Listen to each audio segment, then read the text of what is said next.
Hello and welcome to Warden Law for round 3 of the 2023 PassMeFast Ultimate Karting Championship. Incredibly, by the end of this weekend, we will be halfway through the season, and already there are a number of drivers who are making their intentions clear with their eyes firmly fixed on lifting the championship crown. And last time out at Larkhall, those drivers were making the calls on the wets or the slicks as they dodged the rain in what was some fair but very hard-fought racing.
For our UKC drivers though, once again they'll be testing their skills around what is a very technical 1200 metres of fast and fresh looking tarmac, looking to get those overtakes done at the right moment on their way to the all-important checkered flag.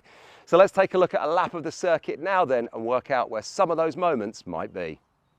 So let's take a look at a lap then here at Warden Law, and straight off the start line on the Conrod straight, it is really fast down to the first right-hander. Will you lift or will you try to hold it flat? I think the braver drivers might hold it flat. You're then into Brian's Bend, which is a sort of left-right complex, before you're going to find yourself up on the double right-hander that is the dog leg.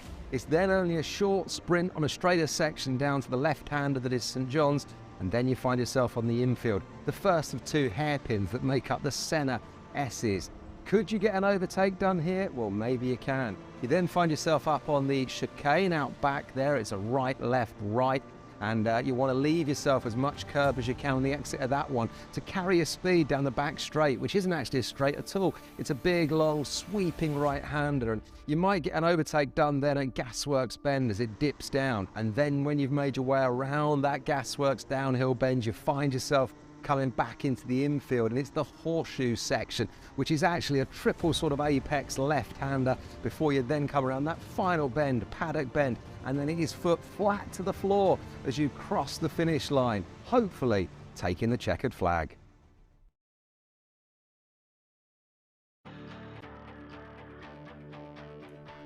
Well, here we are at the halfway mark in the PassMeFast Ultimate Karting Championship. We're here at a very sunny day here in the northeast of England at Karting Northeast, also known as Warden Law, and what an eventful weekend we've had so far. Some great pace over the course of the weekend, but I'll tell you what, today's what everyone's been waiting for. I'm going to be Kai Bachini, and joining me alongside for this weekend, I'm going to have Kevin Harris in the box with me. How are you, Kevin? Yeah, Kai, great to see you here this morning. It was really good to get out on track a little bit earlier on. Yesterday morning, that was just filming that course guide here at Warden Law. Obviously, much foggier yesterday morning when the drivers were doing their track. Well, completely different day today. Gloriously sunny skies, and completely different round 2 at Larkhall when they were, making the calls on the wets and the slicks. Like I said, it's going to be a fast race weekend here. Those tyres are going to be very sticky on this hot tarmac. Yeah, hot tarmac, very recently resurfaced here as the track at Warden Law. 1,200 metres in length, 12 turns, 5 feet elevation, but established in 1996, very recently has been renovated by the new owners though. So a driver's favourite, I think it's fair to say, is Warden Law for many of the people taking part here. Obviously we've got Kai Hunter in the seniors, obviously being the son of the owners of the track. He knows this track like the back of his hand. He's definitely going to be one that we're going to have to count on over the course of the weekend. Yeah, definitely. There's a lot of drivers who are looking forward to an exciting weekend as we look across all of the championship classes. By the end of this weekend, we're halfway through through. So if you've got your eyes on the prize come the end of the season, you need to start getting the business done by about now, the midway point in the season. But really exciting race. And as you said, there are a lot of the drivers like coming here. As you were seeing yesterday, and as I was going around the paddock chatting to the guys, it's a very fast-flowing technical circuit. Lots of opportunities to overtake, lots of opportunities to carry your speed. And, you know, just chatting to the drivers, one thing that they were all saying is you really have to get the lines right. You really have to carry that speed and be flowing with your driving. If you're too aggressive, you're too on and off, it's really not going to help you. Keep the flow, keep that smooth driving going, just be light on the brakes and light on the throttle, and hopefully you'll link up some good laps. We saw some great racing yesterday. You were commentating all day yesterday in the heats, and it really was great, wasn't it? Yeah, the racing levels were outstanding yesterday. I think some of the best I've actually seen over the course of the season so far. And as we're getting into the latter stages of the season now, it's all elbows out. All of the drivers are fighting for these top spots in the championship. And it's really getting close in some of the classes, just mere points separating the top drivers. And I think it's going to be interesting to see how some drivers will cave under the pressure and how they're going to have to deal with that. Yeah, and none more so than when we look at our first class here, Micromax 2023 spec here, kicking us off. Coming into the weekend, it was Oliver Spencer who was leading the championship. Then we had Ed Haynes just behind him, and Kian Bernard put himself in the third place spot. Emerson McAndrew, I think, was just below him. Theo Bradshaw was there, Jensen Chalk was there, Riley Murrow after that. So all big names at the top of that Micromax class, but it's really tight at the top between those top three. And if you're online now and you're looking at the live standings as it currently is, it's just 1 point between Ed Haynes and Oliver Spencer, and then Kian Bernard just behind there, 20 points adrift, 349, 348 and 328, if my maths is correct. I put myself on the spot there. Maths was never my strong point at school, but that's what I'm seeing online at the moment. So yeah, those three names at the top of that one. This is going to be a really intriguing battle. This is going to be a great opening first race.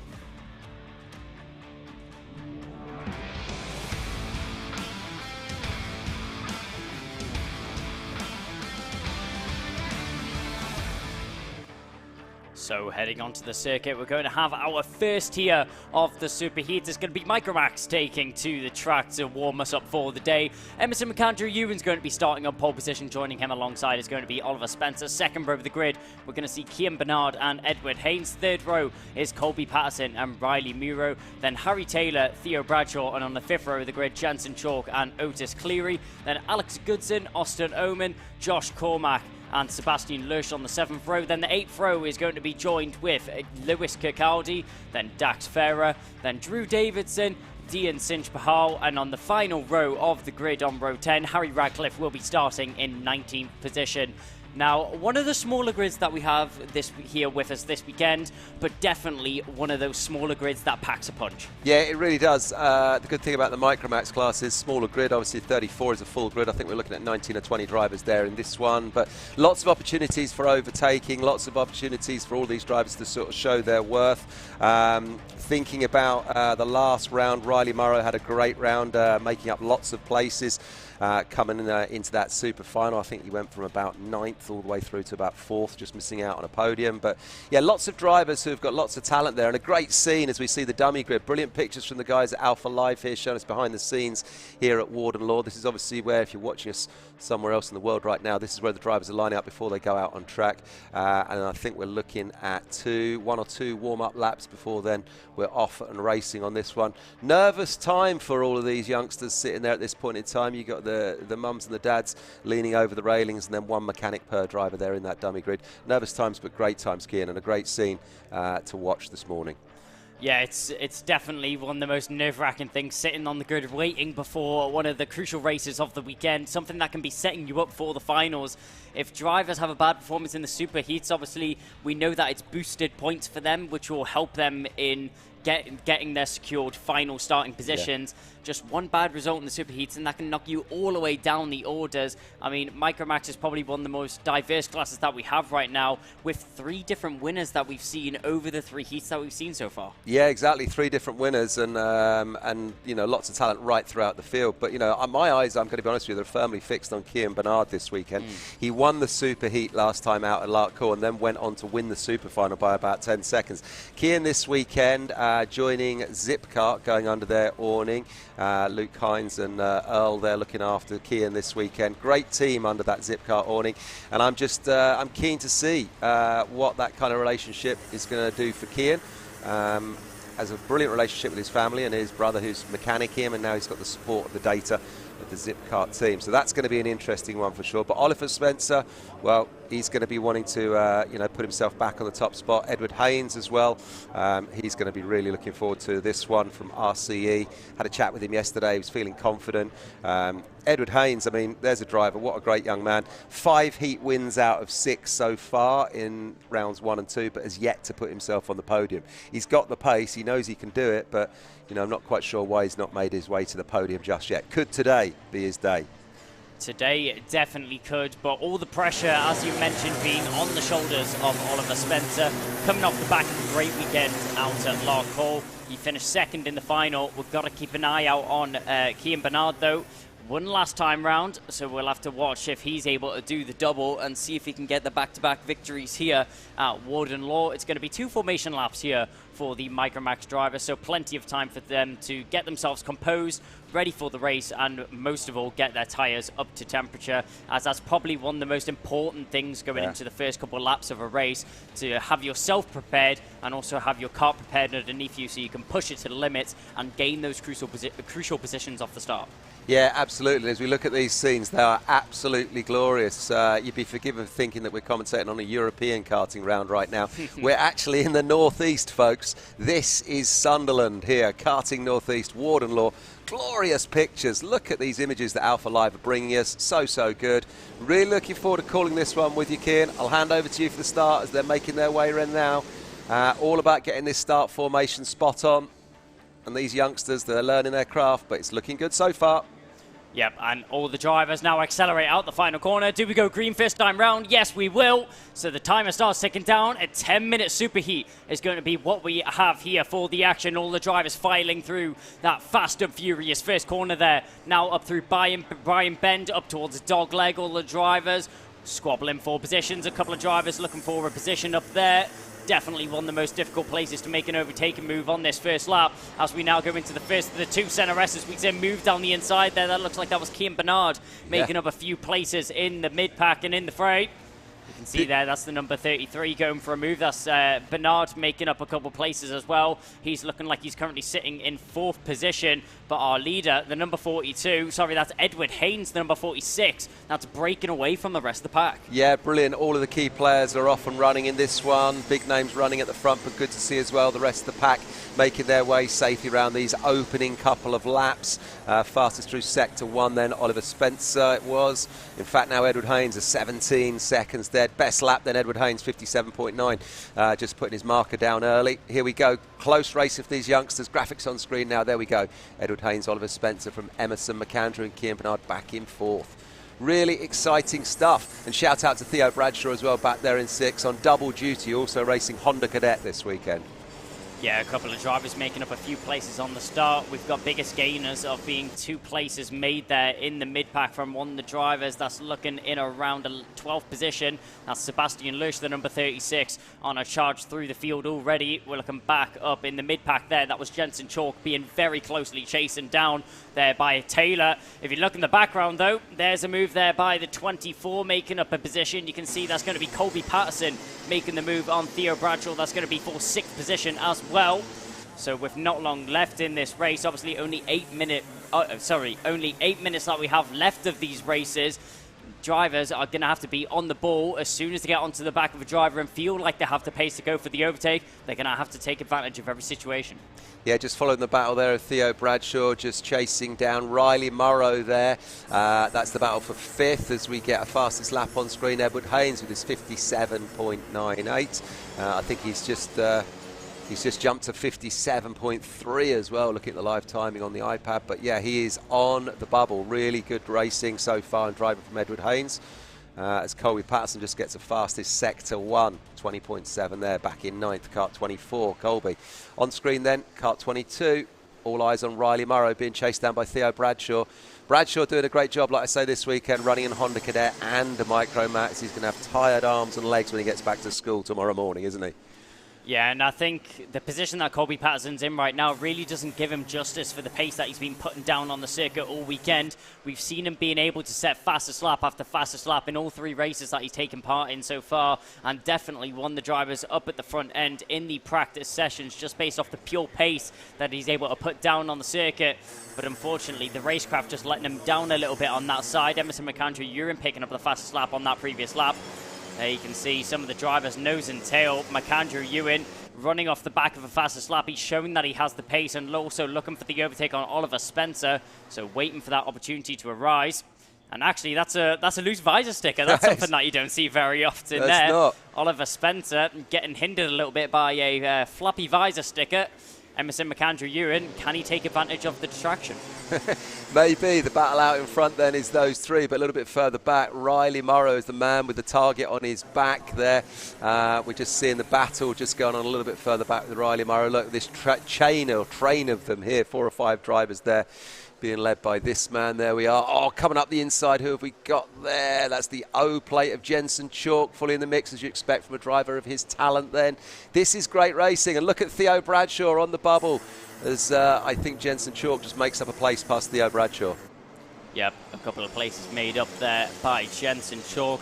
Obviously the winner in the Micromax class of the UKC O plate last year. He'll be coming off the back of that victory, and he's very much deserved to be running that O-plate on his car and proving why he should. Actually, there, it looks like Emerson McAndrew-Uren has lost a place to Cian Bernard. Cian Bernard has also made a move. Sorry, no, that's Edward Haynes getting involved in the battle. So for a split second there, Oliver Spencer had made his way into the lead. Now he's dropped down into 3rd as McAndrew-Uren was able to follow through on the move that Hayes was able to make. Going down into that Gasworks bend, it seems to be a driver favourite overtaking spot. As all tucked in, down into the first corner. A great use of the slipstream and the pace down that straight. That's Oliver Spencer getting himself back up into 2nd position. But with all this squabbling going on, Cian Bernard is now being involved in this battle. This is brilliant. These are our 4 main contenders running at the front here, now forming a little bit of a chain as that sort of battle there between Spencer and McAndrew there was playing out. It did give Cian Bernard the chance to pull up on the back of these drivers. Edward Haynes, though, must be feeling the pressure with 4 minutes 30 seconds to go on the clock there or thereabouts. He's doing a great job of just putting it in lap after lap, and that's what you got to do. Of course, this is only the super heat. It's all about doing well in this one to give yourself the best possible chance for this afternoon's super final, and we're going to be set for an absolute belter, judging by the look of this one. Seems to have settled down for a moment, and as I just say that, 133's got other ideas. That's our man Emerson McAndrew there, just pushing on Oliver Spencer. Yeah, Oliver Spencer now in 2nd. Look at this, Oliver Spencer up the inside then of Edward Haynes, and he gets it done, and Haynes drops himself down to 3rd, 1st to 3rd in one corner. He's going to be absolutely seething behind his visor. Very difficult slip through there from McAndrew-Uren. He saw the smallest gap available to him. There's yellow flags out there at post 2. That's one driver coming off.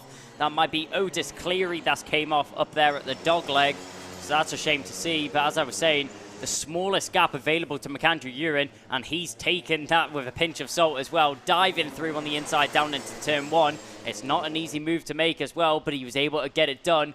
Head down on the straight there as we see our drivers going down into the Gasworks hairpin.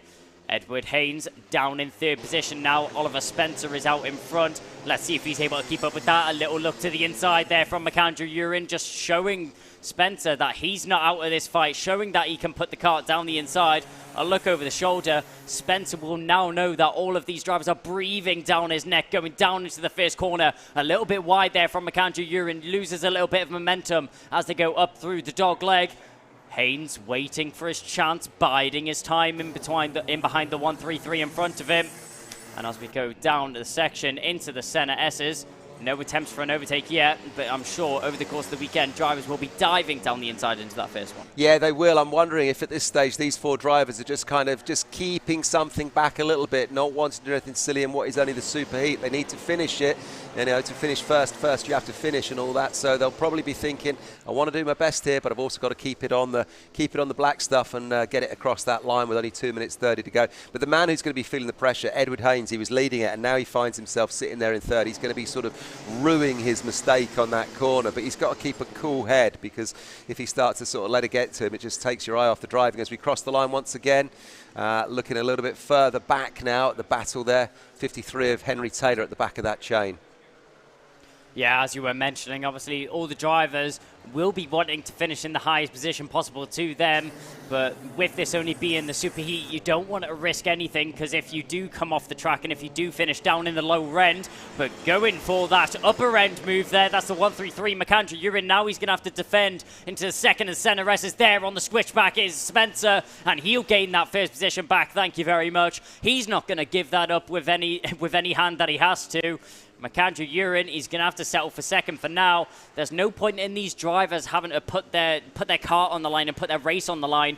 But McAndrew Urine, he's not giving up. He wants to win this race. It may not be the final, but it looks like it is here out on the circuit. As with the Micromax, first race of the day in the superheat, they really are giving it their all. They really are, and as we cross the line there, Cian Bernard now up to third, the 33. Edward Haynes back in fourth. Don't forget he was leading this one for a bunch of the laps at the start. Cian Bernard's got his eyes on another little spot there as well. But this battle at the front between McAndrew and Spencer is great, as we have Bernard just finding the rough and tumble of the curbs there, bounces himself back to fourth, going to be annoyed at that. But look at this battle out in front, McAndrew and Spencer. Spencer leading the championship coming into the weekend, and he is trying to lay down a marker in this superheat. Yeah, but McAndrew Urine, we've seen these drivers swapping positions corner after corner. Gasworks, I would not be surprised if we see an attempt for a move down the inside, but with a back marker in the way, whoa, Spencer's going to get sent out wide, and he's now to the back of the chain, just with one back marker getting in the way. That switches up everything in the order now. McAndrew Urine hits the front, with that's Edward Haynes now in second, Cian Bernard in third, and all the way down in fourth. He has so much work to do if he wants to bring it back. Oliver Spencer, out of no fault of his own, drops to the back in fourth. Yeah, he just sort of took his eyes off the battle there as that back marker sort of got in the way. McAndrew, made the right move, and I think Spencer just sort of his eyes, distracted for a second, and the result of that is that he's now dropped down and out in front. Then here we go, we're on board with 133, which is Emerson McAndrew. Just behind him, Edward Haynes. Cian Bernard happily sitting in third now. Wow, I would like to be in the head and the visor of Oliver Spencer right now. He's going to be fuming. Yeah, with the red mist in sight, there's only two options that Oliver Spencer has right now. He's going to push this car to the limit, I can tell you that right now. And it's either bin it or win it here for the number 42 of Oliver Spencer. He's going to be giving it his all out of no fault of his own. Lost all of the momentum, lost all of the pace that he had underneath that Synergy kart. And he'll try his best to gain it back. Looking over his shoulder there was the number 33 of Bernard. But as we make our way onto the final lap, Spencer, it's such a shame to see, but it's going to be difficult to get his car back up to the front, but he's not going to give up, as we're in a very tight chain here, glued nose to tail, down the inside. There's the attempt at the move for Spencer. He's going to be squeezed over the corner there from Bernard, and both of the drivers losing a bit of momentum, so the top two with a bit of breathing room over third and fourth position, as they are now still toe and tail. The number 46 of Edward Haynes still breathing down the neck of Emerson McAndrew Urine. They're going to go through the back chicane and are now around the flat-out sweeping right-hander as we make our way down towards Gasworks. He's going to cover the inside on the first bend. Doesn't feel the need to defend going into the corner. McAndrew Urine, is he going to stick it on the inside line? Yes, he is. Haynes tries to go out wide. He's going to try and carry more momentum and get the switch back, but it's going to be difficult to do. Very well defended there. Put the car in the right place, and across the line, McAndrew Urine will take the win. Fantastic racing in the closing stages of that one. Emerson McAndrew Urine doing everything he had to do to keep Edward Haynes at bay. Haynes will be happy that he's got himself second there. Don't forget he was leading for a lot of it and then dropped back to fourth. Bernard will be happy with a third as well, but the man who's going to be getting out of his car a little bit disappointed, potentially throwing his gloves on the floor, surely will be Synergy Racing's Oliver Spencer there. It all went wrong for him with that business with the back marker. Yeah, absolute heartbreak there for Oliver Spencer. Just caught up by a back marker on the circuit, and it unfortunately just put him out of contention for that win. He tried his best to claw it back, but with a bit of a rash move. But unfortunately, it's great to see the sportsmanship on the track there. Edward Haynes and Emerson McAndrew Urine giving each other a thumbs up after a very hard-fought battle between the two of them.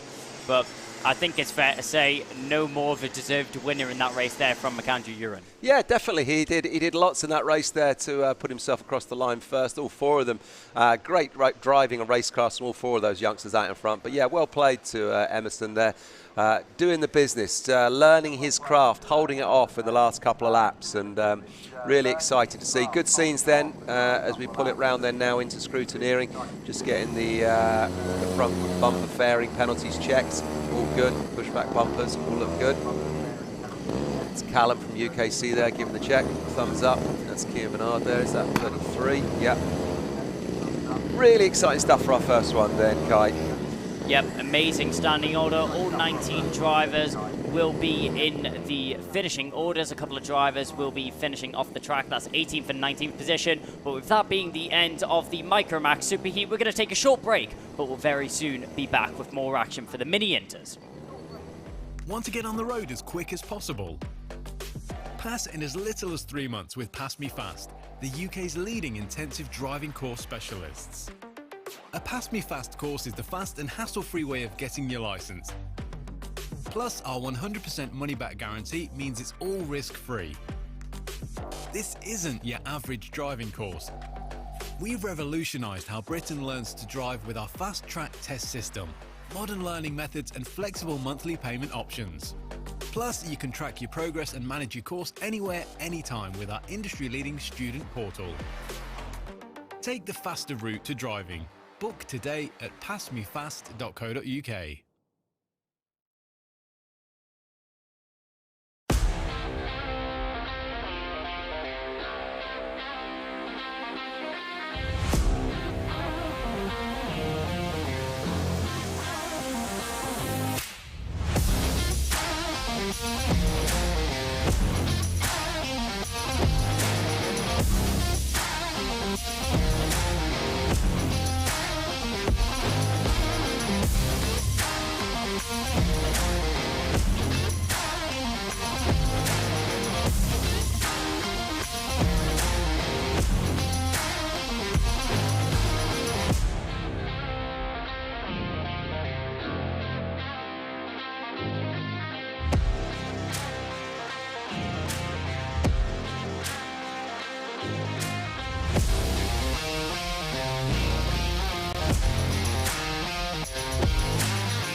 So we're back here with the more action. Mini-Inter Superheats are coming up.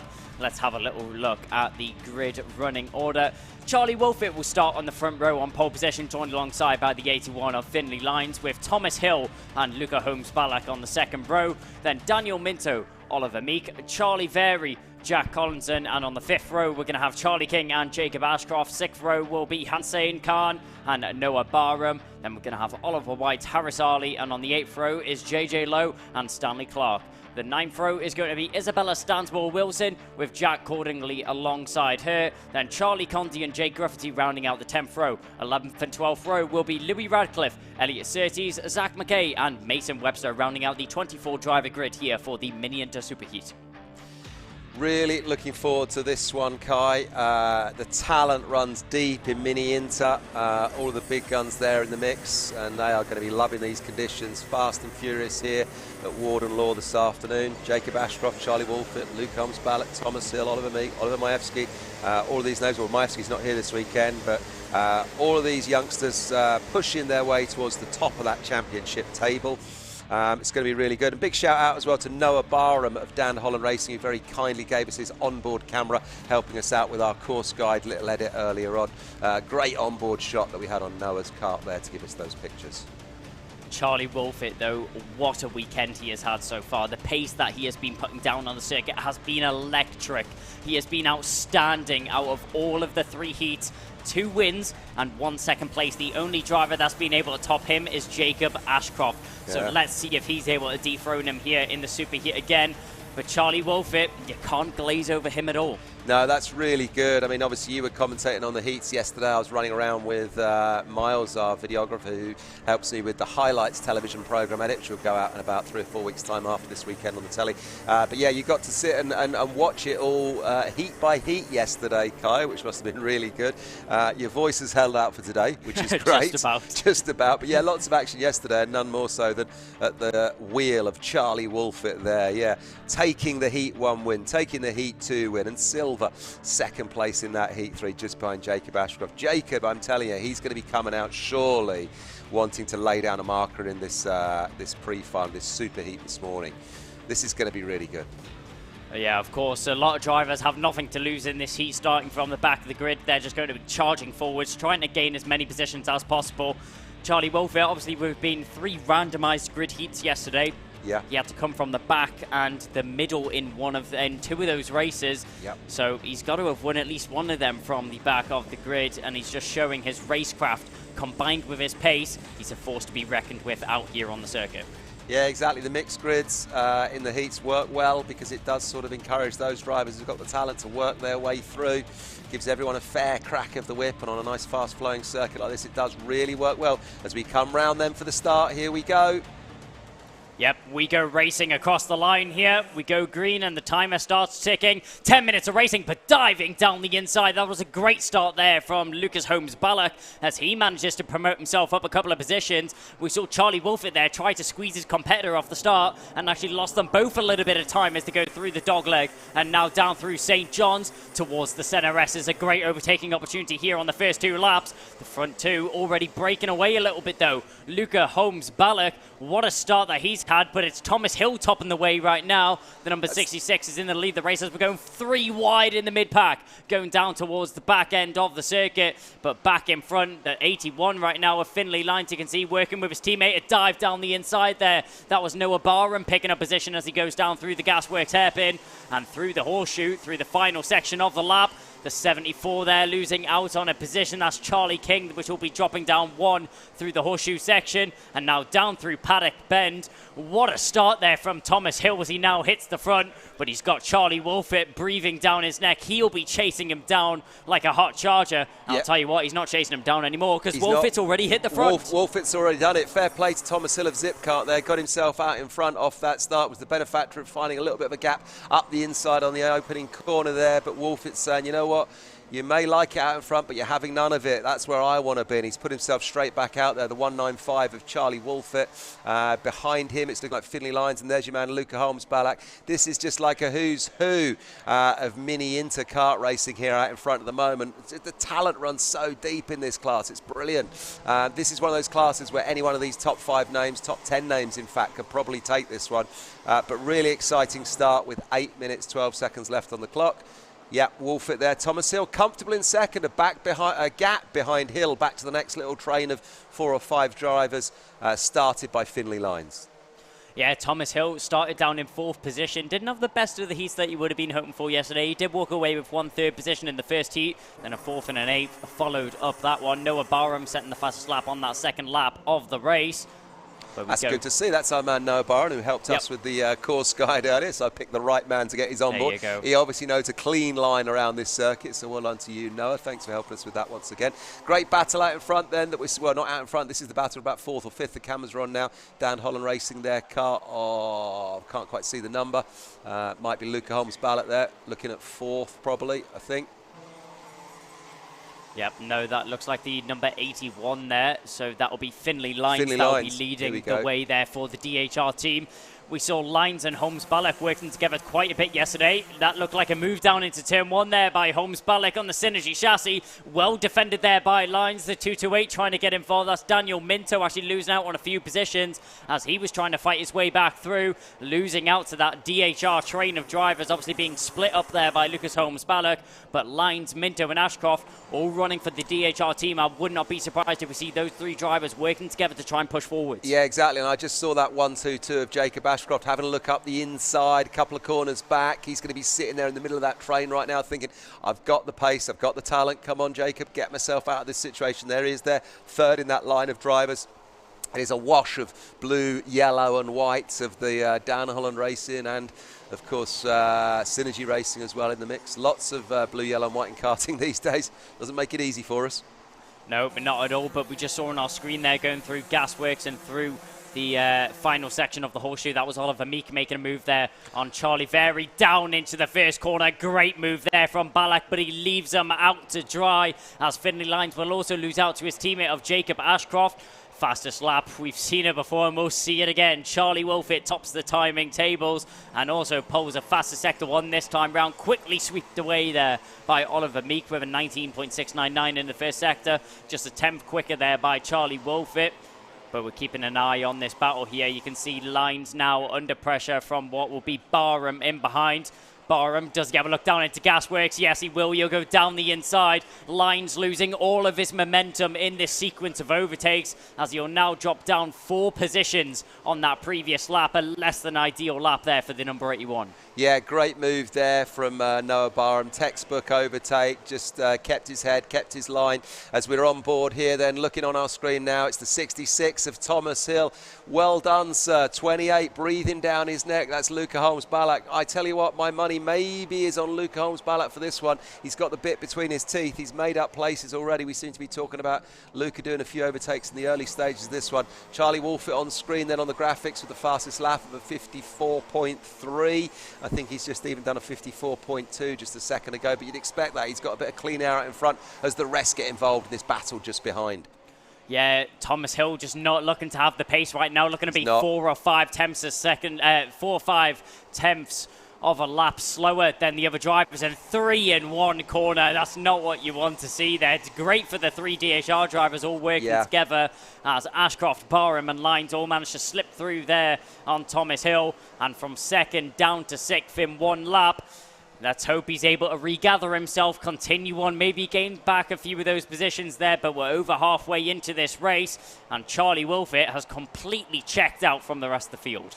Yeah, he has. He's forging away out in front as it all goes on behind him. Thomas Hill just allowing himself to drift wide there, and you can't afford to do that when you've got those DHR drivers working as a team just behind you, and they all just slipped up the inside on him, and then he got himself slotted back in, but it was too little too late for him. Wolfett then the man out in front, and look at this. That man, Luca Holmes-Ballack, finds himself up to second as our championship leader coming into the weekend. Jacob Ashcroft now moves up to third. Here's a move up the inside then of the 228. That is Dan Minto, I think, just getting ahead of, who's he got ahead of there? He's chasing down Thomas Hill by the looks of it, but good little move from the 228 Dan Minto there.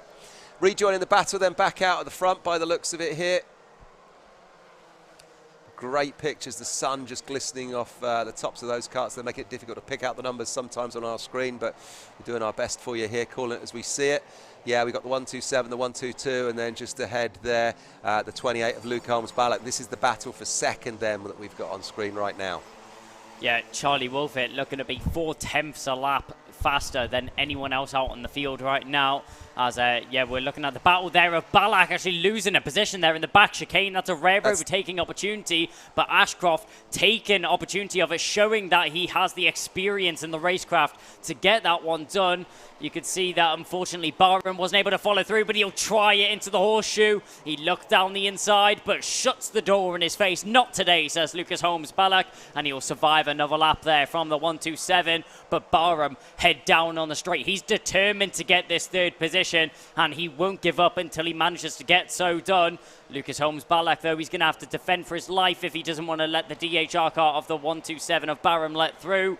As we go down through St. John's towards the centre S's, there's a great opportunity here for Barham, and he's going to try and take advantage of it. He looks his nose to the inside. There's a move down there at the back. That's Finley Lines making the move on Daniel Minto. You can see Oliver Meek trying to follow through, but he wasn't able to do so this time round. Down through the back chicane again, and Barham actually able to snatch onto the back of Holmes-Ballack in front of him. Doesn't think of the move going down into Gasworks, but a little bit of a nudge under braking. Tries to sneak up the inside going down into Gasworks. A little bit of a tricky move there from Oliver Meek, but it doesn't work on Finley Lines this time round. Brilliant racing with 1 minute 45 on the clock there. Heads down as they cross the start-finish line here at Warden Law. The man that's still out in front then is Charlie Wolfett. Thomas Hill managing to maintain that position in 5th. Great move there from Finley Lines, the 81 that we just saw a second or two ago. This is really, really good racing from these Mini Inter youngsters here, showing us what this is all about. Like I say, the talent runs deep, and the talent at the moment at the front is Charlie Wolfett from Jacob Ashcroft, from Luca Holmes-Balak. Jacob Ashcroft definitely looking to sort of set his stall out in this superheat ahead of the super final. He's not going to be happy if he goes away with anything less than a win this weekend, I'm sure. 1 minute 10 on the clock then. I think we're on board here. Look at the orange helmet of Thomas Hill. Is he losing out again to 81? It's our man Finley Lines who is on a charge. Good driving from Finley. Well done, sir. He's now got to hang on to it, though, as Hill loses another place. Who was coming up behind Hill? I think that's Dan Minto, who we're looking at there. That's Charlie Very and Charlie Oliver Meek. Very, in fact. Yeah, Oliver Meek on the back of Thomas Hill right now. Charlie Very in behind, trying to get involved in the battle as well. We're looking at the 67 of Meek. Will he try and move going up through the dog leg? As we switch over to our front-running drivers, Charlie Wolfett sets the fastest lap. That's snapped away there from Jacob Ashcroft as he's trying to chip away at the gap. But with 3 seconds already established and only 30 seconds remaining on the clock, it doesn't look like it's going to be possible unless there's a mistake or an issue there for Wolfett. Looks like Ashcroft's going to have to settle for second. He's pulled 4 tenths over the number 28 of Balak in 3rd position. We're looking here at Ashcroft, Balak and Barham. Barham used to be glued to the rear bumper of that Sinji kart. He's dropped off a little bit, so a little bit of breathing room has been formed between those two karts. But it looks like it may be, no, with 1 second, no, it will be final lap this time round. Yep. I thought there was going to be 2 more laps just for a second there, but Charlie Wolfett just crosses the line as the clock strikes 0. So it'll be final lap this time round, and plenty of drivers in a great battle here. They're going to be locked in, and they're going to have to try and survive on this final lap. Yeah, final lap action then here in this Mini Inter Superheat. The man out in front, Charlie Wolfett, has got a gap back to Jacob Ashcroft of some 3 seconds. We haven't seen much of Wolfett, 195 on the TV pictures, because he's been away down the road, and the battle has been all about the what's been going on behind him in second place. But here he is now, glorious pictures of him on our screens, leading away. Looks like he's got this one tied up, I think, Kai. Doubt anyone's going to catch him now, as we see the final few corners then of the 195 of Charlie Wolfett. Yeah, the Sinji driver of Wolfett, as we said, has been on an absolute stormer all weekend. Will cross the line and will take the victory there for the Superheat.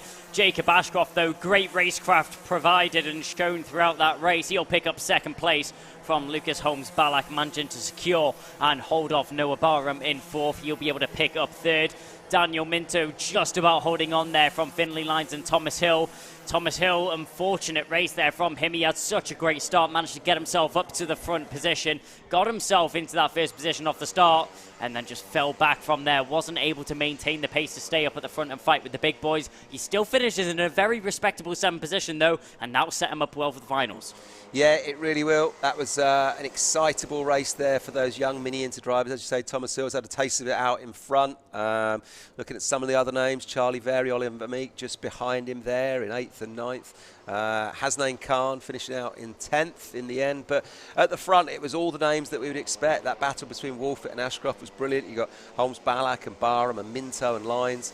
They're all names that we seem to be saying a lot of this season. Will the championship crown go to one of these youngsters? Who knows?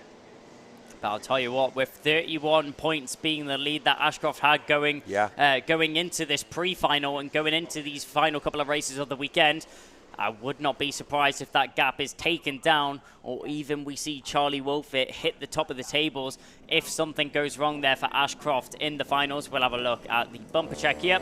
All good for Wolfett. That wasn't a surprise. He drove away from the front end. All good there for Ashcroft as well. And it looks like all the drivers keeping it clean out on the circuit, which is what we love to see. Yeah, it is. Clean racing, fast racing. Really good stuff here at Warden Law.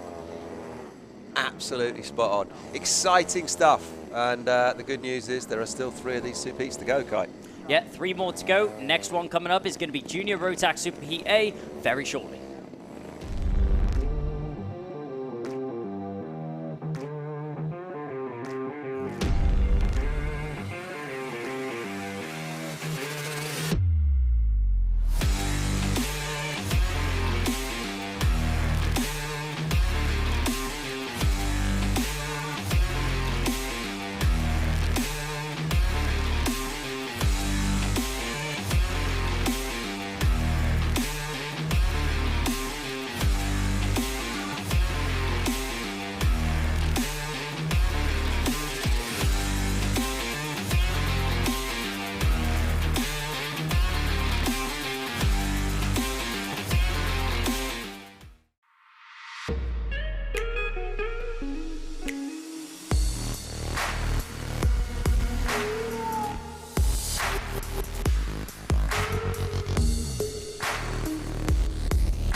class of the weekend. Junior Rotax Group A are going to be going out onto the circuit for their superheat, and I can tell you what, we expect nothing less than action-packed, fueled racing.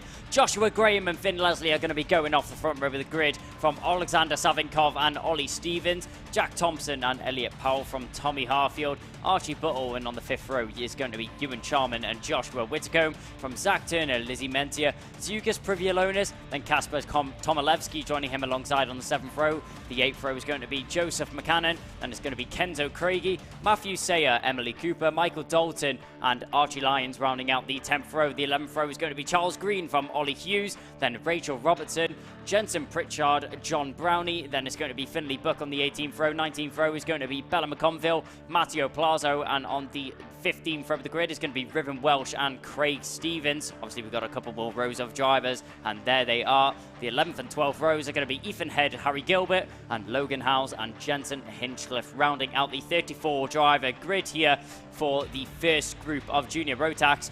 And if I look out of the window there's the 36 pulled off the track. There's an issue there with his kart. We'll have a look at who that is. That's Harry Gilbert, who's having an issue with his kart before the start of the race. And what a shame to see. That's going to be a retirement from the rolling laps. And with obviously there being more than 34 drivers to make it through to the finals here, I think that might be Harry Gilbert's hopes of a final secure place out the window. Ah, that's so upsetting for him. It's not good to see when that happens on the opening laps, but sometimes it does. In the meantime, though, the rest of the field, these Junior Rotax drivers, no nonsense driving here, getting some heat into the tyres really aggressively, left and right on the wheels, soaring away, trying to get whatever heat they can into these tyres to get the slicks working well on the tarmac this afternoon in the sunshine. This is going to be an absolute belter. Such great race that we've seen already from Junior Rotax, Kai. Like you say, fighting out for 34 places on the grid, that's all. And a big, big entry list as we round the corner then. Here we go. Are we off and racing? Yes, we are, and I can tell you what, I'm going to be on the edge of my seat for the whole of this one. A great start from the inside line there as Joshua Graham will lead us into the first corner, up towards the dog leg. A couple of drivers going too wide, but you don't want to risk too much in these opening sequences of corners, as it's a dangerous one going there through the dog leg, as multiple drivers are having to take avoiding ash and bumping over the grass as we go down into the centre. SS1, the driver's getting forced out wide. That's Alexander Savinkov there for the Argenti Motorsport team, losing out to a couple of positions. What a start there from Finn Leslie. He started on the front row, dropped back a couple in the first two corners, and now he gets himself back into second position. Joshua Graham leading the way, though, already got himself a little bit of breathing room. There's Ewan Charman getting stuck in. We've seen some great drives through the field there from Charman earlier on yesterday and in the heat, so it was great to see from him. Let's see what he's able to do here in a very slow moving kart there from the 48 and the 333 Croc Promotions kart. The 333 being Joseph McCannon, and the 48, I'm trying to catch who that is. That looks like that was Ethan Head. So both drivers being caught up in an incident, and what sounds like there, a detached exhaust on one of the karts. Yeah, it does. And what's interesting about this one as well, as we're calling some of the names, we're talking about some drivers here that haven't been with us in rounds 1 and 2. The Ewan Charmans, the Aris Majauskas kind of names. We've got Dan Leslie stepping up, Daniel Kilpatrick stepping up to Junior Rotax this weekend. Quite a few names, some good drivers. Joshua Graham as well, Alexander Savinkov. These are all drivers who are going to be at the front and pushing in this race, and yet they've not been in rounds 1 and 2, so it could start to cause some upsets at the top of the overall championship tables come the end of the weekend. So, you know, when we look at those overalls, your Jack Hobsons, your Ollie Stevens, your Archie Clarks, Freddie Ingrams, they've been here at rounds 1 and 2. They've got to fight off battles from drivers who are just joining us here in round 3. The championship could be upended after this weekend, Kai. Talking about one of those drivers who's just joined us, we're going to have to keep an eye on the O-plate of Ewan Charman. He gained that O-plate in the Junior Rotax, obviously UKC O-plate last year. And we've seen him getting involved in other championships, but now it's his time to shine in UKC as he picked up another place there. That looks like that was a move there on Ollie Stevens. Sorry, no, that was Ollie Stevens and Ewan Charman, both getting past Oliver Savinkov. So they'll be getting up to 5th and 6th position and overtaking the background between the two Cosmic Driver teammates. That was the number 73 of Whitcomb making a move, as we see going through the final couple of sections and down through Paddock Bend there. The 16 of Oliver Savinkov hasn't really got into the groove of things so far. It's been a backwards run so far, and it looks like nothing's changing right now. As diving down the inside there was Harfield. Powell tried to follow through, but wasn't able to do so, as there's an issue there for the 48 once again. Head on the steering wheel, absolutely devastated is Ethan Head. That's such a shame to see. Savinkov loses out on another one there. Sorry, no, that's Charman chasing down the back of Stevens, and he gets it done there in the second of the center S's. That's a rare move to see unless it's a switchback off an original overtake. But Charman showing that he has the experience to get that one done, and he does it with ease. Really exciting stuff from these junior Rotax drivers there on board there or on the screen. The 77 we're looking at of Green, Charlie Cheesy Green there. He did well at round one, but he seems to be unable to put himself at the front end, at the sharp end of this one. That's where Josh Graham, Finn Leslie and Jack Thompson are living at this point in time right now, out in front. Cheesy Green just holding off a battle there from 66, which is Elliot Powell. Oh, we've got someone gone off. Two drivers gone off, in fact. 66, that's what we was just talking about there. That's the 66 of Elliot Powell. He's off. Didn't catch the number of the driver that he was involved with. It looked like the 30 of Michael Sayer. Michael Sayer, the 30. So they're both off and out of this one. Committed racing from all of the drivers in this junior Rotax heat. Then the 81 that we're looking at there, that's Ollie Stevens. There's the O-plate of Ewan Charman back racing this weekend in round 3. We haven't seen much in the way of Argenti course yellow flag at the moment, so slowing it down as the marshals just sorted that out, that bit of an off, I think, with Elliot Powell. Yeah, so a full course yellow has been deployed out on the circuit. That means there's no overtaking at any point, but the clock will continue running. So obviously the yellow flag, it doesn't mean that the drivers all have to bunch up. It does mean that they have to reduce the racing pace whilst the marshals and any medical attention is given out. And it looks like we may be switching to a Battenberg, as I saw one of the marshals maybe scrambling there. Yeah, Battenbergs are out. Battenbergs are out. That means that the race pace will be severely reduced. Actually, a few drivers still racing on there, so confused what's going on here. I see a Battenberg out at post 8, but at post 5 there is nothing out. So yes, we are going yellow flags in some places, Battenbergs at some places. Looks like a little bit of confusion going on here between the marshals. But either way, no overtaking should be taking place. Racing pace should be reduced. But if a Battenberg is deployed, that means that the whole field will bunch up and all of the drivers will now be involved in one big gaggle. Yeah, look at that. There's the Battenberg on that screen. We can see it there clearly. So definitely should be no overtaking at this point in time. And as you say, it's an effective safety car now. They should bunch up. There we are. Flashing on screen now. We can see it with 4 minutes 30 on the clock. So a rolling safety car in effect, which means that the drivers will bunch up and we'll get a restart when we're all clear to go. But it was obviously the incident then between our man Elliot Powell and Matthew Sayer. That who's caused continued that one. on though. Say that, yeah, they're both, it seems like Sayer's continued on. I don't think Powell has he? Looking at the timing screens in front of us. But, I mean, look at this. This is what's happening in Junior Rotax. Some big names have joined us for round 3. Like I say, they weren't with us in rounds 1 and 2. A few flashes of Argenti colours in the mix this weekend, and it's going to be really interesting for the overall championship as we look at them bunch up here then. Yep, so Battenberg still deployed. All of the drivers will be reduced to at least 50% of their pace. We'll cross the line, we'll go for another lap under Battenberg here. Obviously, all the drivers will be weaving left and right, trying to keep the heat maintained in their tyres as they want to be able to go straight back into racing pace as soon as possible. And when that green flag is deployed, so it seems like this Battenberg is for the incident that we had between Matthew Sayer and Elliot Powell. Ollie Hughes, though, who was off the track previously, is able to rejoin the racing, is able to get going again.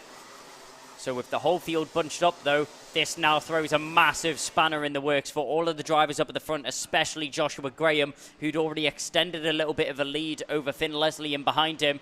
This means that Leslie is now in a position to be within racing contention with the 298, and he is ready to pounce as soon as this green flag flies. Yeah, exactly. And just behind him is the O-plate of Ewan Charman and then Jack Thompson there as well. I wouldn't want to be in Joshua Graham's kart seat right now. This must be a position.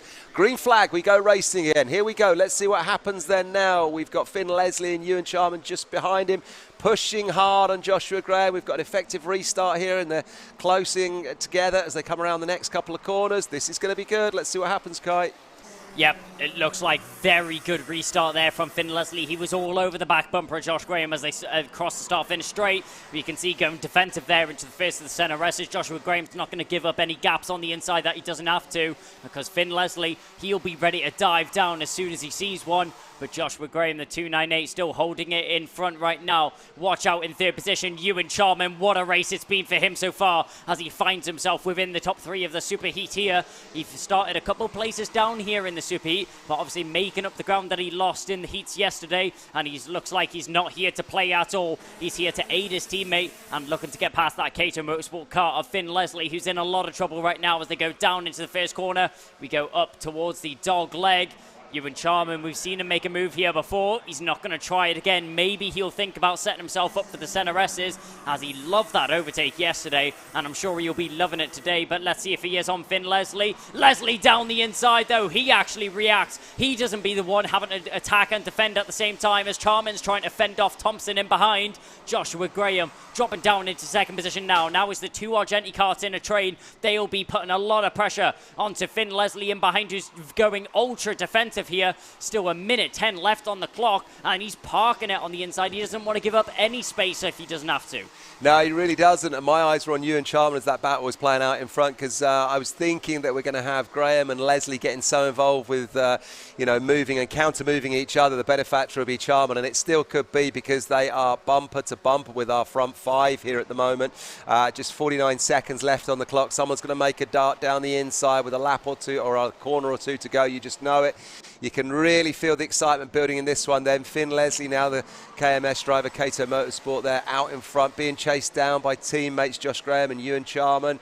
Just behind them, Ollie Stevens, and there's our man Alexander Savinkov just behind them. This is really exciting as we go into the closing stages of this one, Kai.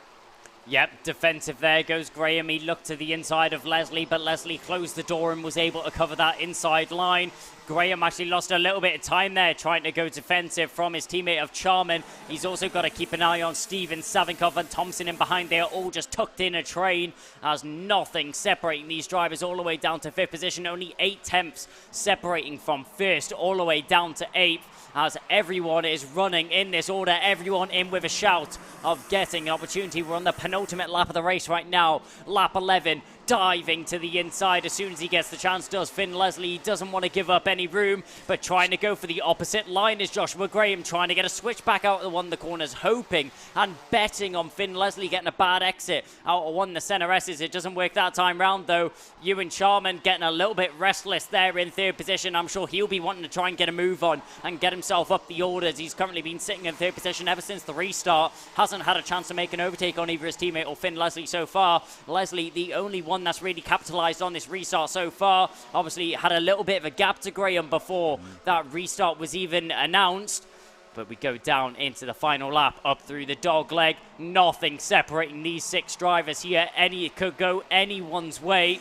Ewan Charman checks over his shoulder as going defensive there is Stevens. So now he breaks away the top 3 and he separates this pack. Stevens going defensive. That looked like a move in the background there from Craigie. Craigie's trying to make a move on Savinkov. Has he been able to make it stick? It looks like he has in the background. But we're keeping an eyes peels on the front 3 here as we're looking at Finn Leslie. Looks over his shoulder. He's going to have to go defensive as we make our way down into the Gasworks corner. It's going to be a tricky one here. We look down into the final sections of the circuit. Going down towards Paddock Bend. Will there be a last corner dive here from Graham? He's definitely going to try it. He looks to the inside, but Leslie's held it. One driver going off onto the grass, but Leslie will take it to the line. Finn Leslie takes the race win there from Joshua Graham, and Ewan Charman finishing in 3rd position. What an eventful race there from Junior Rotax. Me and you were standing up there in the final sections of the race with no idea who was going to take it. But Finn Leslie comes out victorious, capitalizing on that Battenberg flag that we had and taking advantage of that restart. And a great job there from the 26 to take it. But Joshua Graham, I'm sure he'll be kicking himself a little bit there in his car. He had it all signed and sealed there before we had the Battenberg. Losing out afterwards and losing out on the race eventually. Yeah, he did, and the closing stages of that were just so good. Confirmation on screen now if you're watching us on the live timing. There we go, there's your winner, Finn Leslie from Kato Motorsport. What a great last few laps, some big names in junior road tax. This field just continues delivering talent and excitement in equal measure. Really great racing to see. All eyes then on Argenti Motorsport for the next one. They've got the pace, they're up the front. We're going to see a repeat of that in the super final, I'm sure, but before that we've got another super heat to come. There's a whole load of other big names in junior road tax that are stepping out in the super heat junior road tax B race, which will be coming up in a moment or two. We've got another dose of that, which is going to be really exciting. Names like Freddie Ingram we hadn't seen, Gracie Mitchell will be in that one as well. So yeah, a lot to look forward to the next one, Kai. Yep, 34 more drivers to take to the track here in the Junior Road Tax Super Heat B coming up next. Want to get on the road as quick as possible? Pass in as little as 3 months with PassMeFast, the UK's leading intensive driving course specialists. A PassMeFast course is the fast and hassle-free way of getting your licence. Plus, our 100% money-back guarantee means it's all risk-free. This isn't your average driving course. We've revolutionised how Britain learns to drive with our fast-track test system, modern learning methods and flexible monthly payment options. Plus, you can track your progress and manage your course anywhere, anytime with our industry-leading student portal. Take the faster route to driving. Book today at passmefast.co.uk.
So still catching our breath after the first of the Junior Rotax Superheats, we go very swiftly into the second of the installment. Lewis Goff and Freddie Ingram will be taking us away from the front row of the grid from William Antrobus and Liam Hartley on the second row. Gracie Mitchell and Jack Hobson, our championship leader, will be on the third row of the grid from Amish Mazuskis, Adam Wooden, Deacon Russell and Daniel Kilpatrick rounding out the fifth row of the grid. Sixth row will consist of Jack West, Alexander Cole, Reg Haywood, Lucas Blamford, Ben Cordingley, Morgan Hudson Brown, and on the ninth row, Addison Smith, Sky Parker, and on the 10th row of the grid, we'll see Shun Taguchi and Reese Bailey. Joel Dixon Cohen and Zane Quaker on the 11th row from Jared Fox Whiteley, Carter Kelly, Arthur Thacker, Ellie Badan. Then we have Kenneth Cordell, and on the 19th row of the grid, rounding it out will be Stephen Barnes. On the 15th row will be Aidan McDonald and Harrison Whitacombe. Obviously, a few more drivers will be rounding out the grid. On the 16th and 17th row will be Henry Cameron, Oliver Grundy, Owen Timon Clydesdale, and Kai Bachini, rounding out the 34 driver grid here for the second of the Junior Rotax Superheats. Now, if it's anything to go by the first heat, we're in for a treat for this one. Yeah, we really are, as we've got live pictures here then from Warden Law in the sunshine of the drivers that are lining up for this Junior Rotax Heat B. Really exciting stuff. Some big names lining up here as well, Kai. Big names in the first heat that we just saw, and some equally big names here as well. Freddie Ingram, of course, sitting, I think we can see him there on the right. And also Jack Hobson was leading the championship coming into this one. Archie Clark and Ollie Stevens were in second and third respectively, so lots going on this one. Gracie Mitchell in the mix here, one of our female drivers. She's been on the pace this season. She's finished 8th and 14th in rounds 1 and 2. But that doesn't really tell the whole story. Very fast driver. She'll be looking to lay down a marker in this one. Really exciting stuff. Just waiting for the marshals to get us out. And then, of course, still to come after this, Honda Cadets and Senior Rotax. And the seniors, looking forward to that one just before lunch break. Yeah, it's going to be a great morning here. Only a few more races to go, unfortunately, before we have our lunch break.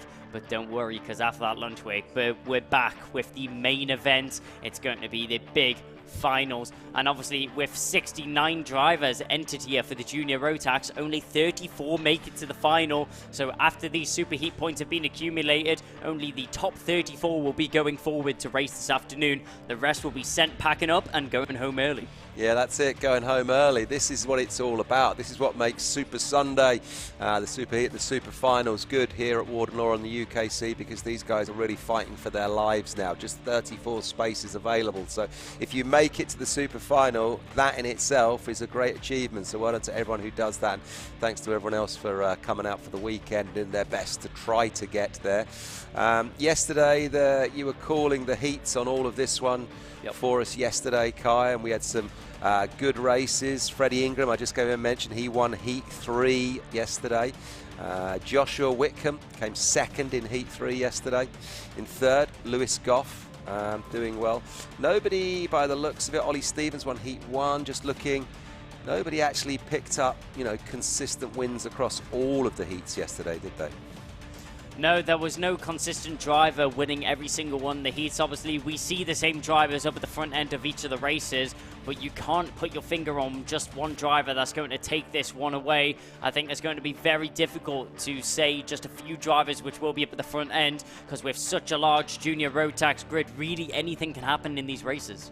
Yeah, it really can. And I'm I'm scrolling up and down the live leaderboard as it stands right now, the live championship tables. Ollie Stevens won the first heat. Just behind him was Adam Woodham coming second. In third then in that first heat, just scrolling down, we had Aris Majauskas. It's a who's who of Junior Rotax kart racing. We had Ewan Charman taking a heat win yesterday as well. Lucas Blamford and Kenzo Craigie all also in the mix. Lots of great names here, just standing by. Lots of fans up there on the bank there by the paintball. That's a good view, isn't it? Yep. Give us a wave, folks, if you can see and hear us up there up by the paintball. Are they even listening? Do they care, Kai? Look at them. But I'll tell you what, Kev, we've got a bit of responsibility on our hands here. Obviously, we've got the driver of the weekend, which we need to call out, and the driver of the weekend will be awarded with a circuit official watch. So we're very, Very nice piece of equipment which you'd be walking away with. And with such large classes here this weekend, we've got juniors, we've got mini inters, micromax, we've got the mini backs, we've got the senior Rotax to take into account, and it's just so many drivers that we need to narrow down to just one this weekend. Well, you say the pressure is on us to make that decision, but I can tell you the pressure lies firmly on your shoulders, because in the absence of Jake Sanson, it will be you who has to make that call. So driver of the weekend will indeed win that circuit watch. Previous winners have included Gracie Mitchell at round 1. I'll have to rack my aging brain to remind myself who won at round 2. Might have been Riley Morrow, I think, but I'll have to double check that. But yeah, you've got to pick a winner for the circuit watch driver of the weekend. Not necessarily the person that stands at the top step of the podium, but somebody that's caught your eye over the heats and the super finals, and then the finals, somebody who's made up lots of places, somebody who's just done a brilliant overtaking move. Whatever it is, it's down to you, but a great prize thanks to our friends at Circuit Watches. Of course, championships like this really rely on the sponsors like Circuit Watches and PassMeFast, our title sponsor this year, where if you're of an age where you can actually get out into a car on the road, then PassMeFast are the people that you want to get in touch with to do exactly that, to help.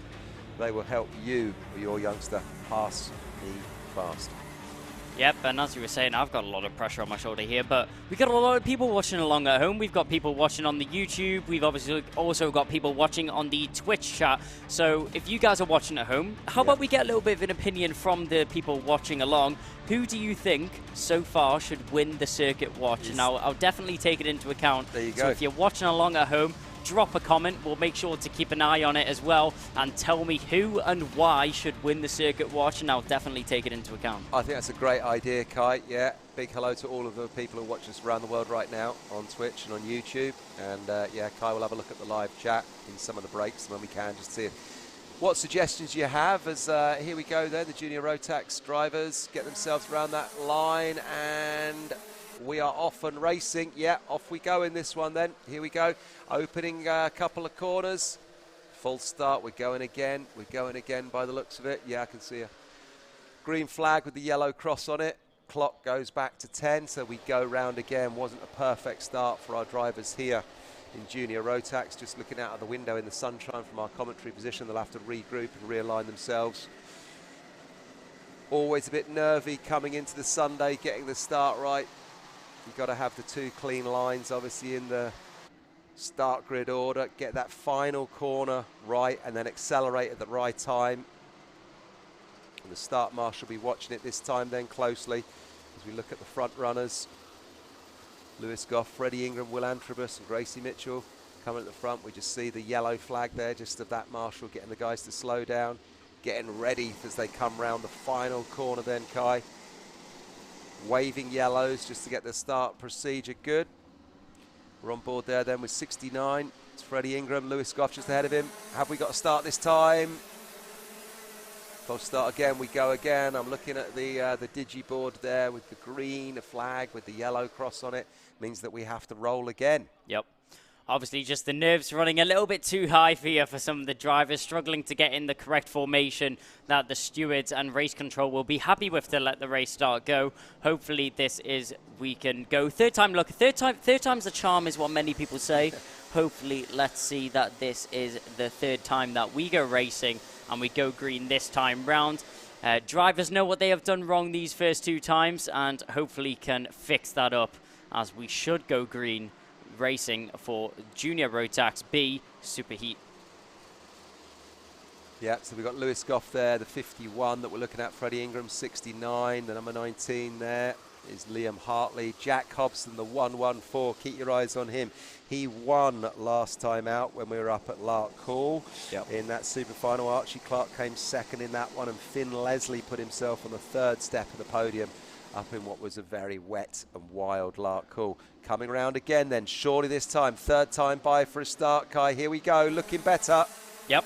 We do go racing this time round as the clocks start ticking down. We dive down into the first corner here. A lot of scrapping for positions. We saw in the mid-pack there, that looks like that was going to be Alexander Cole going for a few moves. And one driver spat off at the rear there. That looks like that might have been the number 49 of Adam Wooden going off for the Cosmic Racing chassis. He started in 7th position, so we're ashamed to see him going off so early. as drivers slotting into position left and right as we go diving down into the first of the two center S's. Now down towards the back chicane, our leading drivers go. Freddie Ingram, a perfect start for him and for the Cosmic team as he starts to break away a little bit out front. Watch out for our championship leader. That's the 114 of Jack Hobson, who's managed to get himself into second position already. Alexander Cole getting involved in the battles as well as he starts to make up a few positions in the mid-pack. A great start from him.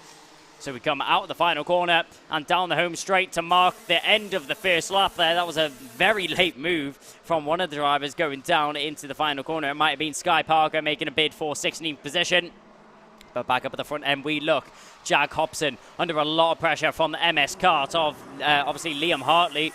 And Lewis Goff tucked in very nicely behind and actually in the air, in 3 drivers going off. That's 2 of the SPR karts involved in that one. And Liam Hartley unfortunately involved as well. But that's opened the flood gateways. And that means that unfortunately for everyone in front of her, but somehow from 6th to 2nd in just a few corners, Gracie Mitchell is in 2nd. Wow, she's going to be really feeling excited at the prospect now of finding herself in 2nd place. Suddenly the door opened up for her. She's got the pace.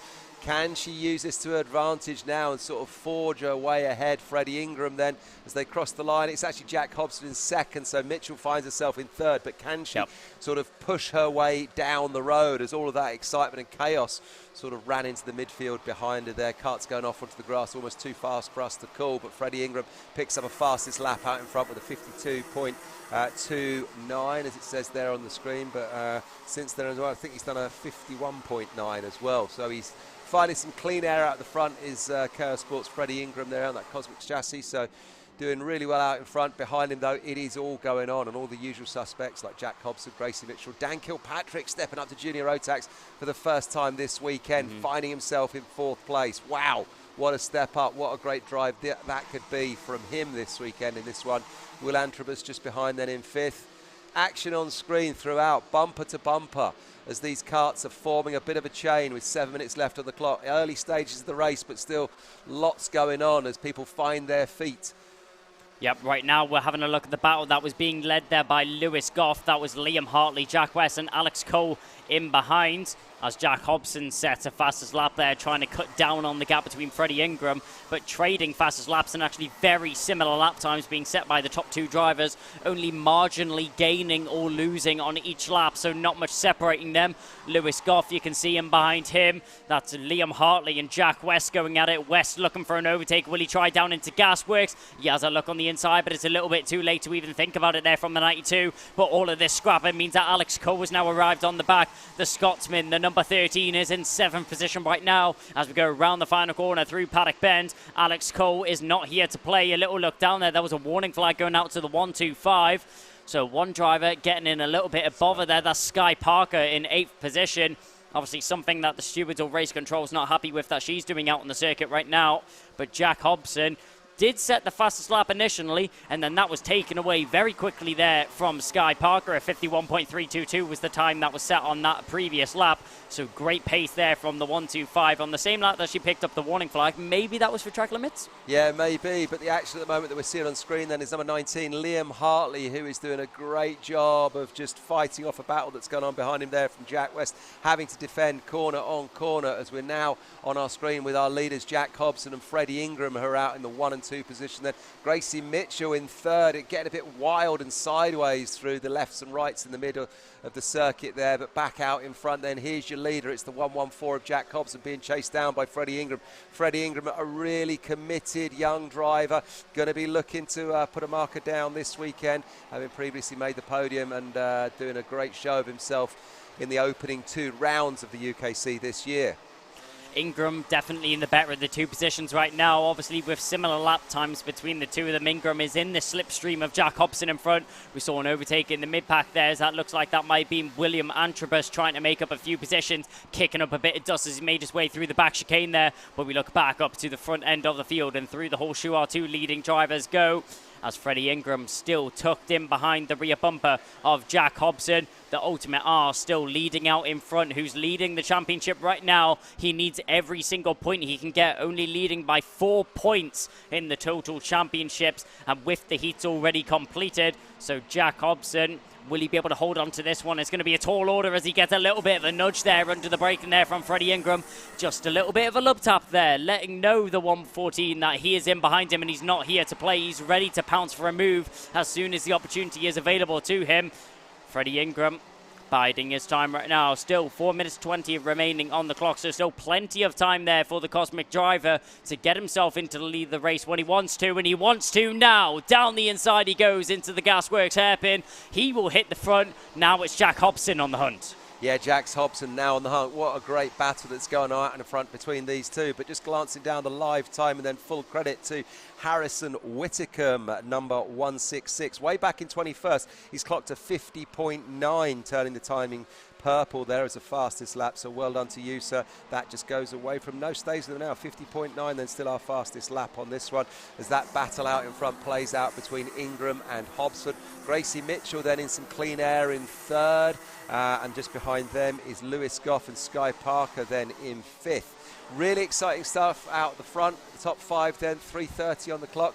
As we pick up the battle on the live pictures here on the live stream, looking at kart 25. That's our man there, Morgan Hudson Brown, in the battle there in the sort of 13th, 14th, 15th places.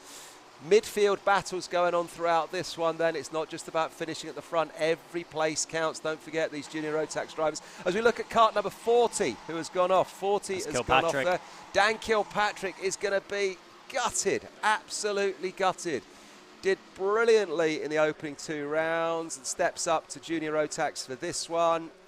It ends on the grass for him. Yeah, such a shame there for Kilpatrick. He's been shown that he has great pace over the course of the weekend, but it all ends in heartbreak there in the superheats. Jack West there setting the fastest lap at 50.85 is what the driver is able to do in 8th position, who's currently under a lot of pressure from Alex Cullers. He's recently made the move. So made the move for 7th position has Jack West, but Alex Cole isn't going to let it go lightly as he's still fighting for that position with every inch of track that he can get. Now Alex Cole having to go defensive as he gets a little bit of a nudge under braking there. That's from Lucas Blamford with the newly formed Sodi Kart team.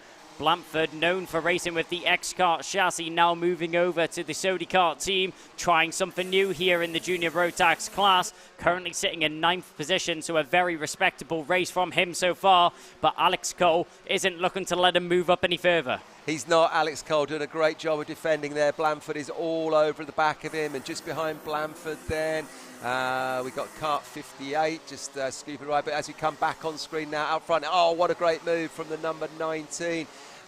Great racing there out in front. Just losing my way momentarily.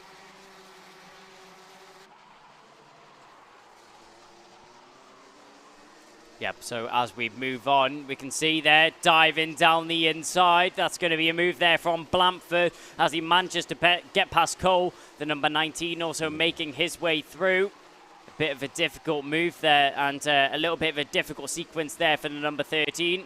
We're having a look at diving down the order. There's an issue there for Alexander Cole. I think that may be all the way down in 19th, sorry. So what's happened there to Alex Cole involved in that incident and just seeming to be dropping back even more? Is there a problem with the kart there? Yeah, no, I think probably he was involved in that battle with Lucas Blamford, wasn't he? Yep. And Lucas was pushing him hard, and the net result of that is that Cole slips away, as it was, of course, our man Liam Hartley, the number 19 kart there, back in 8th. He was out in front a while ago. Now he's back in 8th, 37.53 then that we're looking at here on screen at the moment. Reg Hayward and Deacon Russell, Morgan Hudson Brown then. That's your battle in the midfield for 11th, 12th and 13th that we're looking at.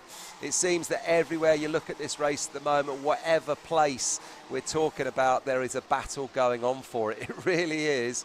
Do or die, go big or go home in this one then, because if you don't make it through the superheat, then you are going home. This is all about qualifying for the super final. Just 34 spots available as the clock counts down then. 15 seconds left on the clock. Back out in front with Freddie Ingram, the 69 there. Just behind him then the 114 of Jack Hobson. Lewis Goff then is third. But as we come around the final couple of corners here then, just going through the chicane and then coming around the back straight, that big sweeping right-hander into Gasworks then.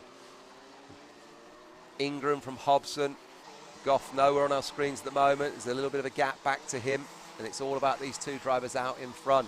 You would think that Ingram, with the committed nature of his driving and the talent that he's got, he's not going to let this one go. A gap opens up just back to him, to Jack Hobson there as we're on the final lap, Kai. Yeah, Ingram already established a little bit of a gap there over Jack Hobson in second position. 3/10 is separating our two leading drivers right now. The 69 in the Cosmic Chassis has a little look over his shoulder before he goes diving down into the first of the two Senna S's.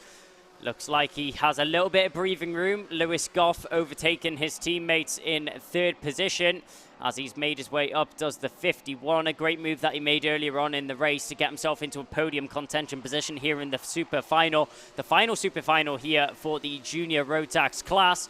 But going down through the back chicane and through the horseshoe section now, Freddie Ingram, he got the move done earlier on. He got past Jack Hobson and charged on from there. He'll charge past the line to take the checkered flag. Freddie Ingram will win the Super Heat B here for Junior Rotax from Jack Hobson. Lewis Goff, Gracie Mitchell, great race from her to take advantage of the situation at hand. Then Jack West, Lucas Blanford, Shun Saguchi. Then we have Sky Parker, Reg Hayward and Deacon Russell all involved in a very intense battle to the line, rounding out the top 10 here for Junior Rotax Super Heat B. Brilliant stuff, Kai. Great to call it with you there on those two Junior Rotax Super Heats A and B. The computer will now do its business and spit out the names and numbers of the 34 drivers that will make it through to that super final this afternoon. Yep. And every one of those drivers very deserving of being there. That was a battle in both of those super heats, so well done to all the drivers in Junior Rotax this weekend. Hands down, probably the toughest class that we're running in UKC this year, certainly in terms of numbers. So just getting in the mix with any of those names, any of those drivers there and finding yourself on the sharp end of either of those heats, well done to you. It's no mean feat. And Kai, I'm going to leave you now. A couple to go, Honda Cadet and then Senior Rotax. I'm going to go and scoop up a few more bits and pieces for the TV highlights, and then I'll be standing by in the scrutiny area to get some post-race interviews on the Super Finals this afternoon. Yeah, thank you so much for joining me, Kev. It's been amazing commentating alongside you for these first three races, and I hope wish you the best of luck there, getting some content prepared for what will be a busy, very busy afternoon there for the finals that we're going to have at hand, and I'm sure we're both very much looking forward to it. The drivers are going to be getting their nose cones checked, a little bit of a wave through, but we're going to take a little bit of a break in the commentary box here. We're going to have a couple of ads play before we go on to our penultimate super heat of the Honda GX200s.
So back on here we go for the penultimate of the super heats this morning. We're going to have the Honda GX200s coming up.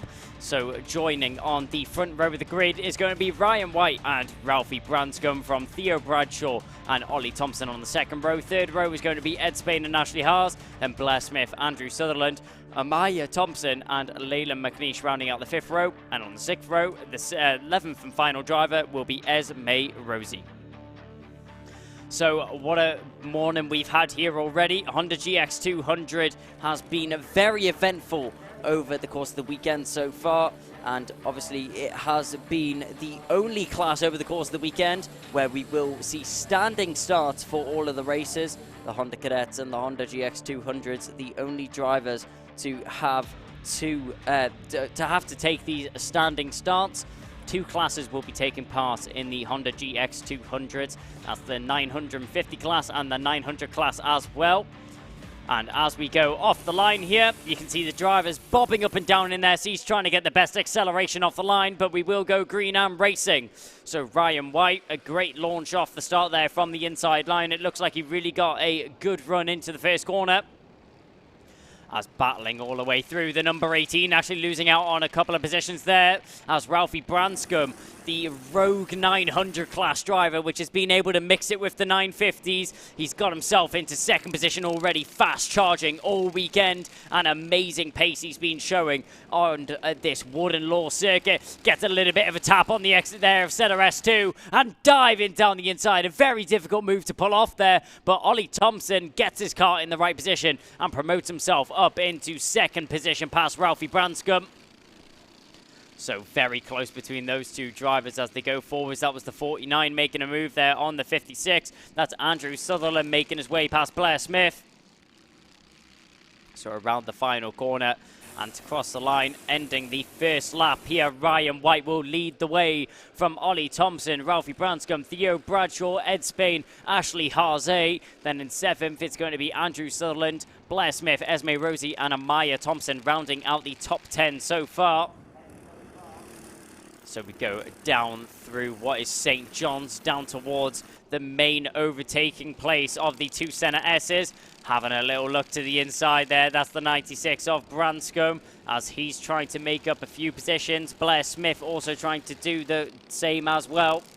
The number 17 tucked in behind Ashley Harzay, all over the back of Ed Spain. Spain turns around. You'll see that Harzay's all over the back of him. Diving down the inside. Harzay takes the place. The number 17 will gain themselves another place up into 5th position, as Ashley Harzay has been working hard all weekend to get themselves up the grid.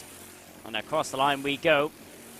Ryan White still leading the way from Ollie Thompson. Theo Bradshaw is in 3rd position, but also picks himself up the fastest lap of the race by 4 tenths over 2nd position and 2 tenths faster than our race leader of Ryan White right now. We're keeping an eye on there. That's the number 18 making his way through. That's Ollie Thompson trying to fend off Theo Bradshaw right now.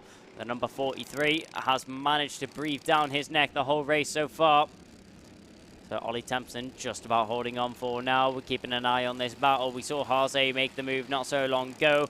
Ed Spain has not went anywhere though, as Ralphie Branscombe's also trying to get involved in this battle. Branscombe we saw take one heat win yesterday, which was very well fought for. It was in the final heat of the day, very well deserved, as he's been making his way up to it and building up to it over the course of Saturday's racing. Eventually was able to take victory in that final race, as I mentioned. The drivers, as they come out of that final paddock bend, have a little look over their shoulder to make sure that there's no drivers within overtaking range and they don't have to defend going down into that first corner. You can see the difference in line there, actually, between Ashley Harzay and Ed Spain. Harzay taking a lot more of a flowing line, trying to open up the corners as much as possible, as Ed Spain definitely taking a more tight to the apex approach, trying to minimize the movement of the car through the corners, maybe sacrificing a little bit of rolling speed, though, in doing so. So Ryan White on that previous lap gets a 58.114. But actually, fastest sector on this lap goes the way of Theo Bradshaw. 1.4 seconds is what separates our top two. So this is why we're focusing on the battle for 4th position. It's very close between these three drivers, as Harzay, Spain and Branscombe all go at it as they go through the horseshoe section now. Down towards paddock bend. Is there any switchback dives? No, there isn't. Ed Spain thinks better of it. Looks over his shoulder. He'll see that Branscombe is there. Branscombe also checks over. He'll see that he has quite a large gap all the way back to Andrew Sutherland in 7th position. So nothing that the 96 needs to worry about right now. going forwards. It's going to be a tough race between those three drivers. Theo Bradshaw putting in the fastest lap of the race, actually chipping away 2 tenths at the gap that he's already established, has Ryan White. So now only 1.2 seconds is what separates Ryan White and Theo Bradshaw on the circuit. And with just around half of the race has now been completed, 4 minutes 30 has been completed. So we'll have to keep an eye on how that gap develops and how that gap changes between our leading 2 drivers. Ryan White got a great start and was able to break away from the rest of the field. But as soon as Theo Bradshaw got it all settled and got his racing underway, he was able to start chipping away at the gap of the 47 that he'd already made over the first half of this race. And actually the 49 there, you could see his rear bumper being a little bit skew with. So maybe might be picking up a technical flag if that rear bumper gets into any much of a worse situation. It looked like the rear left of that bumper was actually rubbing on the ground and on the straight as he was driving down. Ollie Thompson actually being the fastest driver on the circuit right now. Theo Bradshaw cuts out another 0.04 of a second. It may not sound like much, but over the course of these 5 minutes remaining in the race, there's still a lot of time left to go. So obviously all of those small advantages that Theo Bradshaw is able to gain will all build up over the course of the race. We'll have a look in Sector 2. With 10th quicker is Theo Bradshaw, but Ollie Thompson is absolutely soaring out on the circuit right now. He's setting purple sector after purple sector. Got the fastest lap last time round, and you'll keep going to try and catch on to the back of Theo Bradshaw. 1.7 seconds is what separates them right now, but if Ollie Thompson keeps up the pace that he's setting, I say that. And there goes Theo Bradshaw, the fastest lap that he's been looking for. Cuts it down to a sub 1 second gap here. If this was Formula 1, he would have DRS, but no, it isn't. It's grassroots karting, so it's all down to the basics and all down to driver pace. The 43 has now hit the 1 second gap. We saw an overtake there in the background. That looks like that was trying to be. Yes, it was. Ralphie Branscombe gets his way past Ashley Harzay. So Harzay now dropping down into what is 5th position. Ed Spain has now been shuffled to the back of this pack. Unfortunately, he'll be the one that's having to chase down the back of the 2 drivers in front of him. Having a look over the shoulder there is Harzay as they go down into Gasworks Bend now. But Ralphie Branscombe, as soon as he's made that move on Ashley Harzay, he's wasting no time in trying to check out from the rest of the drivers in behind him. Already establishing a little bit of a gap, and a mistake there made by Harzay going around the final corner. It means that Ed Spain was able to cut down the gap a little bit and get a little bit feisty, maybe even look down the inside. Wasn't able to make a move that time round though. Theo Bradshaw, another fast lap going his way, cutting down the gap to just 8 tenths of a second. 2 minutes 50 left on the clock. We're looking at around 3 or 4 laps still remaining for these drivers to take part in. So still plenty of time for Theo Bradshaw to cut down this gap to Ryan White. He's got to keep an eye out for Ollie Thompson, though, in behind. Only 7 tenths separating those 2 drivers. Pretty even gaps that are separating the top 3 right now. 8 tenths between top 2, 7 tenths between second and third. But it looks like it's going to be Theo Bradshaw, the fastest driver out of the 3 on the circuit right now. Actually, in saying that, Ryan White sets a purple sector 2. So around the final corner we will go. Soaring out the steering there was Ollie Thompson as he's trying to get his car facing in the right direction that he wants it to go. Ryan White just maintaining the gap that he has to Theo Bradshaw right now. Only 7,000 separating them on that previous lap. But as I've mentioned in previous races, that 8-tenth gap, just one mistake, just one off there from Ryan White, and Theo Bradshaw is instantly drawn into the battle and instantly going to be able to be within attacking opportunity of getting himself a race win. So Bradshaw needs to keep pushing this car to the limit and trying to gain as much time as possible here and there. 2.5 tenths he manages to gain there just in the second sector as Theo Bradshaw is absolutely flying out on the circuit right now. Ryan White cannot do anything to respond to the pace that he's putting down on the circuit. Apart from a good sector 1, it's all taken away in sector 2 there from Bradshaw as looking down the straight. You can see visually 4 tenths of a second is now the gap that separates the top 2 as it's drastically cut down on that previous lap. 4 tenths of a second quicker on that previous lap was Theo Bradshaw, then Ryan White. If he keeps up this pace by the end of this lap, Theo Bradshaw will be within overtaking range and overtaking opportunities of Ryan White. Ollie Thompson just not able to match the pace that's being set by Theo Bradshaw right now, as Bradshaw manages to gain on the driver in front and also extend his gap to the driver behind, so nothing that he needs to worry about right now. Ollie Thompson, though, is quicker than Ryan White in front, so if he's able to close down that gap, and look at the gap now between Theo Bradshaw and Ryan White. Just a cart's width is now separating these two drivers.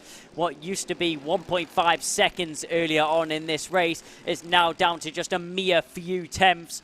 We go round the final corner and we will mark the start of the penultimate lap of the race now. Looking over his shoulder, Ryan White will know he's in trouble. Quaking in his boots right now in the car will be the 47, as the 43 of Theo Bradshaw is on an absolute charge, looking to get himself into the leader of the race, and nothing will stop him. He sets another fastest lap in doing so at 57.487, 3 tenths quicker than the race leader on that previous lap. Round the first of the center S's, round the second of the center S's, glued nose to tail right now is White and Bradshaw. Bradshaw looking to be the quicker of the two drivers, the more dominant of the two drivers. Ryan White needs to double check. He needs to make sure he's not seeing things. I had such a big gap earlier, and now it's all gone. What a move there from Theo Bradshaw as he squeezes down the inside of the smallest gap that Ryan White created. Just a little bit of a drift wide on the apex, and Theo Bradshaw was able to make its way through. We'll have to have a double check on that one to make sure there was no contact between the two drivers. It looked clean from here, but he's fighting back, looking down the outside. Ryan White not able to get it done that time round. He'll go down through the dog leg, down through St. John's now towards the two center S's. This is a great opportunity for Ryan White if he wants to get it done. Thinks about it into the first of the center S's. Not able to get the move completed though. Theo Bradshaw, with that move completed on the previous lap, I think it will be investigated, and there will be a little bit of a look on the replays to see if there was any contact between the two drivers, but it was completely clean there between Theo Bradshaw. No, wide! There was contact there between Ryan White and Theo Bradshaw as White dives down the inside and barges Bradshaw out the way. That now brings Thompson into contention, but across the line we go. There's a wave of hands in the air there from Theo Bradshaw, and deservingly so. There was major contact between the two drivers, as we'll have a little look on the replay center here to see if there was any major issues between them. I'm sure that will be reviewed, and I'm sure that will be checked over by the stewards. Ryan White will cross the line first on track, but I'm not sure if that result will stand. So Ryan White leads, and Ryan White will win from Theo Bradshaw and Ollie Thompson on the circuit. Ralphie Branscombe will come home in fourth with the fastest lap of the race as well on board. So 12th lap completed. The 47 will come in to the pit lane in the first position. But we'll keep an eye on the post-race. Obviously, the post-race verdicts by the stewards might come into account on this race. It was a tricky situation between the two of them. If I have a little look over my shoulder, I might be able to see the incident again there as they went down into the corner. Theo Bradshaw's move was completely clean, but what happened in response there from Ryan White, it just looked like a desperate dive down the inside to get himself into the lead of the race. And yeah, complete contact between the two drivers. Unnecessary move there from Ryan White as he knocks his competitor out the way on the exit of the Gasworks corner. So with that, rounding out the end of a very action-packed and a chaotic end there to the Honda GX200 race. We'll cut to a short ad break and then go on to the final of our superheats, the Senior Rotax. Want to get on the road as quick as possible? Pass in as little as 3 months with PassMeFast, the UK's leading intensive driving course specialists. A PassMeFast course is the fast and hassle-free way of getting your license. Plus, our 100% money-back guarantee means it's all risk-free. This isn't your average driving course. We've revolutionised how Britain learns to drive with our fast-track test system, modern learning methods and flexible monthly payment options. Plus, you can track your progress and manage your course anywhere, anytime with our industry-leading student portal. Take the faster route to driving. Book today at PassMeFast.co.uk.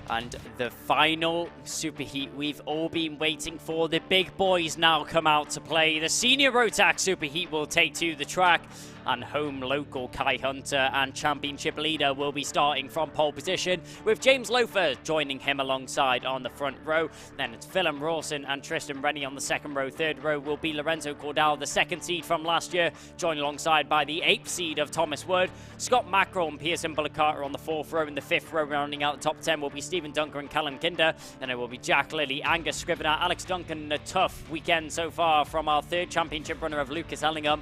Then it will be Charlie Pritchard, Isaac Lord, George Hunter, Leo Purchase, and on the 10th row of the grid it will be Theo Fedrick and Jack Bate. Then it will be Stephen Napier, Jack Collins, Jay Pearson, Ramarion Ubi, Will Murdoch, Andrew Hughes, and on the what is going to be the 14th row of the grid, it's Oliver Duffel and Jay Lewis rounding out the 15th row, and the top 30 will be Gavin Dewitt and Benny Chilton. So with that being the 15 rows, there'll be one more row joining us on the rear, and that 16th row will consist of Nathan Guzzi and Kieran Leonard. So a very tough and tight grid here for the senior Rotaxes. It's going to be great action all the way through. We saw amazing racing from everybody out in the senior Rotax yesterday on Saturday. I think it's debatable to say that they were one of the most fun classes to watch, and definitely one of the most competitive out there on the circuit. Some could debate that the junior Rotax did top that, but my personal favourite has been the senior Rotax so far. We had a couple of incidents in one of the heats yesterday, which was going to be in Heat 2 of the senior Rotaxes. We had a couple of red flags. Luckily, all of the drivers involved in those incidents walked away completely fine and completely medically cleared to race today, so we are not missing any drivers from the grid right now. Our pole position sitter there, the 95 of Kai Hunter, looking very chilled out on the grid. Absolutely no nerves there for the DHR driver, as he will be lining up from pole position. Obviously, Kai Hunter leading the championship right now, and he did win last time out at round 2 in Larcourt. He was the master of the wet conditions out there, controlled the rest of the field and walked away with the victory. Obviously, it's not just in the UK where Kai Hunter's had his successes last year, finished in 4th place in the Rotax Max Euro Challenge, so extending his victories and extending his portfolio outside of just UK racing. But it's in UKC that he has been dominant so far, with 1 win under his name and a championship title currently going his way. It'll be interesting to see how he's able to navigate the rest of the field and navigate the tricky circuit of Warden Law. As we mentioned, Kai Hunter, being the local of this circuit, will know these streets like the back of his hand. And I think it's fair to say it's going to be a tough challenge for anyone out there on the circuit to take it away from Kai Hunter on pole position.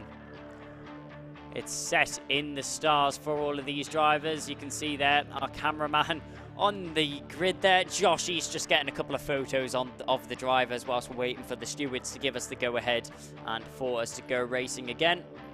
We see him there just taking a few pictures of Lucas Ellingham sitting on the grid. Lucas Ellingham being the driver sitting 3rd in the standings so far. It's been a tough weekend for him so far, just struggling with setup on the car and struggling with this track. But obviously drop rounds are available when it comes to the end of the championship. There'll be one drop round for each drivers out of this 6. And luckily, so if one driver struggles one weekend, then they can drop that as their drop round, which just makes it a little bit more intense and makes it even closer up at the front end of the championship. 423 points is currently the total which Kai Hunter is sitting on. Sean Butcher still sitting in 2nd position in the championship right now. He is not currently present at this event. Obviously looking to take this as his drop round right now. But on overall standing points, currently sitting 2nd in the championship will be James Loafer. After a brilliant couple of heats yesterday, he'll be lining up on the front row alongside Kai Hunter. The number 95 will be joined by the number 74. So Joshy's there, getting a few more photos. You can check out all of his photos on Instagram and all of his socials. But if you're watching here on Alpha Live, or if you're watching on the UKC official Twitch, make sure you get your messages in, get your messages of support in, because we are keeping an eye on the chat, and I will be able to read out those messages on the live stream. So any shout outs that you want, just make sure to let me know, and I'll make sure to try and not miss them. The PassMeFast Ultimate Karting Championship has been an outstanding event so far, with this being the 3rd of the 6 rounds that are going to be completed. We're now at the halfway mark in the championship. Let's keep an eye out on the rest of the rounds. So this 3rd round here for the UKC Championship is going to be taking place at the Warden Law Circuit. We'll have a little check at the race calendar for the final 4th, 5th and 6th round. Round 4 is going to be all the way down south. We're going to be looking down at Wales for Three Sisters. That's going to be on the June 17th and 18th for round 4. Round 5 is going to be taking place at the infamous Clay Pigeon on July the 22nd and 23rd. And at Rowra, round 6, we're back up in the northeast of Cumbria. A racing spectacle. So much history has went down on that circuit, and a driver's favourite for many people. What a way to round out the championship it's going to be on August the 12th and 13th at round 6 on Rowra. We have a shout out here from Rezai shouting out, "Come on, Leo." Don't know exactly which Leo there it is. We have a couple of Leos here this weekend, so if you're a little bit more specific, I might be able to get a shout out for the driver there. Hot Wheels Central asks for a shout out. Of course you can there on the YouTube chat. Beautiful scenery. We actually have clear skies. You can see the coastal edge here in Sunderland, and I think it's fair to say, as a local up here in the northeast, it's very rare that we see sunny skies and we see sunny days of racing here. It's normally the dreary and raining days and all the wet circuits just drifting around the corners. But it's a nice change for it to be sunny up here. Some warm weather as well, as we're in the double digits of degrees as we're getting ourselves towards summer. It's kind of what you hope on seeing as you make your way towards summer. Obviously getting into the latter stages of May, soon turning at June. We can see a couple of our spectators there sitting trackside, having a little look around the cafe. A great selection of food, some great food there available at the cafes. I'd 100% recommend that you check it out in the lunch break, but you want to keep your eyes peeled here first for the Senior Rotax Superheat coming up soon. As they're on the banking, probably one of the best seats that you can get over by our paintball area here at Karting Northeast and Warden Law. If you can hear us on the tannoy at the circuit, give us a little wave if you're sitting on the banking there. We can see you on camera. Give us a little smile as well, as we can see a few of our cameramen and the grid men there standing at the end of the pit lane, waiting for the drivers to exit onto the circuit to get the racing underway. There's Razai with a little bit more specific there. We're going to have a shout out there for Leo Purchase. Leo Purchase, not the greatest of weekends that we've ever seen from Leo, but definitely not the worst to say. He's still up there and around as the green flag is waved. The Senior Rotax will finally make their way onto the circuit. And we have another shout out there from Matt G for Jack Collins. So, drivers make their way onto the circuit. Leo Purchase is going to be taking place in this race. He'll be starting down on the 9th over the grid in 18th position, so plenty of opportunity to make his way through the field and make up a few positions in doing so. So I'm sure Rezai will be on the edge of his seat for this whole race, cheering on for, I'm guessing, what is one of his friends racing out here on the circuit. See, this is the joy of the Alpha Live productions. It's great to see that all of friends and family can sit at home, don't have to worry about traveling up and down the country to support their friends or family, or support their drivers, I think I should say, as a general term. It's great to see that family can watch along from home and support whoever they want along the weekend, and obviously catch all of the amazing actions from all of the classes here, which will be streamed all day from Alpha Live Productions. Hot Wheels Central gets a second shout out here, cheering on Hunter Motorsport. Hunter Motorsport obviously being run by the Hunter family. The Hunter family also owning the circuit here at Warden Law. So Kai Hunter had a little bit of a home advantage, and we've seen that over the course of the weekend. He hasn't had it easy though. The number 95 has had to go through his fair few battles to get himself onto that pole position, but he's took on those battles graciously and has managed to secure that pole position, and he's looking to take home another win, I think it's fair to say. So, as all the drivers now start to form up, it's not long before we get underway with the action here. As everyone slows it down, we can see the drivers pinching the fuel pipe, trying not to oil up the engine as they go around the final couple of corners. That's the last thing you want as a driver on the formation lap. So around the final corner, down this straight we go. Do we go green first time round? It's a great formation there from the drivers, probably the best of the weekend, and we go racing. The clock will start ticking down. 10 minutes of action here, but a terrible start from the inside line. An awful start there from Kai Hunter as he finds himself dropped down into third position. Tristan Rennie there looks like he's got himself up into second as James Lothar crosses the line first from second position. So there in the mid-pack there, that looks like that's going to be Lorenzo Cordal, the second seed from last year, trying to battle for a few positions and looking for a few moves. As we go down the back straight, down towards Gasworks, look over the shoulder there, and it's Kai Hunter on the inside, making up another position as he gets himself into second now. Lucas Ellingham making up a couple of positions there, squeezing his competitor wide on the exit of the Gasworks hairpin. And around through paddock bends we now go. James Lothar leads the way from Kai Hunter, who initially dropped down into third. He'll find himself in second position. Tristan Rennie is now dropped down into third. Once again, the fifth seed from last year is still fighting strong up at the front end. So Lorenzo Cordal applying a lot of pressure there on the driver in front of him.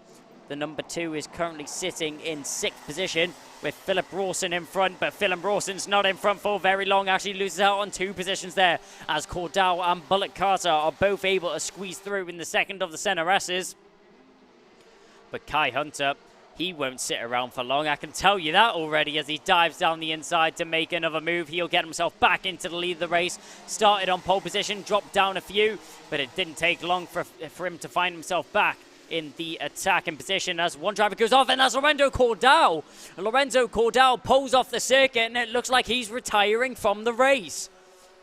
So Lorenzo Cordal didn't quite catch what happened there on the camera. All we saw was yellow flags out there at post 7, and Cordal pulls off on the exit of Gasworks Bend, unfortunately retiring from the race.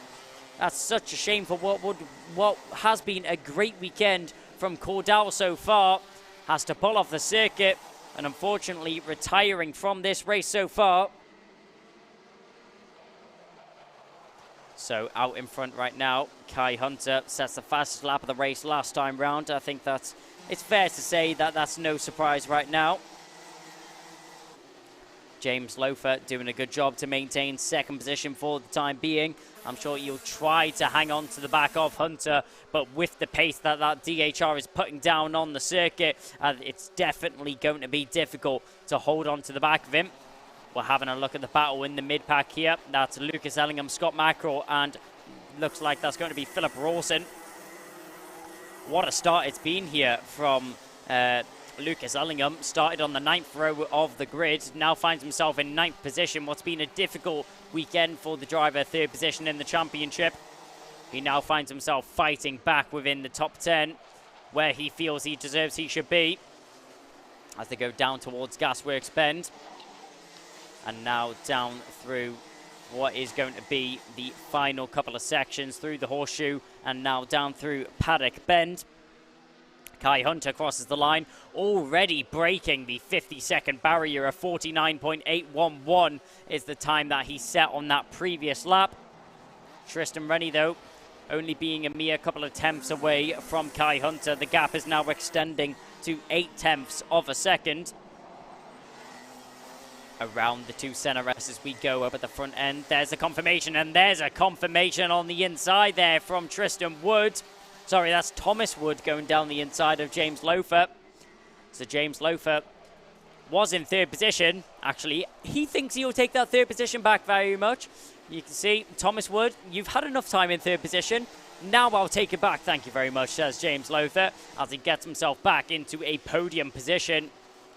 Thomas Wood didn't last very long in that third position. He feels he has the pace to be in front, though, and I would not be surprised if he tries to go back in for remove as soon as possible. With 5 minutes 30 left on the clock, there's been a crash on the final corner. Marshall's rushing to scene, instant red flags. Red flags are out on the circuit, so we'll have red flags out as one of the drivers has had an incident on the final corner, and that will be tended to straight away. All of the marshals will rush to the scene, and any medical attention necessary will be given to the drivers. As there's the confirmation, red flags are out on the circuit. Let's just hope and pray that all of the drivers involved in that incident are completely okay. The drivers will come to a stationary stop on the circuit, and we'll have to slow down to a halt. With only 4 minutes and 30 completed in this race, it looks like the race will be restarted. I'm guessing from the same position that we were when the race restarts, obviously before the race stopped. So drivers pull up to the red flag, pull up to the stop position as signaled by the marshals, as the incident is sorted out and hopefully cleared up very soon. Very scary to see here. Thoughts and prayers are with the drivers that have been involved in this incident. I can tell you now that the drivers that were involved are Gavin Dewitt and Will Murdoch. The 172 and the 93 had a collision on that final corner. But as this issue is resolved, we're going to take a short break here, and hopefully by the time we come back, racing is underway again.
Want to get on the road as quick as possible? Pass in as little as 3 months with PassMeFast, the UK's leading intensive driving course specialists. A PassMeFast course is the fast and hassle-free way of getting your licence. Plus, our 100% money-back guarantee means it's all risk-free. This isn't your average driving course. We've revolutionised how Britain learns to drive with our fast-track test system, modern learning methods and flexible monthly payment options. Plus, you can track your progress and manage your course anywhere, anytime with our industry-leading student portal. Take the faster route to driving. Book today at passmefast.co.uk.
Side by side, who's going to be the bigger man? Oh, big off! Straight in the gravel trap, both cars out. Is it going to work for Sean? He slides up the inside, it's getting very close, he's not made it. Have you ever seen a championship decided like that?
Want to get on the road as quick as possible?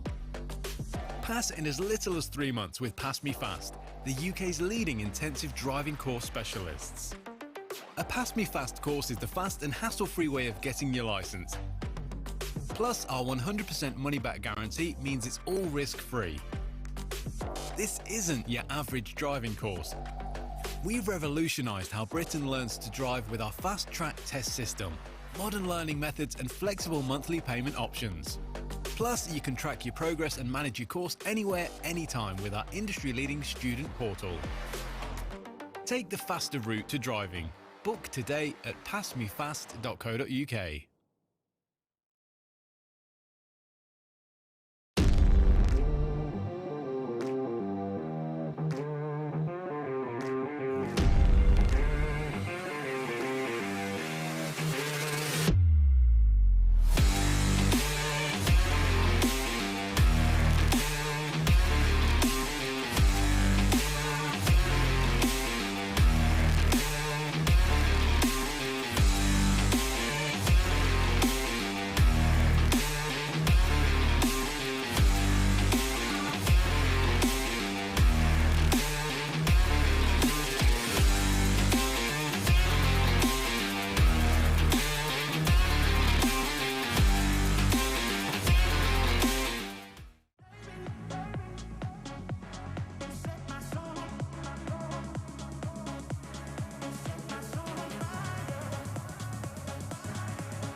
Green flag we go, and racing is underway once again. As everything is cleared up, we will go single file restart here for 5 minutes 30 of action-packed racing. Once again here from the senior road tax, Kai Hunter will still lead the way from Tristan Rennie and James Loafer. Closer than ever are these top three right now. Kai Hunter had done all of the tough work to break away from the field, but now all of that work undone. As, a couple of drivers going wide there. That looked like that was Thomas Wood being involved there. Just running a little bit wide and over the curbs and grass. He'll regather himself though and he'll continue on straight. Watch out, James Loafer in third as he's trying to have a look at Tristan Rennie. Rennie trying to hang on to the back of Kai Hunter though. Hunter, the fastest car on the track by far right now. The only driver that's the only one of three drivers that has broken out of the 50-second lap time mark. A 49.811 is the fastest lap on the circuit right now. I was like that being held by Kai Hunter. Tristan Rennie still sitting in second position right now. James Loafer towering over the number 5 right now. Only 2 tenths separating the two of them. 2 tenths separating our leaders as well. Keep an eye between the top 3 right now, as nothing really changing. Hunter trying to pull away, but not quite working yet as Rennie is in the slipstream. You can see battling in the background. That's the number 24 there of Stephen Duncan trying to make a move. He looks to the inside, but that's already covered there by Philip Rawson. Lucas Ellingham also pulling away from that battle. Ellingham, after what has been a tough weekend, he really has taken advantage of this restart. Finds himself in third position. Angus Scrivener got past Philip Rawson, to get himself into 6th position. But Stephen Duncan still applying pressure, diving down the inside. That's an issue there. An issue for James Loafer. The driver in 3rd position on the track has to pull off the circuit. But Lucas Ellingham, this is absolute golden news for him as he now finds himself in 4th position, challenging for 3rd as Scott Mackerel's in front of him. The number 16 on the Synergy chassis. Is he going to be able to hold on to for long? It's all working well for Ellingham after what's been a heartbreak of a weekend, struggling with chassis and struggling with finding the right lines and power. It all came together at the right time for him. The superheats is the necessary time that he needs to get a good result. We can see a huge train of drivers all squabbling for position in the mid-pack as they all go past the line up into the first corner. We can see there, that looks like that was the number 75. The 75 of Pearson. Bullock Carter trying to hold off from Isaac Lord in behind him. Bullock Carter also putting down the pedal, trying to catch on to the number 24 of Stephen Duncan in front of him. There's an overtake in behind, and a little bit of an argy-bargy move there from the number 9 as Jack Lilly gets past Philip Rawson, but also squeezes him onto the grass on the exit of the first of the Senna S's. Parking it on the brakes right now is the number 29 right there. Sorry, that looks like that might be, yeah, no, the 29 parking it on the brakes. That's in the mid-pack. A little bit further down, that's Philip Rawson. He's already lost enough positions. He's in 10th right now, and he's not looking to lose any more as he parks it on the inside apex of every single corner possible, stopping any other driver from having an overtaking opportunity on him. Kai Hunter out in front of what seemed to be a rocky restart of the drivers being able to hold on to the back of him. Tell you what, Kai Hunter proving why he's the best around this circuit. 2.1 seconds is the gap that he's already managed to extend over the rest of the field. With only 1 minute 30 left on the clock, Ellingham still bowing down pressure onto Scott Mackerel in front. The number 16 doing a great job, though, of holding on to the position that he's in right now. Third position would be a great result for the number 16, and I'm sure he would think so himself as well. Down the straight we go once again. A head down there from the number 41. That's Angus Scrivener. So we know that was Isaac Lord, the number 57, just in front of Philip Rawson. Rawson trying to make another move back. He's dropped down into 10th position from the restart. That was a move in the background there. That was Duncan making his move past Pritchard. Kinder trying to follow through as well. Has he managed to do so? Yes, he has. So Alex Duncan we saw also making a move there on Charlie Pritchard. So now he's the one breathing down the neck of Philip Rawson. Down the inside, there goes the 63 and up and over. Oh, and that's upside down there for the 63. A very slow roll. We'll get the cameras off the incident, and I would not be surprised if we go red. We go red flag again. And with there being only a few mere seconds on the clock, I'm guessing that'll be where we call it. A very nasty incident there shown on the camera, unfortunately. We'll hope to see that the driver's okay on that one, as that was a very nasty incident indeed. Any medical attention necessary for the driver will be attended as soon as possible. But a dramatic final superheat here for the senior Rotax class, as the red flag will be out.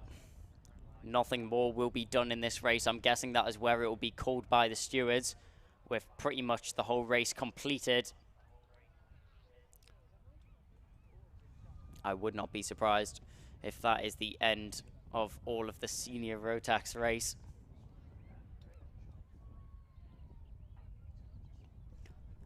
So the medics will go onto the circuit.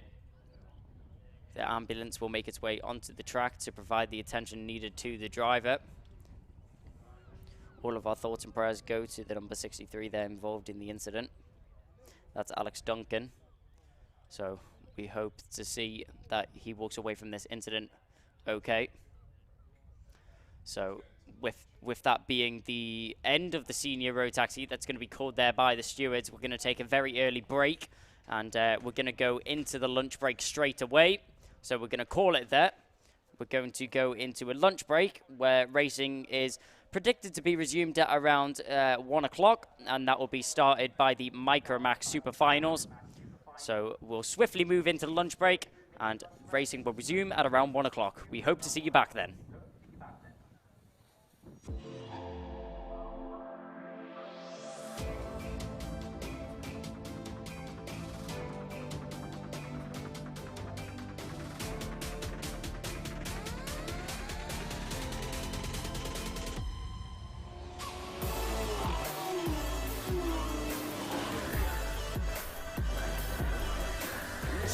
by side. Who's going to be the bigger man?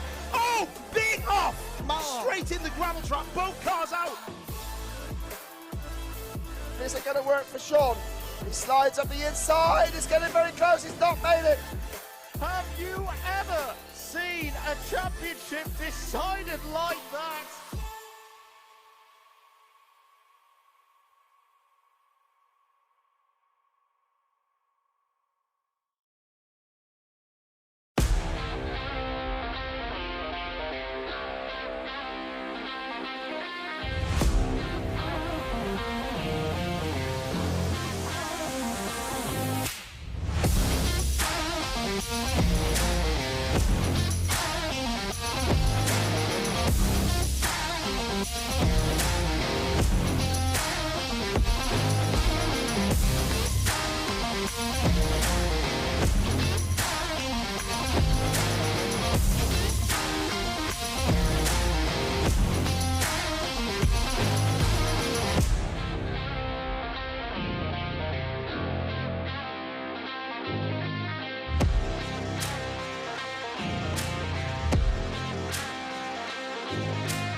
Want to get on the road as quick as possible? Pass in as little as 3 months with PassMeFast, the UK's leading intensive driving course specialists. A PassMeFast course is the fast and hassle-free way of getting your licence. Plus, our 100% money-back guarantee means it's all risk-free. This isn't your average driving course. We've revolutionised how Britain learns to drive with our fast-track test system, modern learning methods and flexible monthly payment options. Plus, you can track your progress and manage your course anywhere, anytime with our industry-leading student portal. Take the faster route to driving. Book today at passmefast.co.uk.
Well, good afternoon from a gloriously sunny Warden Law circuit here at Karting North East, where we have been treated to perfect racing conditions for round 3 of the 2023 PassMeFast Ultimate Karting Championship. I'm Kev Harris and I will be picking up the post-race winners interviews today. And in the commentary box, you've got Kai Bachini looking after all of the comms, keeping you up to date with what's been going on. He's been doing a great job across all of the heats already this weekend. And oh boy, what heats we've been having. If you cast your mind back to round 2 at Larkhall, the drivers were just battling the weather, weren't they? All of those finals were run on wets. Well, that's not going to be the case here at Warden Law this weekend, where the sun is shining, the track is hot, the tyres are sticky. It is just a perfect scene. The grass has been cut, the tyres have been painted. It couldn't look better. The stage is set for some phenomenal super finals then this afternoon. As we stand here on what is the start-finish straight, we look down away to our right, and that first right-hander is where this action is going to start. Will you be a driver that takes it flat? Will you lift? It could be that people get some overtakes done in the early stages of the race just up there. In fact, I've already said too much. Let's take a detailed look at the track as I had a little walk around earlier yesterday morning. Hello and welcome to Warden Law for round 3 of the 2023 PassMeFast Ultimate Karting Championship. Incredibly, by the end of this weekend, we will be halfway through the season, and already there are a number of drivers who are making their intentions clear with their eyes firmly fixed on lifting the championship crown. And last time out at Larkhall, those drivers were making the calls on the wets or the slicks as they dodged the rain in what was some fair but very hard-fought racing.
For our UKC drivers though, once again they'll be testing their skills around what is a very technical 1200 metres of fast and fresh looking tarmac, looking to get those overtakes done at the right moment on their way to the all-important checkered flag.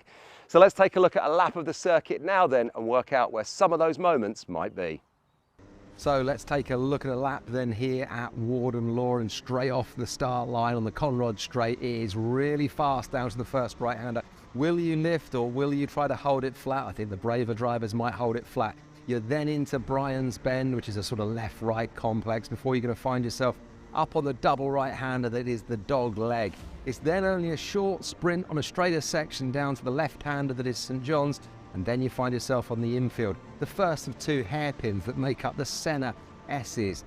Could you get an overtake done here? Well, maybe you can. You then find yourself up on the chicane out back there. It's a right, left, right, and you want to leave yourself as much curb as you can on the exit of that one to carry your speed down the back straight, which isn't actually a straight at all. It's a big, long, sweeping right-hander, and you might get an overtake done then at Gasworks Bend as it dips down. And then when you've made your way around that Gasworks downhill bend, you find yourself coming back into the infield, and it's the horseshoe section, which is actually a triple sort of apex left-hander before you then come around that final bend, paddock bend, and then it is foot flat to the floor as you cross the finish line, hopefully taking the checkered flag.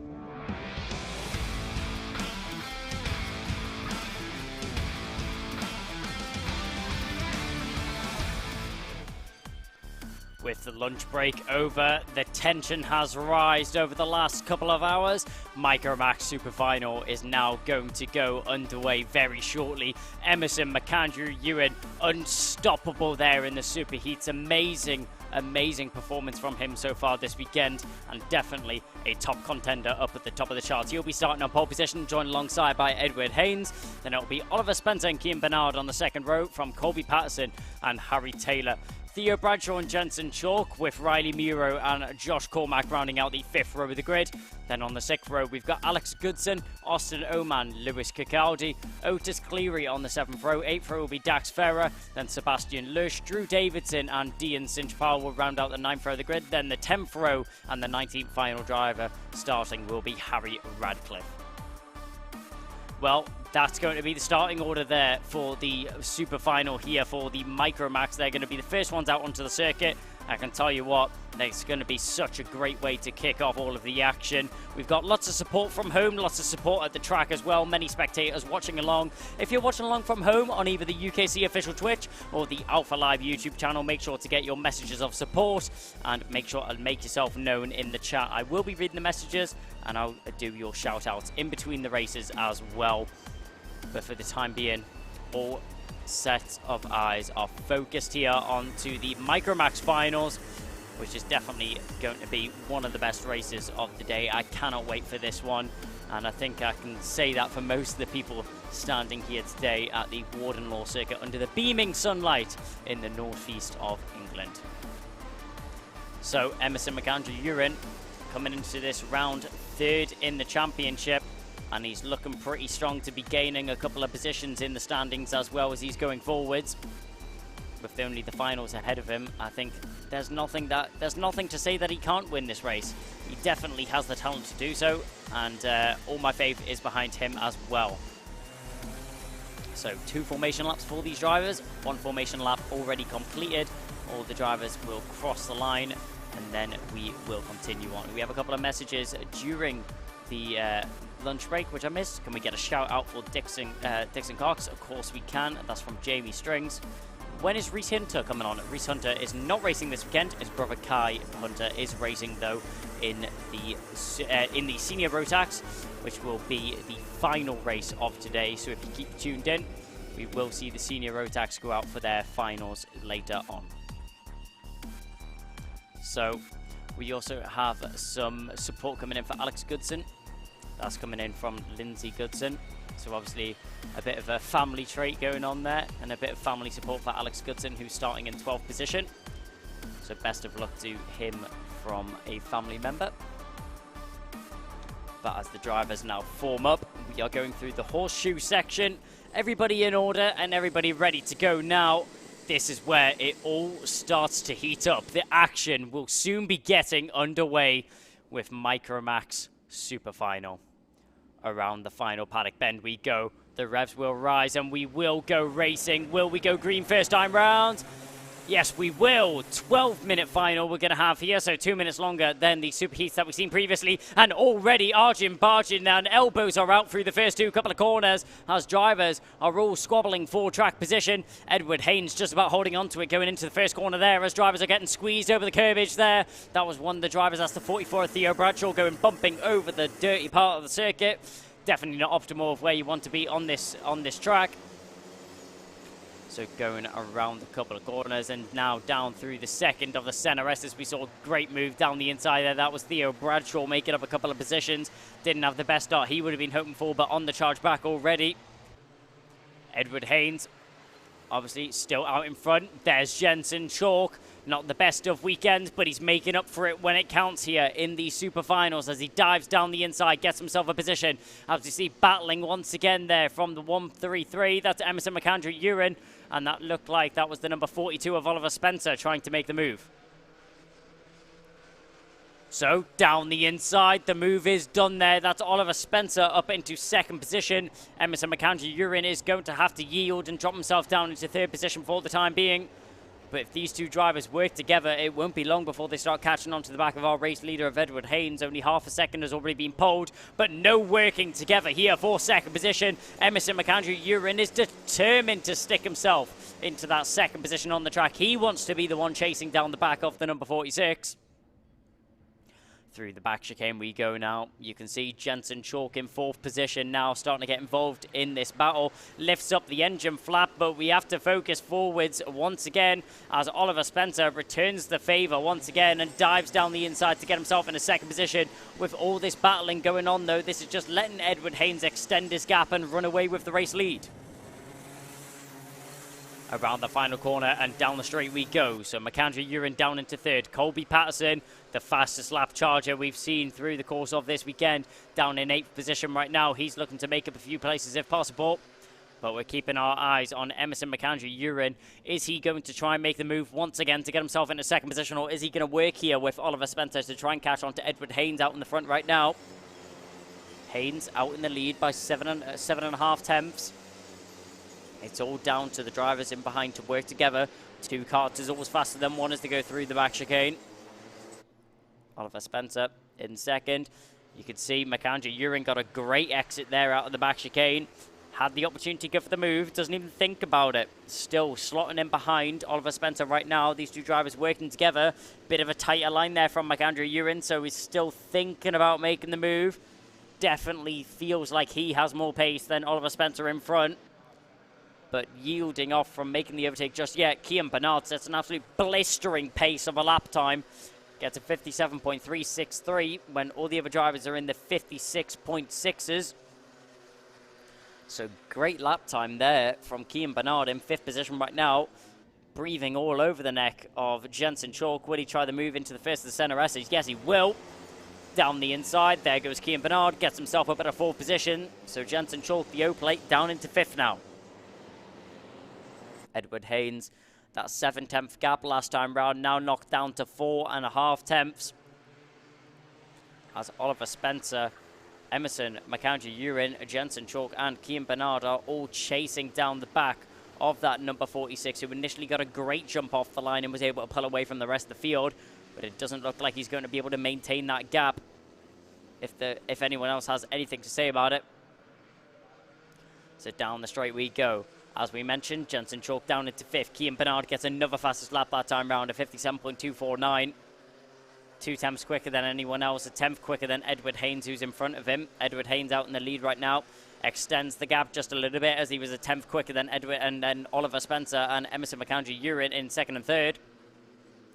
McAndrew-Urin definitely has more pace in the bag, just waiting to unleash it. Oliver Spencer gets fastest sector 1, so cuts down the gap to Edward Haynes by just a fraction.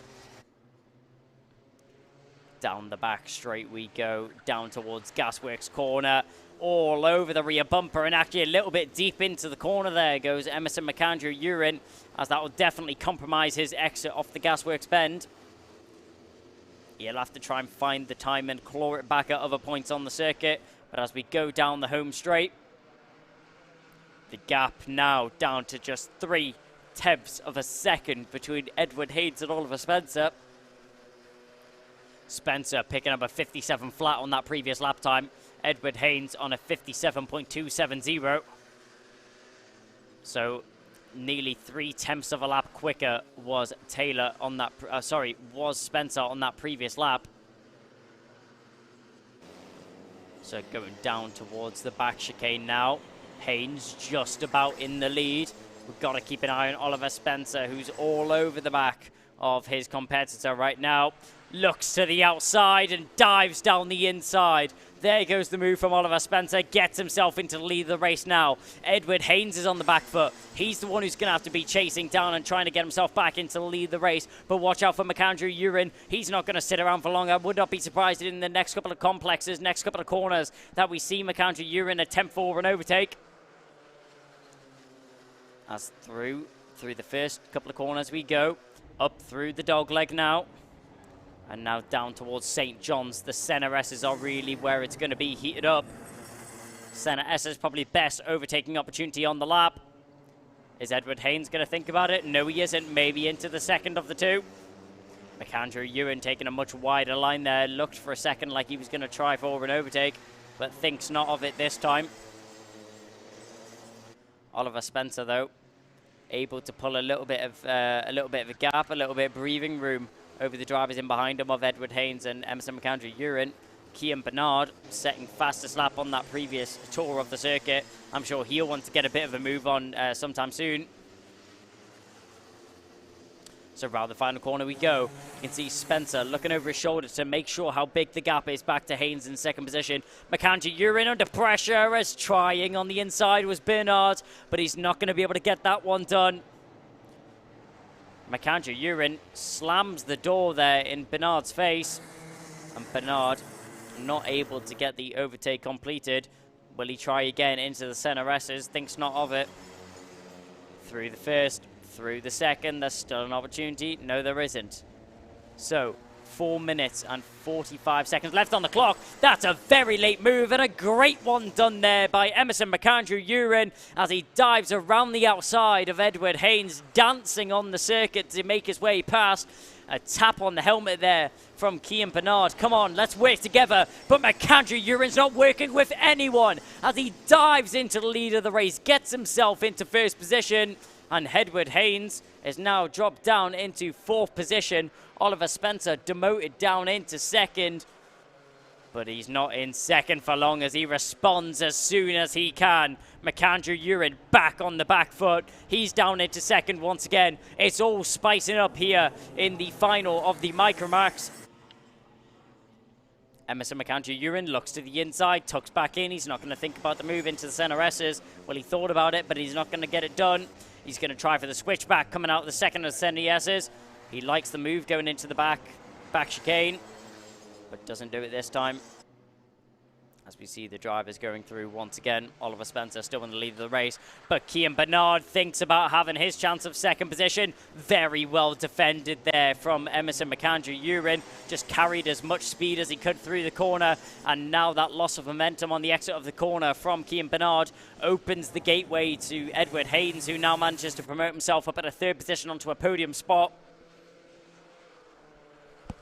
So through the first corner we go once again. 3 minutes and 10 seconds left on the clock. 3 minutes and 10 seconds of action-packed racing here in the final race of the day for Micromax at Warden Law. So around through the two center S's we go. Edward Haynes, originally in the lead of this race, lost a bit of pace, lost a bit of momentum, but he looks to be back on form and he looks to be back challenging for that top position. Edward Haynes still going for glory and going for gold. No one thinks of an overtake coming into the Gasworks bend. One single move in this train will upset the fabric of the whole train combined. It will be like a domino effect. As soon as one driver goes in, everyone tries to follow through and everyone will be squabbling for position out of these four. So Spencer still out in the lead, very calm and composed out in front. Haven't seen a single mistake there from the 42 out in the lead right now, which is how he needs to keep it going if he wants to maintain this lead and if he wants to maintain the victory on circuit. Jensen Chalk there and Colby Patterson, both very close together, battling for position. Jensen Chalk just about holding on for the time being, but Patterson showing that he has the pace to go past.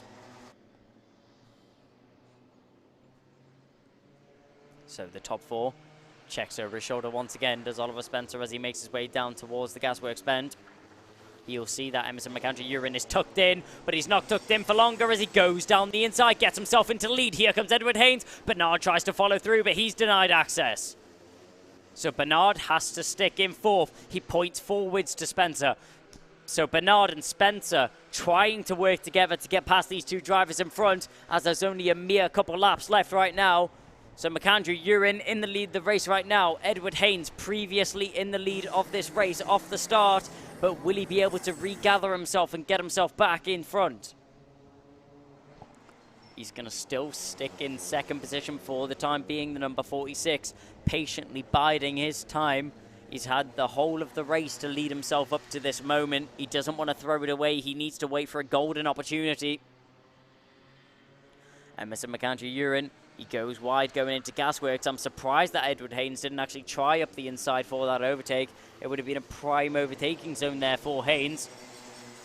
Nail-biting stuff here in the first of the Micromax finals. What a way to start off the afternoon of racing. All the drivers check over their shoulder to make sure that no one's within overtaking range. One driver within overtaking range is Oliver Spencer as he goes down the inside of Haynes. Can Bernard actually make it through this time? Yes, he can as they make their way up the bend towards the dogleg. So Haynes took too long thinking about going for the move for the lead, and now he's shuffled to the back of the pack and he's down into 4th position. This is really a factor of overtake or be overtaken. Haynes is going to try the switchback as they go towards the back chicane. It's going to be defended by Bernard, but not defended hard enough. He actually rides the rear bumper there. So Bernard rides the rear bumper of... Sorry, that's Kian Bernard riding the rear bumper of Haynes. So Edward Haynes manages to get the move done. But with all that commotion and all that contact between the two drivers, that now means that our front two have broken away. Last lap of the race. Here we go. Emerson McAndrew-Urin leading from Oliver Spencer, but he's not going to let that happen for long. Has a little bit of contact there. Pushes Emerson McAndrew-Urin out of shape as they go into the first corner. So McAndrew-Urin will now be on the back foot. He's going to have to give it his all. He's going to have to push like hell if he wants to get himself back into the lead of the race. Oliver Spencer with a touch-and-go move there, going down into the first corner. They'll go down through the final couple of sections, down through the back chicane, and going towards Gasworks. On track, it looks like it's clear and done. It's going to be Oliver Spencer out in front. But I'm sure that the replay from that first corner will be reviewed time and time again to see if there was malicious contact or enough contact for it to be penalty worthy. But we'll focus on the present across the line, and very happy with his result is Oliver Spencer. Emerson McAndrew-Urin not as elated though as he comes home in 2nd position on a race that he feels he deserved to win. A hard-fought weekend there from Emerson McAndrew-Urin, all for it to come undone on the final lap. But Oliver Spencer will take the victory on the circuit there from Emerson McAndrew-Urin, and Edward Haynes rounding out the podium in 3rd position. Kian Bernard just about holds off from Colby Patterson. Jensen Chalk losing out on that 5th position to Colby Patterson in the last sections of the lap. In 7th position comes home in Harry Taylor from Theo Bradshaw, Riley Muro and Josh Cormack finishing within the top 10. Otis Cleary in 11th from Sebastian Lurch. Alex Goodson, Austin Oman from Dean Sinch-Pahal in 15th. Then in 16th it was Lewis Cacaldi. Dax Ferrer in 17th, and in 18th rounding out the weekend. The only novice taking part is the number 62 of Harry Radcliffe. So after a very eventful race there for Micromax, we're going to throw it down into the pit lane to Kevin Harris, who's going to have a talk with the top 3.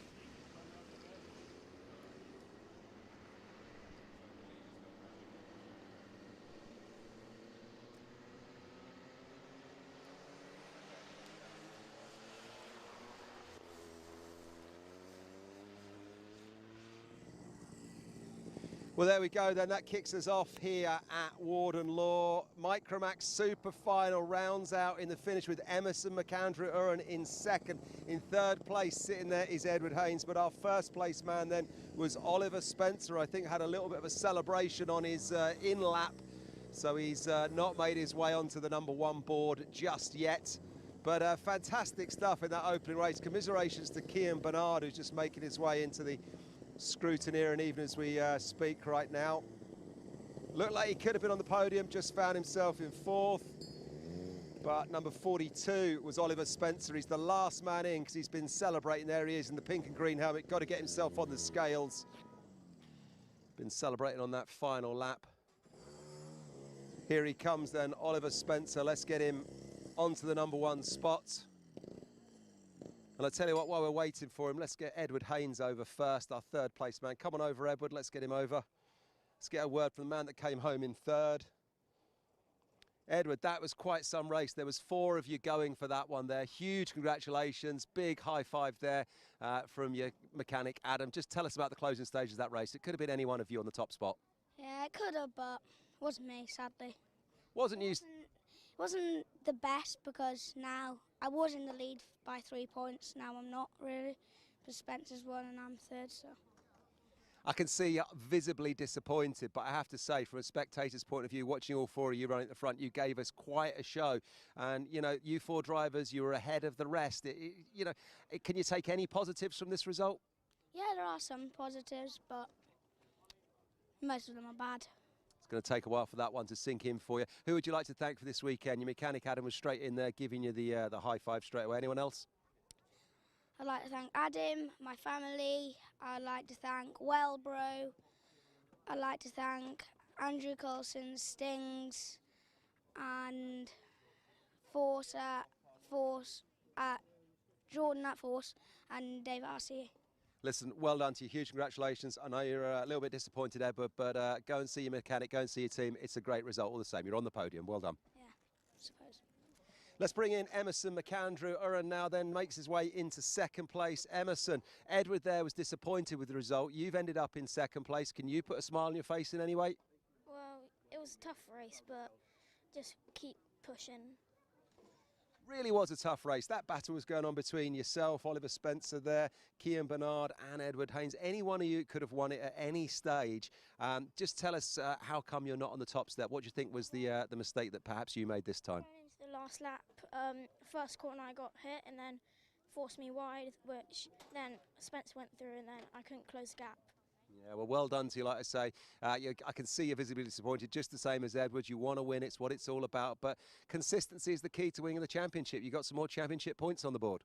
Yeah. All right, well, listen, anyone you'd like to thank? I'd like to thank my family, DHR, Time, and Daryl and Sam. All right, well done. Go and high-five your team. They'll be pleased to see us. We welcome in our race winner, Oliver Spencer in Micromax. Oliver, the smile says it all. What a race. Those 2 other drivers that are joining you on the podium, they're a little bit disappointed. You've got a lot to smile about, though. Yeah, we're really happy with the result.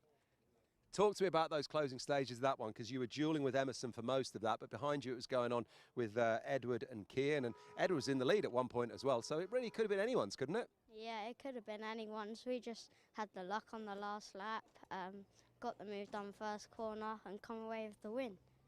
Huge congratulations. Just give us a quick word, what's going through your head when it's lap after lap and there's a train of 4 of you like that? Are you pushing, or thinking, I'm just going to wait till the last lap or 2? Yeah, I'm just thinking keep calm, just wait till the last lap and then overtake, and it planned out well.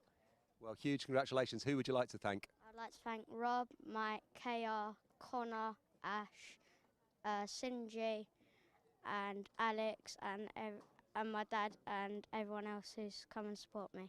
Well, there you go. Go and give them a high five. Go and celebrate your team. Well done. Huge congratulations. There's your race winner, Oliver Spencer. What a great one to start the day here then at Warden Law in the sunshine. Great moments. Lots to look back on. Let's take a quick recap. Very well put. A lot of action taking place in that one. Let's have a quick replay of all the events and action that took place in that race. A clean start there. Lots of drivers squabbling for position. We can see up at the front end there, our 3rd place driver in the end of Edward Haynes took a very early lead. Managed to extend that gap a little bit, but Oliver Spencer, with a great denial of that race lead, dives down the inside, gains himself a position, and this is where it all started kicking off. Emerson McAndrew, Uran decided to get involved in this battle. So did Kian Bernard. Potentially putting himself in 3rd position for the time being. Taps on his helmet. Let's work together. A great communication between those drivers there. Emerson McAndrew, Uran hit the front initially, but then we go on to the final lap.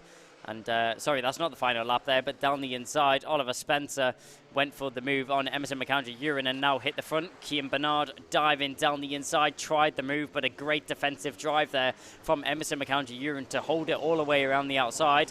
Then down the inside, what a move that was going into the horseshoe complex. Spencer got himself back into 2nd position there past Edward Haynes. Drivers squabbling and swapping positions all the way through this race. As a little bit of contact there through the final fight through the first corner there. And you can see that's where the race was done and dusted. So coming up next, we're Want going to to get have on the road as quick as possible? Pass in as little as 3 months with PassMeFast, the UK's leading intensive driving course specialists. A PassMeFast course is the fast and hassle-free way of getting your licence. Plus, our 100% money-back guarantee means it's all risk-free. This isn't your average driving course. We've revolutionised how Britain learns to drive with our fast-track test system, modern learning methods and flexible monthly payment options. Plus, you can track your progress and manage your course anywhere, anytime with our industry-leading student portal. Take the faster route to driving. Book today at passmefast.co.uk.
Well, here we are for the second final of the day. Mini Inter Super Final is going to be the next race coming up, and here is the grid for that one. Charlie Wolfit's going to be starting on pole position with Finley Lines alongside him from Luca Holmes and Luca Holmes Ballack and Thomas Hill on the second row. Third row is going to be Daniel Minto and Jacob Ashcroft from Oliver Meek, Charlie Very, and on the fifth row of the grid, Jack Collinson 9th, and in 10th is going to be Charlie King. Then it's going to be Noah Barham, Hansen Khan, then Oliver White, Stanley Clark, Harris Ali and JJ Lowe rounding out the 8th row of the grid. Then Drac Gruffity, Jack Cordingley, Charlie Condi and Isabella Stansmore Wilson rounding out the 10th row of the grid. Then the 11th and 12th row consists of Louis Radcliffe, Elliot Surtees, Zach McKay and Mason Webster in the 24th position on the grid. So the Mini Inters now make their way onto the circuit for their first of the two formation laps. This is plenty of time for the drivers to warm up their tyres, get themselves into the racing mindset, and get their carts up to racing spec. So we'll have a little look at the YouTube and Twitch chat. On YouTube, we have a question of when is Water Swift racing? There is no Water Swift racing this weekend. UKC is a strictly Rotax ran championship, and there is only Rotax classes. So we have the Mini Inters, Mini Max, Micro Max, Junior Rotax and Senior Rotax classes all taking part in the events today. The second of which, as I said, Mini Inter are taking place right now, and Mini Inter have provided some great entertainment and some great action over the course of the weekend so far. So down through the first section of corners, drivers have now all started their second formation lap, and we will get ready for everybody to line up and form into positions before the racing gets underway. As mentioned before, there is no X30 classes in the PassMeFast Ultimate Karting Championship. Ultimate Karting Championship is strictly run on Rotax classes, and they will be the only ones competing this weekend at the round 3 here at Warden Law. So as all of the drivers make their way down through the Gasworks bend and now towards what is the horseshoe section, yellow flags are out on the marshal posts, which means all the drivers are having to slow down and form up into position. There you can see our front row starters. Charlie Wolfit in the 195 car. You cannot take it away from him. What a weekend he has had so far. Amazing performance in all the heats and amazing performance in the super heat as well. We go around the final corner though, and revs will rise. Do we go green first time round? Yes, we do. We go racing here for the Mini Inters. Charlie Wolfit with a great start there from the inside line. Finley Lines has to tuck in second position as Lucas Holmes-Ballack wasn't able to get the jump on the line. So down through the dogleg section and through St. John's for the first time in this race, we make our way towards the Senna S's with Charlie Wolfit already pulling a little bit of a comfortable gap out in front. Not the first time that we've seen that happen this weekend. We see fighting in the mid-pack. That was the 1-2-2 and what looked like the 28 of Lucas Holmes-Ballack falling back a couple of positions. So Jacob Ashcroft gaining himself up some ground. Another move there. That's the 28. That's Lucas Holmes-Ballack gaining back some of the ground that he's lost, going past what looked like Daniel Minto. So Daniel Minto dropping a few positions there. And everybody now going onto the home straight and down towards the first corner. Charlie Wolfit still leading the way there and down the inside. What a move there from Daniel Minto, using all the momentum he had coming off that paddock bend, and dives down the inside going into the first corner. So Finley Lines is going to have to sit back in second position right now, 7/10 off the leader of Charlie Wolfit right now. The 195 has been dominating the Mini Inter class all weekend, and what a weekend it has been for him. We're having a look in the mid-pack right now, though. You can see there the number 67 of Oliver Meek getting his elbows out and getting involved in a little bit of a battle with the drivers around him. Down towards Gasworks Bend, we see a move up in front, though. That looked like that was a move there from Thomas Hill. Or was that a move on Ashcroft on Lines? I think that may have been an overtake from Jacob Ashcroft on Finley Lines. So across the line we go. Yes, it was. Jacob Ashcroft gets himself into second position. Finley Lines in third. Daniel Minto drops down into fourth position now. Watch out for Charlie King. He's on an absolute charge through the field right now, is the number 74. This is a great start to the super final there for Charlie King. Thomas Hill still battling away in this pack that we see here. That pack being led there by the 228 of Daniel Minto. Charlie King all over the back of his car. And then you can also see, sorry, no, that's Thomas Hill leading the way from Lucas Holmes-Ballack and Oliver Meek. Down the inside, there goes the 67 of Meek. He tried the move, but he has to think twice about it. Meek trying the move on Ballack. It's not going to work that time round. He has the DHR driver of Noah Barham in behind him. Barham had a great race in the super heat. Let's see if he is able to replicate that in the super finals. as Lucas Holmes-Ballack was able to make his way past Thomas Hill on that previous lap. So up through the dogleg we go now, down through St. John's, out in front. Charlie Wolfett is out in the lead by quite a margin, but he's not the driver setting the fastest laps. That's going to be going the way of Jacob Ashcroft, who actually pulls 2/10 out of his competitor in the lead right now, and also sets another fat purple sector 1 in doing so. So half a second still what separates these two drivers now. Knocked down to 3/10 after sector 1, but a little bit of time is gained back there by Charlie Wolfett in the second sector as he goes purple, instantly taken away there by Oliver White down in 13th position as he picks up the fastest second sector.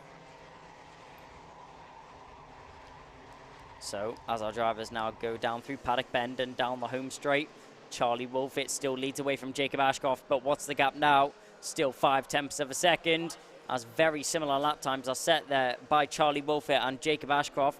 A 54.77 set by Wolfett, a 54.719 there set by Ashcroft. So down through St. John's and down towards the Senna S's. There you can see the 1-2-2 of Ashcroft on an absolute mission right now to catch on to our leader of Wolfett. Wolfett drove away off the start, thought he might have had this one easy.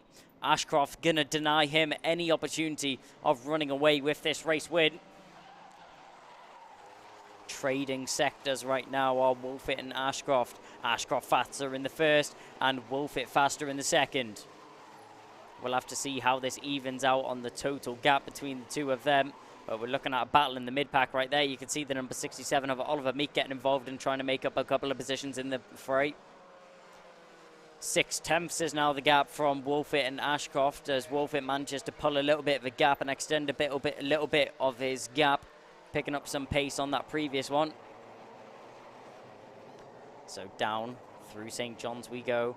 A great battle going on right now. That's Oliver Meek still applying a lot of pressure to the back of Thomas Hill. Thomas Hill trying to hold on to his position as the number 66 right now.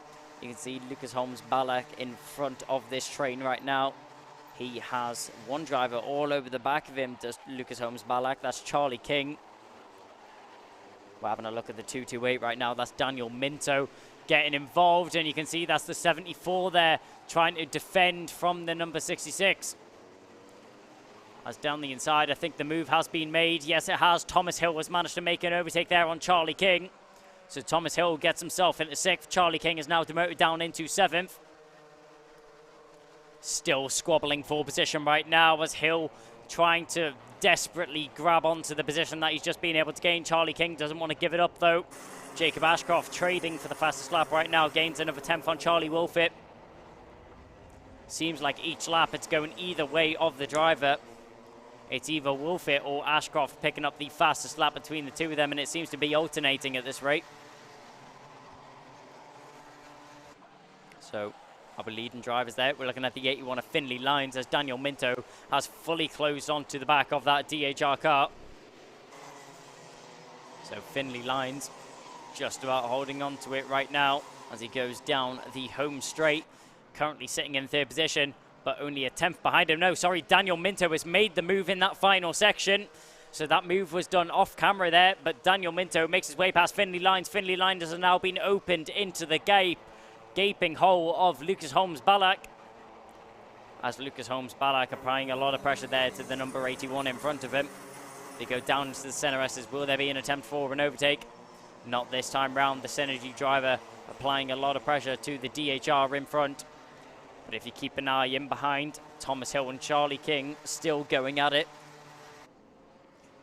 Thomas Hill recently just made that move on Charlie King. King hasn't let it go at all. A tap on their helmet there from Lines. Let's work together and let's not work together, says Holmes-Ballack as he goes down the inside and gains himself another position, getting himself up into 4th.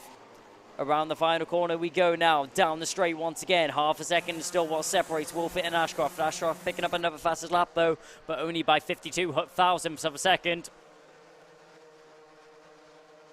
So up into the dogleg section and down through St. John's very shortly. There's the 74 of King all over the back of Thomas Hill. Charlie King, will he think of a move going into the center S's? He thinks better of it. The Coles Racing driver sitting in behind Thomas Hill right now. It looks like Charlie King does have the pace to go for the overtake on Thomas Hill, but just not feeling like this is the right time or the right moment to make that overtake stick. But now it is. Going down into Gasworks. Ben dives down the inside. The 127 of Barham tries to get involved as well, but he's going to have to yield on that one. So Thomas Hill getting away with that one. Luckily, he could have lost 2 positions, only ends up losing 1. As Charlie King makes his way back through. So King makes his way past Hill. Barham tried to get through, wasn't able to do so, but this gives Barham a lot more momentum to try and go for the move now, going into the center S's. We go down through St. John's. Is there an opportunity that arises here for Barham? Yes, there is, and he takes it with glee. Diving down the inside, there goes Barham as he manages to make the move on Thomas Hill. Thomas Hill originally up in 4th position, and now all of this momentum has been lost and he's losing position corner after corner, as now Oliver Meek is going to take advantage of it. He's going to get past Thomas Hill. Now Thomas Hill is vulnerable to Charlie Varian behind. Charlie Vary's going to try and get himself up and inside of the top 10. Well, Vary currently in 10th position. He's going to look for 9th. You can see a tap on the helmet there from Oliver Meek, signaling to Thomas Hill, let's work together and let's push forwards. It'll be interesting to see if Hill picks him up on that offer or if he tries to dive straight back down the inside and regain the position he just recently lost. So Charlie Wolfett still out in front right now by just 0.5 of a second. Jacob Ashcroft is still trying to do everything he can to gain the time on our number 1 driver right now. Daniel Minto still sitting in 3rd position. The number 228 not doing anything about anything right now. Minto with a little bit of a gap behind him and a large gap to the 2 drivers in front. You can see just off that camera angle how large the gap is. 3.7 seconds is currently, 3.1 seconds is what is currently separating Jacob Ashcroft and Daniel Minto. But Minto, he does have Holmes Ballock and Finlay Lines breathing down his neck and now chasing down the back of his car. So a less than ideal situation here for Holmes Ballock. He has no chance of overtaking the drivers in front of him. All he has to do is try and focus forwards and keep pushing, or he is going to fall into the clutches of the 2 drivers in behind him. There you can see Holmes Ballock already overtaken by Minto. Sorry, I missed that one. So Minto has got himself up in a 3rd position. Holmes Ballock in now down in 4th position. Finlay Lines is all over the back of him as well. The number 81 is going to be thinking about making the move on Holmes Ballock as soon as possible. Around the final corner we go, and down the home straight, a fastest lap set there by Charlie Wolfett, extending his gap to Jacob Ashcroft. 0.9 of a second is now what separates our 2 leading drivers, as Finlay Lines has managed to get the move done there on Holmes Ballock. So Holmes Ballock loses another position there, and now he's going to fall back and into the clutches of Noah Barham, Charlie King, Oliver Meek and Thomas Hill. So a train of 4 karts now getting involved in this battle as they push on forwards. As the tap on the helmet there, that's the number 81, Finlay Lines, checks over his shoulder, checks that no one's trying to make an overtake on him as they go down into Gasworks Bend. He's trying to get the driver in behind of Noah Barham to work together with him, but I would be surprised if that actually works out. So Barham continuing on, trying to get past Lucas Holmes Ballock. Holmes Ballock currently in a DHR sandwich, so not the best situation to be in if you're Holmes Ballock with 2 teammates on either side of you. Finlay Lines getting a little bit nervous here in 4th position as he checks over his shoulder once again. Doesn't want to risk being overtaken there by Holmes Ballock, because I'm sure if Holmes Ballock is presented with the opportunity of making an overtake, he will not hesitate to do so. As a tap on the helmet there, but it wasn't the right time to do so. But down the inside, overtaking both of them. What a move there from Noah Barham as he gets past both the karts, but straight back on the attack. Denies him any chance of getting either of those positions as both of them manage to squeeze back through. Holmes Ballock, followed by Lines, manages to get past Barham again. Barham pulled off a beautiful double driver overtake and then gets done by both of them once again. But Holmes Ballock beating the leading of the two drivers. There goes Lines. He's back on the inside, gets himself back a bit of fourth position, but straight back on the attack. There goes the 28 of Holmes Ballock, and now Lines is left out to dry, and he's losing out on a couple of positions in doing so. You can see Charlie King, the 74 for the Coles Racing, is also getting involved in this battle as they now go down towards the back chicane. So coming out of the back chicane, we'll go down the back straight and towards the final hairpin. But looking up front, Charlie Wolfett, an unstoppable drive, untouchable in this race. He points to the sky and deserves it. Charlie Wolfett will take to the line there for the win. But what has happened here in fourth position? Who will take it? It'll be Ballock from Barham and King. So Charlie Wolfett, unstoppable in the Mini Inter class, with outstanding pace all weekend long. And in second position, Jacob Ashcroft will take the silver spot. Daniel Minto in third from Lucas Holmes Ballock, Noah Barham, Charlie King, Finley Lines, Thomas Hill, Oliver Meek, Charlie Very, rounding out the top 10 here for the Mini Inter Super Final. So as the drivers now have their parade in lap and get themselves ready for some grilling with the top three in the pit lane. That will be taking place very shortly once the drivers make their way into the pit lane. So our leading drivers now making their way into the pit lane. Let's go down to Kev in the pit lane, who will have a word with them. Well, here we are then down in the scrutineer as they find their way onto the weighing scales. The man that came home in second is first on the scales. There goes Jacob Ashcroft from Dan Holland Racing, parks it in second. Not much he could do in that one. He looks a little bit despondent getting out of the car because the man that finished in first, the 195 of Charlie Wolfett, had a lights to flag victory, starting on pole and finishing first place on the checkered flag. Dan Minto then in third. There he is, 228, getting out of his cart. All three of those boys, to be fair, found themselves in quite clean air. Just watching it trackside here, it's like all the battles were going on behind them. But, you know, as we look at it, Jacob goes across and just high-fives his mechanic over the railings. Our two main protagonists in the championship, Charlie Wolfett and Jacob Ashcroft there, finishing 1 and 2 in that one. Third place man Dan Minto has done no harm to his championship standings right now as he comes in onto the spot. So Dan, just a quick word there, third place for you. You were in clear air for most of that lap. The boys ahead of you, they were a bit too far ahead, weren't they? Yeah, it was really far ahead, really fast. Yeah, tell us how that race played out there. You made up, I think, 2 positions to 5th to 3rd on the day.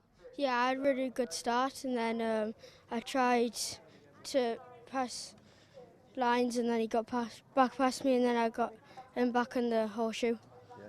And once you found yourself in that clear air, you were kind of chasing 2 unassailable leaders, but you had plenty of room behind you. Were you feeling comfortable in third place for that one? Yeah, I was just calming down. And as you look at the championship table now, that's done you no harm at all. Should nudge you up a little bit closer to those boys in the overalls. Yeah. Who would you like to thank? My dad, Hunter Motorsport, Jacob for the spanners, everyone that's helped us. Everyone that's helped you, so there'll be many, many people. Go and give them a high five. Well done to you, Dan Minto, as we welcome in our race winner, Charlie Wolfett. Charlie, huge congratulations. Started on pole, finished on pole, top step of the podium. Well done, a lights to flag victory. It was too easy, wasn't it? Yeah, definitely. Thank you very much. Talk us through that race. How did it play out for you, though? Because no racing is ever easy. No, so we got a really good start, really big gap. And then we literally just sat in the lead, and I was getting quite nervous actually because Jacob kept closing in, but my team just kept telling me to smooth it off, and we came out with a win. When you're out in the lead like that, all of the guys are on the pit wall there, your team, they're making hand signals. Are you aware of what's going on? Can you see what they're telling you to do? Yeah, definitely. Brilliant, well done. Who out your team would you like to thank? Who's been backing you up this weekend? I'd like to thank Mike Spencer, Danny, Rob, Synergy Racing Development, and I'd like to thank KR and Ash at KR. Brilliant stuff. Big thanks to all of them. And as we look at the championship tables, the game is on between yourself and Jacob. You two boys are at the top, aren't you? And this is going to be quite some battle this season, isn't it? Yeah. All right, well, listen, well done. Huge congratulations. Go and high-five your team. Give your mum and dad a hug as we welcome in Jacob Ashcroft. Jacob, come on in. Second place on the day on that one there, mate, but the face says it all. You don't look that very pleased with it. Well, it was hard to try and keep up with Charlie, but I tried my best, so... I think you did really well. You started on 6th there. You made up some places to get yourself to 2nd, and you two boys were, well, you were streets ahead of everybody else in the field, so you've obviously got the speed. Yeah, I had some good speed, obviously, having a DNF in my second heat yesterday, and I just tried to get to the front. Yeah, so maybe that DNF yesterday might have put you a little bit further up the grid for today. Is that what you're thinking? Yeah, I think because my nose cone got stuck inside my tyre, it just forced me to retire, and I probably could have got a few more places and maybe the heat win, but we go again. We go again. As we look at the championship table, it's yourself and Charlie leading the way at the top. It's all good. We've still got 3 rounds to go. Yeah, we've still got 3 rounds, so hope we can have a good battle. All right, well, well done to you. Go and high-five your team. I see your dad over there straight away on the spanners. Go and give him a hug. Actually, anyone that you'd like to thank? I'd like to thank my mum, my dad, Dan Holland Racing and Time Racing Engines for the power. There you go. Time Racing Engines did indeed give you the power. Well done to you, Jacob. Go and have a word with your dad and your team. Thanks ever so much. Right, so we finished that one up there. Mini Inter. Well done to Charlie Wolfit, Jacob Ashcroft and Dan Minto for giving us the entertainment. They had a race all out on their own, didn't they, once they're out in front? And behind them, that's where all the action was taking place. Let's catch up with some of those replays now. So let's have a look at what happened over the course of that race. We'll see what a great start that was from Charlie Wolfit. Got himself into the lead of the race, untouchable from there on. No one even swapped position with the 195 out in front. A lot of battling in the mid-pack there. That was the 28 of Holmes Ballack diving down the inside. He was a recurring name that we kept coming back to over the course of that race as he was involved in many, many battles. Daniel Minto making up a few positions there from his starting place. Managed to end up finishing 3rd overall. So a great race from him. Down the inside, there's the number 74 of Charlie King. The Coles Racing driver really showed what he was made of there in that final. And once again, another move there from Holmes Ballack as he was going at it with Finley Lines. We saw those two battling for quite a while over the course of the race there. And that's also Noah Barham trying to get involved in that battle as it goes down into the first of the center S's. A driver's favourite for an overtaking zone. The 67 there, diving down the inside. That's Oliver Meek making up a few places as he was battling throughout the whole race in the mid-pack. There was a great move into the first corner using all the momentum that he'd saved up. There was the number 81, Finley Lines, dive down the inside and continuing on with that battle. But with that being the end of the mini-inters, we're going to wrap it up and continue on with an ad break for next up being the Junior Rotax Super Final.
Want to get on the road as quick as possible?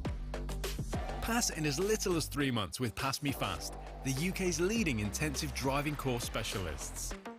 A PassMeFast course is the fast and hassle-free way of getting your licence. Plus, our 100% money-back guarantee means it's all risk-free. This isn't your average driving course. We've revolutionised how Britain learns to drive with our fast-track test system, modern learning methods and flexible monthly payment options. Plus, you can track your progress and manage your course anywhere, anytime with our industry-leading student portal. Take the faster route to driving. Book today at passmefast.co.uk.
Side by side, who's going to be the bigger man? Oh, big off! Straight in the gravel trap, both cars out. Is it going to work for Sean? He slides up the inside, it's getting very close, he's not made it. Have you ever seen a championship decided like that?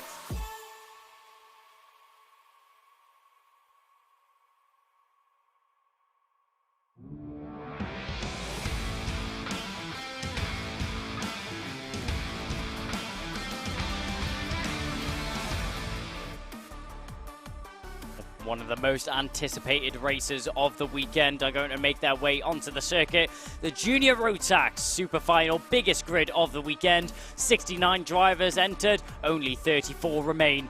Joshua Graham and Finn Leslie are going to be starting off the front row of the grid, from Lewis Goff and Freddie Ingram in behind. From Ollie Stevens, Alexander Savinkov, Jack Hobson, Jack Thompson, Gracie Mitchell and Tommy Harfield rounding out the fifth row of the grid. Then Jack West, Deacon Russell, Aris Majuskas, Ewan Charman in 14th. Then it will be Zach Turner, Lizzie Mentier, Adam Wooden, Reg Haywood, Lucas Blamford and Archie Buttle rounding out the 10th row in 20th position. Then Zugas Priviolonis, then William Antrobus, Joshua Whitacombe, Elliot Powell, Liam Hartley, Alexander Cole, Ben Cordingley, Kasper Tomilewski, and rounding out the 15th row of the grid will be Morgan Hudson-Brown and Sky Parker in 30th position. Now for the final 4 drivers on the 11th row of the, in the 16th row of the grid, it will be Shun Saguchi, Daniel Kilpatrick, and rounding out the 17th row of the grid will be Rhys Bailey and Kenzo Craigie. So the triple four running off the back there will be Kenzo Craigie. And as we get ready for our junior road taxers to head to the track, a beautiful shot there on the sunny skies, and a little bit of a windy day here in the northeast of England with the wind turbines in the background. And there are our title sponsors, PassMeFast there for UKC. If you're at the age of learning how to drive, there's your company that you want to go to. PassMeFast are definitely who you want to go to if you want to pass your driving test as soon as possible. There's all of our drivers lined up on the formation of the grid. You can see that the green flag is now being waved, and we will soon get underway with more junior road tax action. It's always fun to commentate on, and I'm sure it's nail-biting to watch at home, but we can watch it along together and see what action takes place. So 2 formation laps here for the junior road tax as they make their way onto the circuit. And they will make their way around. Plenty of time for these drivers to warm up their tyres and get themselves ready for the start of the race. Make sure to get your messages in the live chat if you're watching along at home on the YouTube or the Twitch stream, on UKC Official on Twitch and the Alpha Live YouTube channel. We've got some messages coming in from Rezai, a returning viewer. Come on, Jack West. And we also have a support message from Kathina Buttle going towards Archie Buttle. So all of the drivers will be taking place in this race, and hopefully everyone makes it to the start line. In the junior road tax, we've actually seen a couple of drivers break down on the formation lap, which is the worst thing that can happen to you as a racing driver. I can say from experience, it is absolutely gut-wrenching when your car has a mechanical failure, especially when you're going to be starting in a high position going into the final race of the day. Going through the back chicane there, you can see everybody just about getting into formation now as they go down the back straight towards the gasworks bend. Weaving left and right, just about avoiding each other there as they warm up their tyres and get themselves ready for the start of the race. We have some support coming in from a fellow racing driver. Reza Siawuthan has a message coming in for Charles Green and Jack West. As the drivers go around the final corner, we throw our attention back to the race, accelerate out the final corner. Do we go green first time round? Nope, we have a false start. False start first time round, so nerves may be a little bit too much for these drivers. Maybe the tension's a little bit too high, but we'll go around once again. Maybe the drivers at the front just wanted another formation lap. Who knows? But we do go around again, and Joshua Graham will be having to control the pace as usual next time round. Hopefully we can go green once again. Another good luck message coming out from Nicola S to Ollie Stevens, and Arcast Furnaces sends a Go Deacon Russell message. So a lot of support here coming out for the drivers that are taking place in junior road tax. And everybody watching along at home, I hope you're enjoying the beautiful scenes and great action going on here at Warden Law today. As we mentioned, there is a Driver of the Day award, so make sure to put your driver in the chat of who you think should win it and a reason why, and I'll make sure to check it out. But down the straight we go. Do we go green this time round? Yes, we do. So junior road tax is underway. Down into the first corner we go. Drivers going 2-3 wide there. You can see Deacon Russell trying to make a move on Gracie Mitchell in the mid-pack there. It looks like he's managed to make that move fast and secure. So a couple of drivers taking over the bumpy part of the circuit and through the dusty track. Down into the center S as we go, though, up at the front end, and it looks like Finn Leslie's very secure out in front at the moment. Joshua Graham in second position right now. He'll be chasing down our leader as everybody files through the back chicane. Everything just about keeping in order there. You can see the 51, that's Lewis Goff battling for his position. And going too wide there, Jack Hobson and Tommy Harfield both battling for their position on circuit. As everyone now comes through the horseshoe section, Still squabbling as they come through. Let's have a look at the updated order. Our top 5 as it goes is Finn Leslie from Freddie Ingram, Joshua Graham, Lewis Goff and Ollie Stevens in 5th position right now. Obviously that is subject to change as the 69 of Ingram is all over the back of Finn Leslie right now. So, as the drivers go through, the 2 Senna S's, a little look over the shoulder there from Joshua Graham in between the corners. Sees that he has a little bit of a gap back to Lewis Goff in 4th position. And through the back chicane, there you go. Down the back straight and down the inside. There's a move there from the 81. That's Ollie Stevens picking up another place as he makes his way past Lewis Goff. So he'll promote himself up at a 4th position. And Goff will be dropped down into 5th, into the clutches of Jack Hobson, our championship leader going into this round. Finn Leslie, it's been a great weekend for him so far, and he's looking to finish it on top form. There's many drivers there to deny him that opportunity though, and it'll be interesting to see who eventually comes out on top. Any of the drivers within the top 10 have a great chance of winning this race, but all the story will be untold and unfolded during these final 12 minutes as grubbing is racing, as they say, as drivers go wheel to wheel. Maybe that was a little bit too much though there between the 69 of Freddie Ingram and Ollie Stevens, the number 81. So those 2 drivers banging wheels as they go through the second of the Senna S's. Both just about keeping it on the circuit there. Joshua Graham there continuing on. Sorry, no, it wasn't the number 69 of Freddie Ingram. It was actually the number 89, his teammate.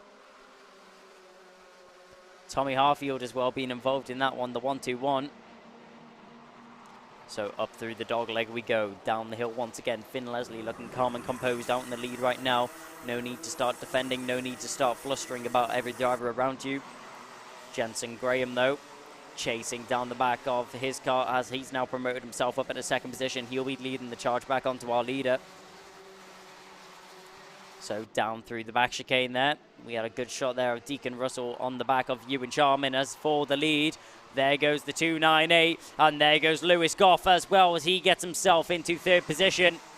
So Graham into the lead, Leslie into 2nd, Ingram down to 4th and Goff into 3rd. Round the final corner we go. The standings update as Josh Graham hits the front for Argenti Motorsport. Finn Leslie for the Cato Motorsport team. Probably one of the lone KMS carts up at the front end. It's great to see that.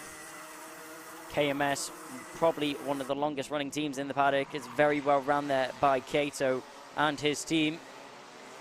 And Finn Leslie looking to bring success back to the awning. But Joshua Graham at the moment denying him that chance. It would still be a podium finish, but I'm sure it's not the podium finish he would have been hoping for. Going down there, you can see Lizzie Mentia having a look for an overtake, the number 50, looking for a move on Thompson. Thompson just about hanging on in 10th position right now. Mentia looking for a top 10 finish. That would be great for her championship bid. Down the straight we go. Just shy of 10 minutes remaining in this race. Down through the first corner and up towards the dogleg our leaders run. Lewis Goff now arriving onto the back of Finn Leslie as they now close in on each other. I would not be surprised if we see a move in a couple of laps later. So battling in the background, that's Ewan Charman. Was that Ewan Charman making up a place? It looked like it may have been. And yes, it was. Charman gets himself up in a 6th position as he overtakes Jack Hobson. So Hobson losing out on a place. As a little bit of a nudge under braking there receives Lizzie Mentia as Aris Majuskas just goes a little bit deep into the corner and runs into the back of the number 50. Down the home straight we go. Joshua Graham still leading there, but Ewan Charman is on his absolute stormer right now. A 50.679 is the lap time that he set previous time round. Currently sitting in 6th position is Ewan Charman. In behind Freddie Ingram. There's only 2 temps separating those drivers. Very close all the way up at the front end. All the way until you get down towards about 8th position with Tommy Harfield breaking off from the pack.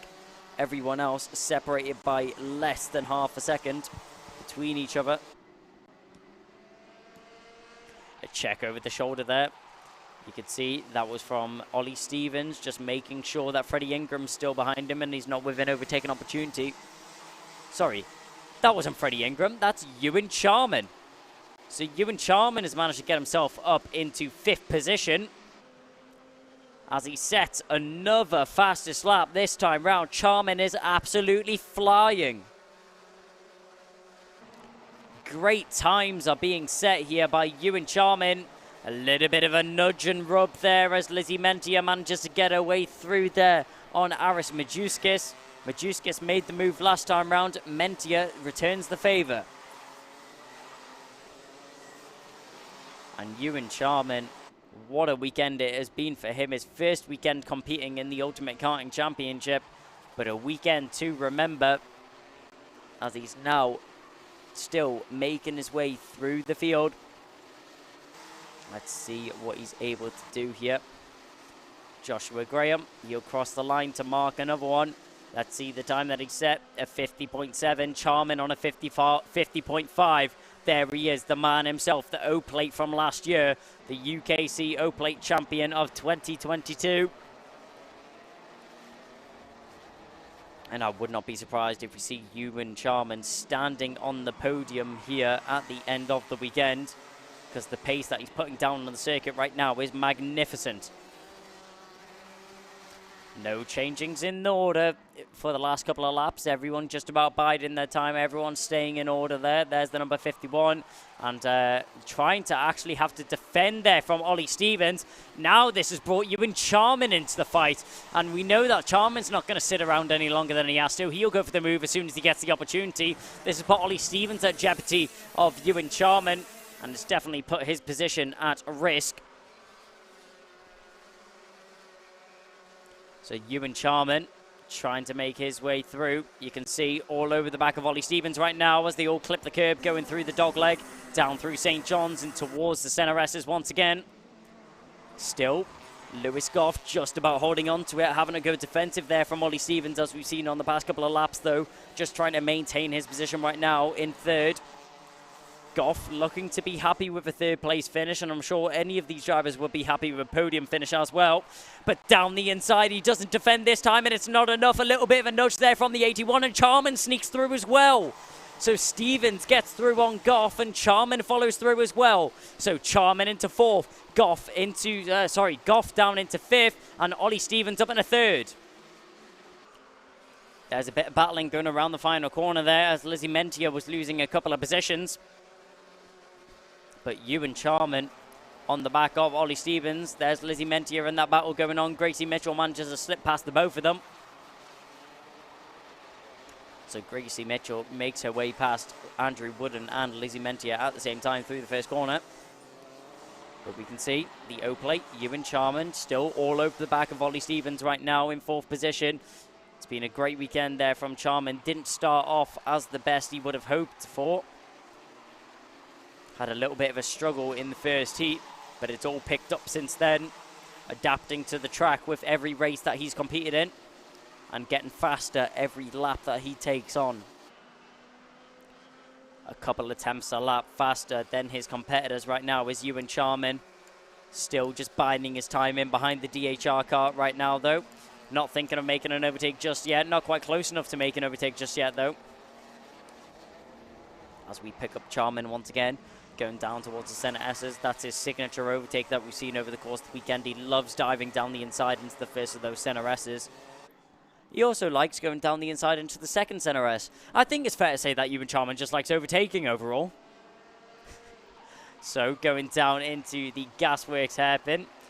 Very heavy under braking there. You could see Ewan Charman's rear end just snapping out a little bit as he locks the brakes.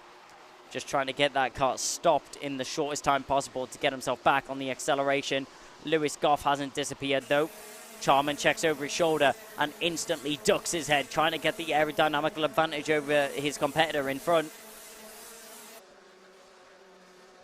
Nothing Ollie Stevens can do about this right now. He just needs to keep focusing forwards and push as hard as possible. And that's the 25 that's off. That's an issue there for Morgan Hudson-Brown for the SPR team.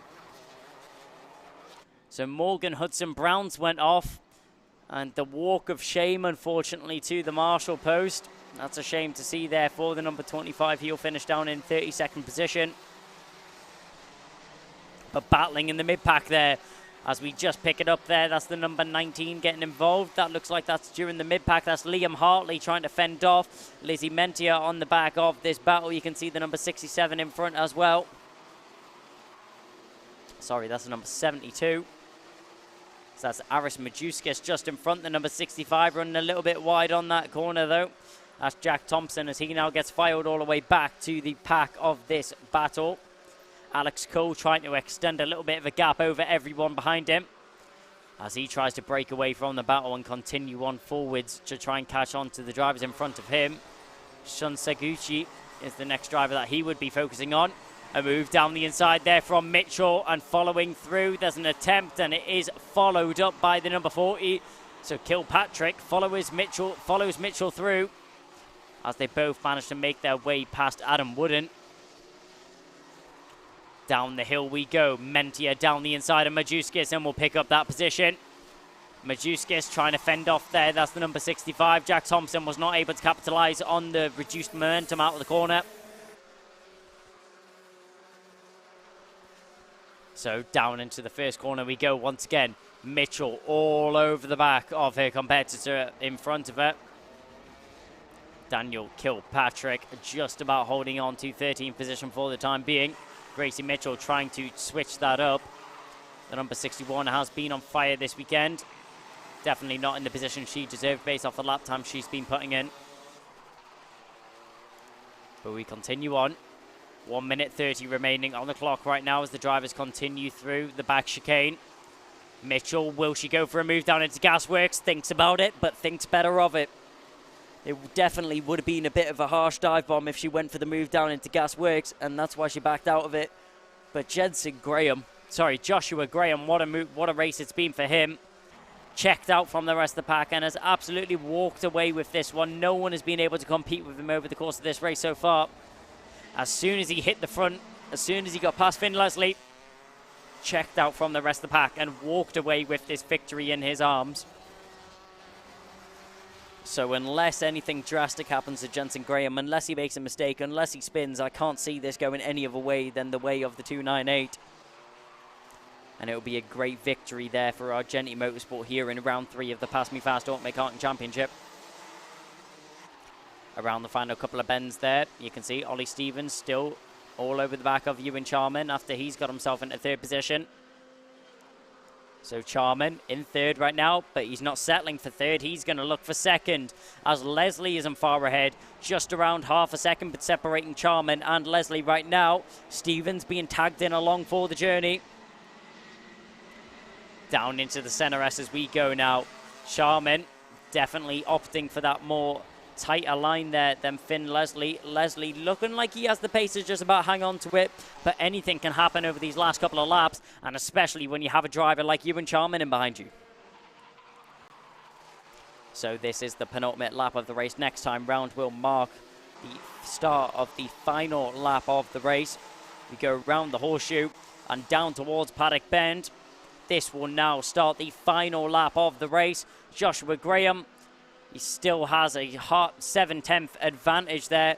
Ewan Charman now within half a second of Finn Leslie. He's brought that gap down to 4.5 tenths. And visually, that has been brought down even more as they went through the dog leg down through St. John's. They go now. Going towards the center S's. Finn Leslie still in front of Ewan Charman. Charman trying to look for an opportunity. Leslie goes defensive, and that was not necessary. Leslie goes defensive when he doesn't need to. That means that Charman's now being brought onto the back of him.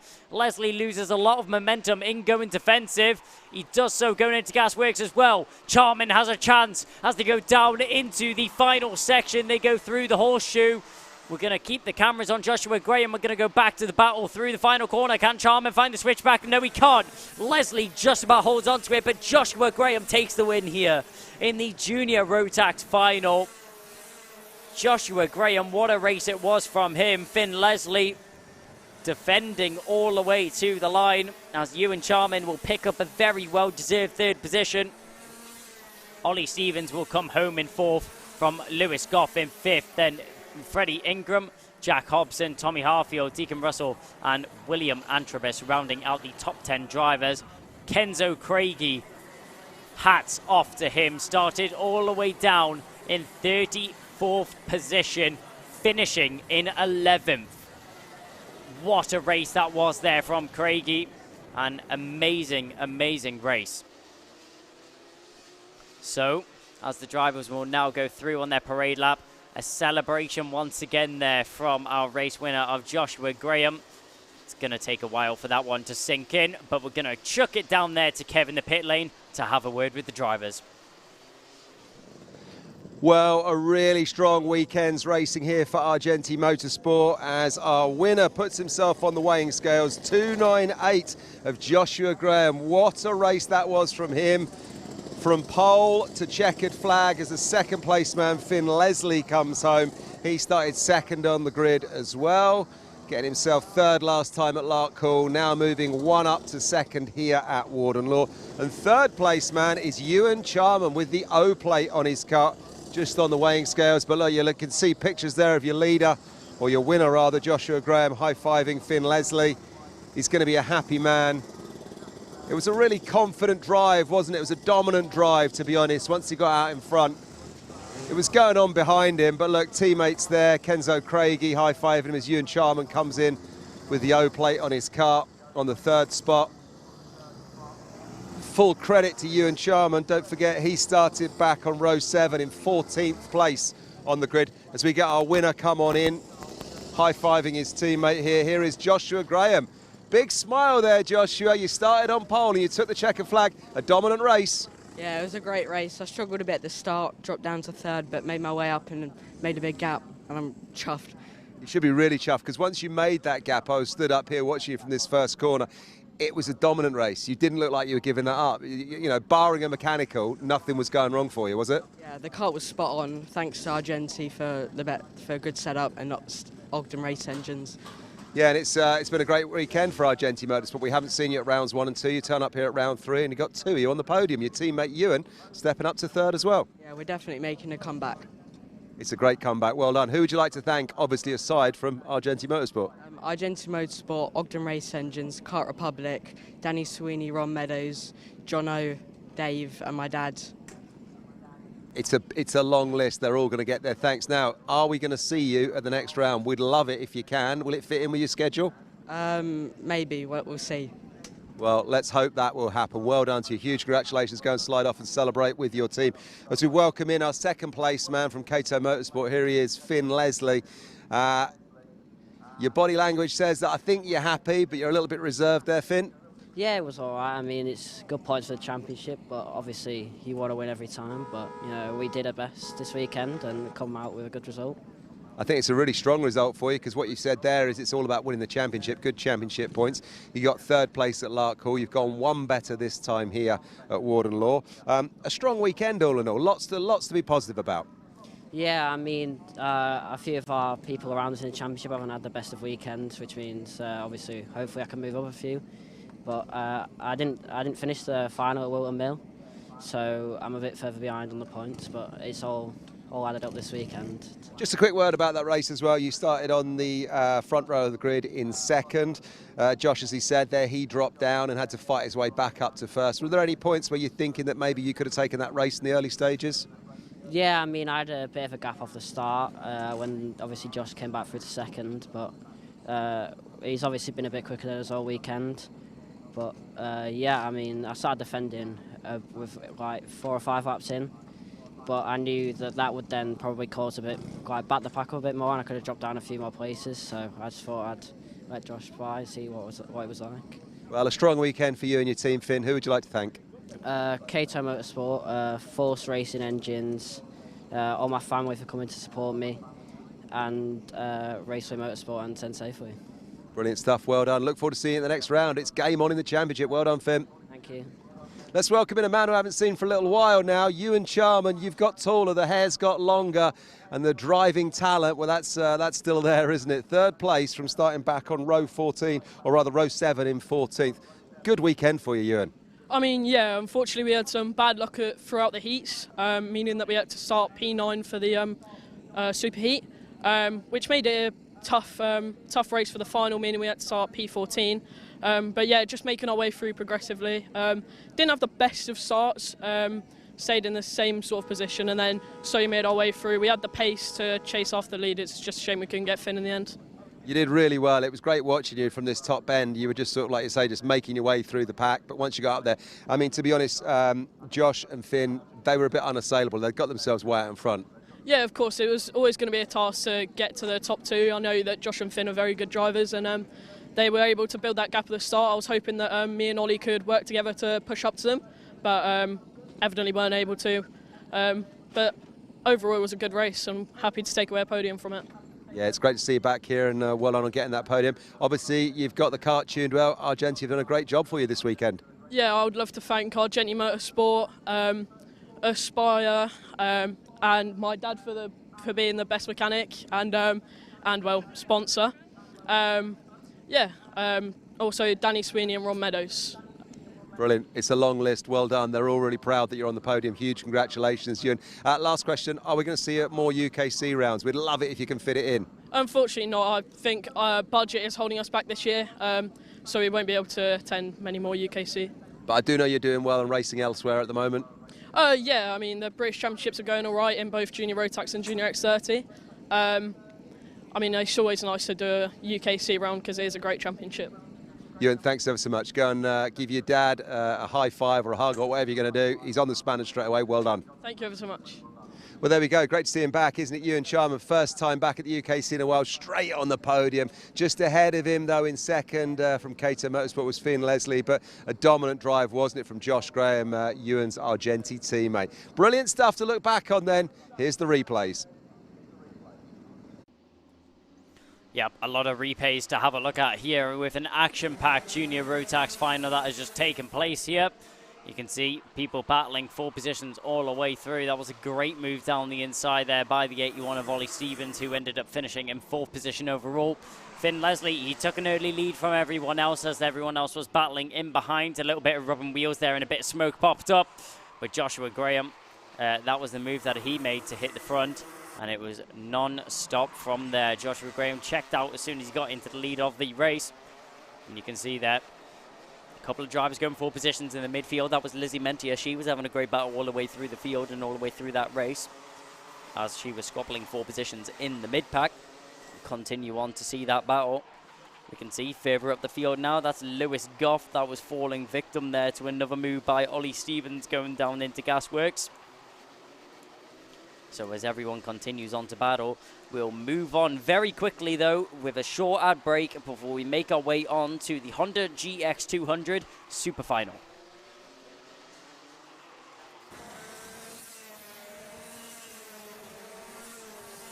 Want to get on the road as quick as possible?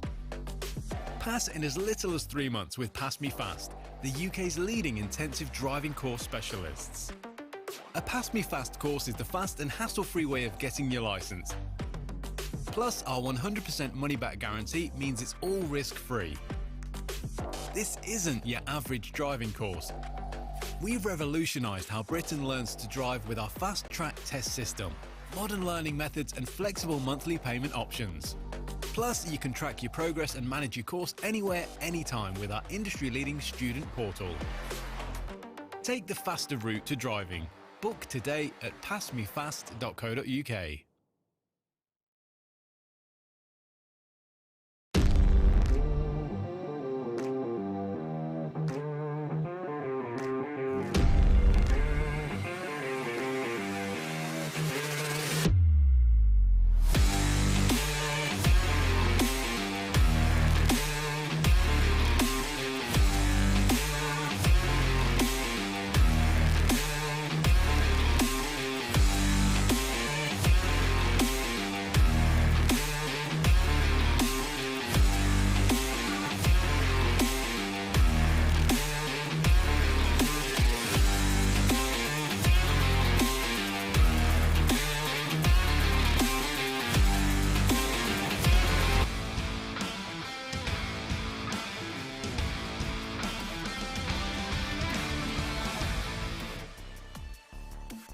So with Junior Rotax now coming to a close, we change our attention to the youngest class here, the Honda GX200s. And there will only be 11 drivers of these taking place, both separated into two separate classes. Ralphie Branscombe and Ryan White will be starting from pole position. Theo Bradshaw, then Ollie Thompson's second row. Third row will be Ed Spain and Ashley Haas. Fourth row will be Blair Smith and Andrew Sutherland. Then on the fifth row of the grid, we're going to see Amaya Thompson and Leyland McNeish. On the sixth row, in 11th position, it's Esme Rosie. So, as I mentioned before, the Honda GX200s are separated into two separate classes, separated into the 900 and the 950 classes. Actually, one of the 950 class drivers is starting on pole position. Ralphie Branscombe, what a weekend it's been for him so far, as he's been attacking through the field and battling his way through all weekend long. Ruthless has Branscombe been on the circuit, and it's amazing to see from someone in the lower classes. So Honda GX200s, they're going to be the only class this weekend that is taking part in a standing start. The rest of them will be rolling start, and only 2 formation laps here for the Honda Cadets. They'll pull up onto the start-finish straight and now go into formation into their grid spots. And as soon as the marshals are happy with everything and how it's all lined up, we'll very shortly get underway with action here in the Honda GX200s. A point to one of the drivers who's a little bit out of position there. So that will be very quickly fixed.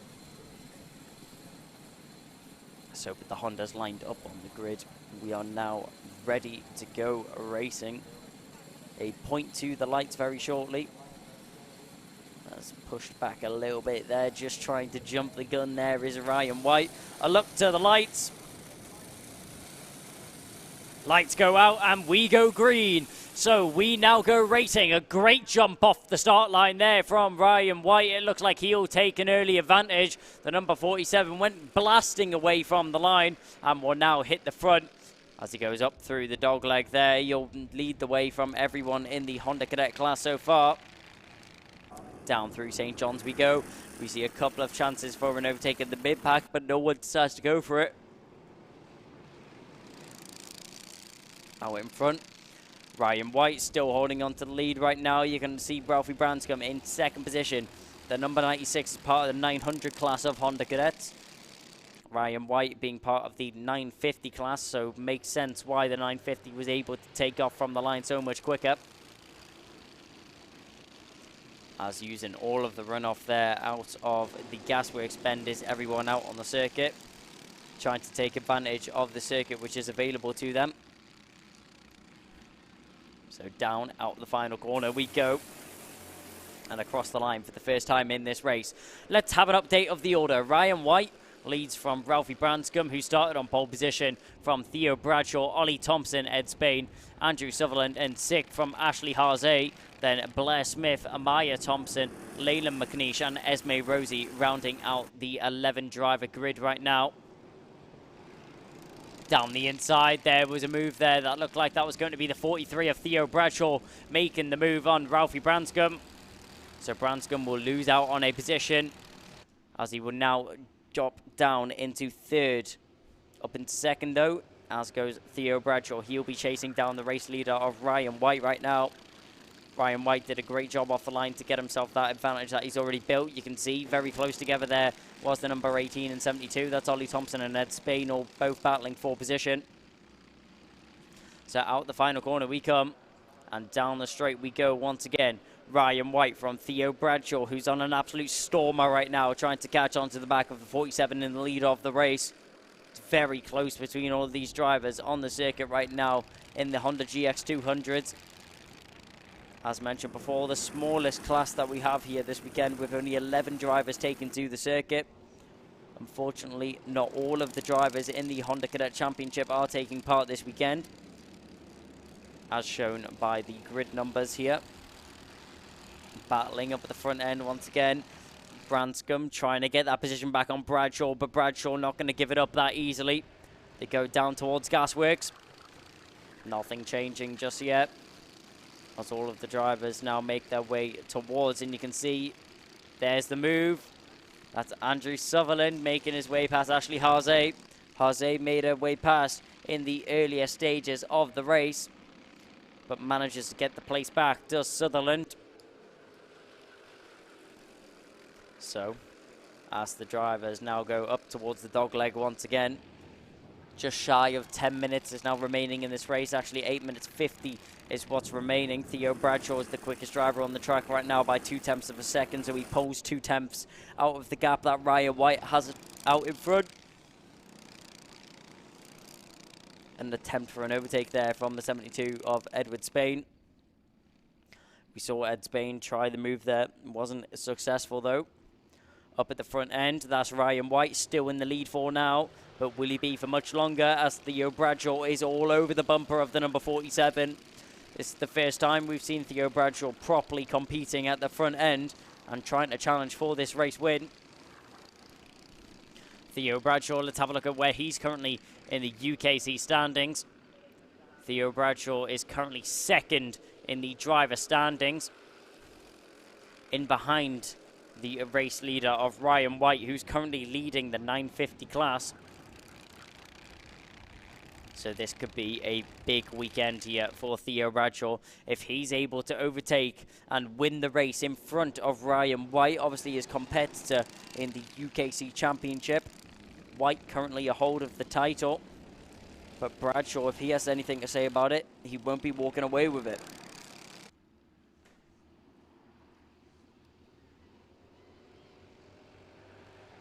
Drivers now up through the dogleg once again and down through, sorry, that is down through the Gasworks corner. You can see that was the number 96. Ralphie Branscombe is still involved in this battle. He has not disappeared at all. He's still continuing on down the home straight. These three drivers, Theo Bradshaw set another fastest lap there as he starts arriving onto the back of Ryan White. It's just a matter of time before this overtake is now completed. We are just waiting for the time as we go down through the dogleg, down through St. John's and towards the centre S's. Is there an attempt for an overtake? No, there isn't. Actually, a little bit defensive there goes Ryan White, and Ralphie Branscombe, a big mistake there as he loses the rear end and now drops a wheel on the dirty stuff and loses a bit of time to our leading two drivers. That just means that they're going to be able to push, work together and drive away from Ralphie Branscombe in third position right now. And that looks like that's the intentions there for Theo Bradshaw in second position.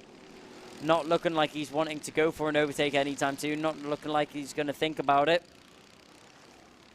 But down the home straight we go. You can see the drone flying there, the Alpha Productions drone. Just taking a bit of filming there for the post-productions, which will go out in a few weeks on the TV show and onto the Alpha Live YouTube channel. So Ryan White still in the lead of the race so far. Theo Bradshaw just in second right now. Nothing separating these two drivers out in front. They are trading times by just hundredths of a second between the two of them. A very evenly based race right now. Nearly 7 minutes has now been completed in this 12-minute final. 6.5 minutes has been completed already. A look over the shoulder there from the number 72. That's Ed Spain as he's applying pressure to the back of Ollie Thompson. Ollie Thompson just about holding on for the time being in fourth position. Not quite a podium fight, but still a fight nonetheless. And any position at this point in the championship is crucial, as we're now at the halfway stage. We're at round 3 of 6 here in the Ultimate Karting Championship. So every point these drivers can pick up on the circuit in terms of positions is absolutely crucial.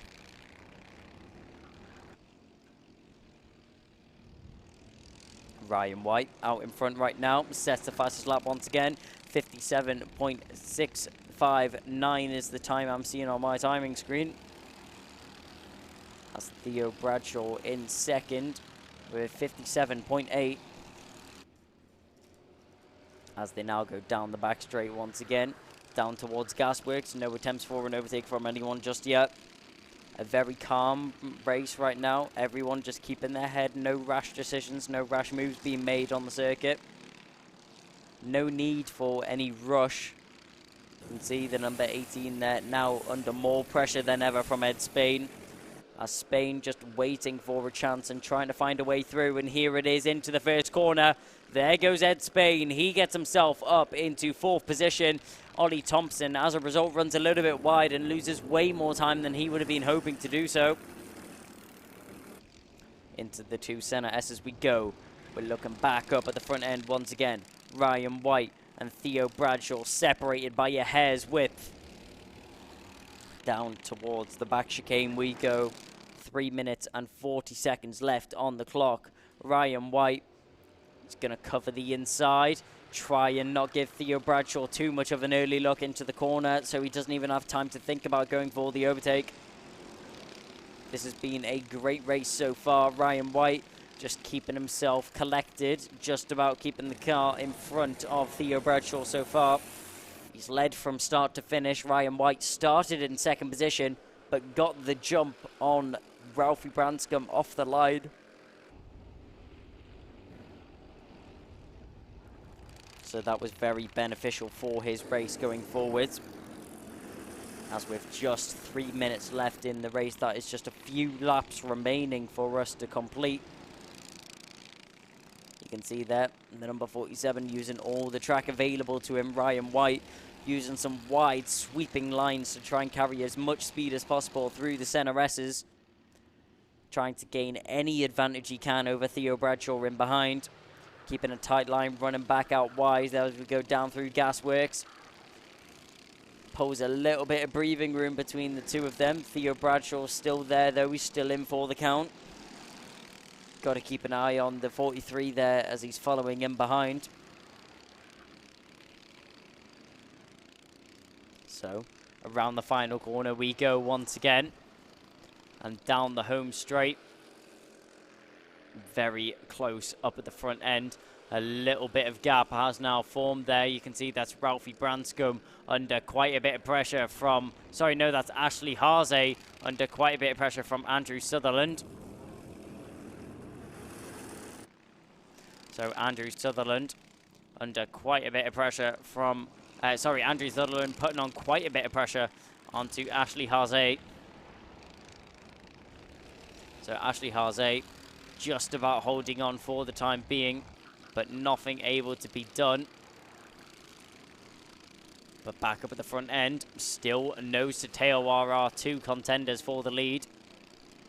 As we see Ryan White and not Ralphie Branscombe, sorry, that's Ryan White and Theo Bradshaw as hands up in the air. Ryan White's not happy with that move was made there. As now Ralphie Branscombe's able to capitalise as well. Clearly not happy with the contact and the move that was made there by Theo Bradshaw. Bradshaw just getting a little bit impatient there and going for a rash move on Ryan White. But Ryan White also losing out to Ralphie Branscombe there as well. So he's going to have to be careful. Yeah, just around that final section there, you can see down the inside, side pod to side pod contact. And just running out wide and into the dirt was Riley White, who's managed to get himself back into 2nd position. Down the inside, there's a move there. It's been brewing for a while, but Ed Spain makes his way past Ollie Thompson around the final corner. And down the straight, Theo Bradshaw still leads from Riley Branscombe and Ryan White. So out in front, Theo Bradshaw so far, as bouncing over the curbs there goes Ralphie Branscombe. That's going to lose him quite a bit of momentum there, and it'll bring in Riley White into the battle. Branscombe's going to defend as much as he can. But we go around the 2 center S's, down towards the back chicane. This is really crucial because if Theo Bradshaw is awarded a penalty for that contact, it'll go to whoever is in 2nd position, and it's looking like it may be Ryan White. Ryan White goes back down the inside of Ralphie Branscombe there. Branscombe just not able to defend with the pace.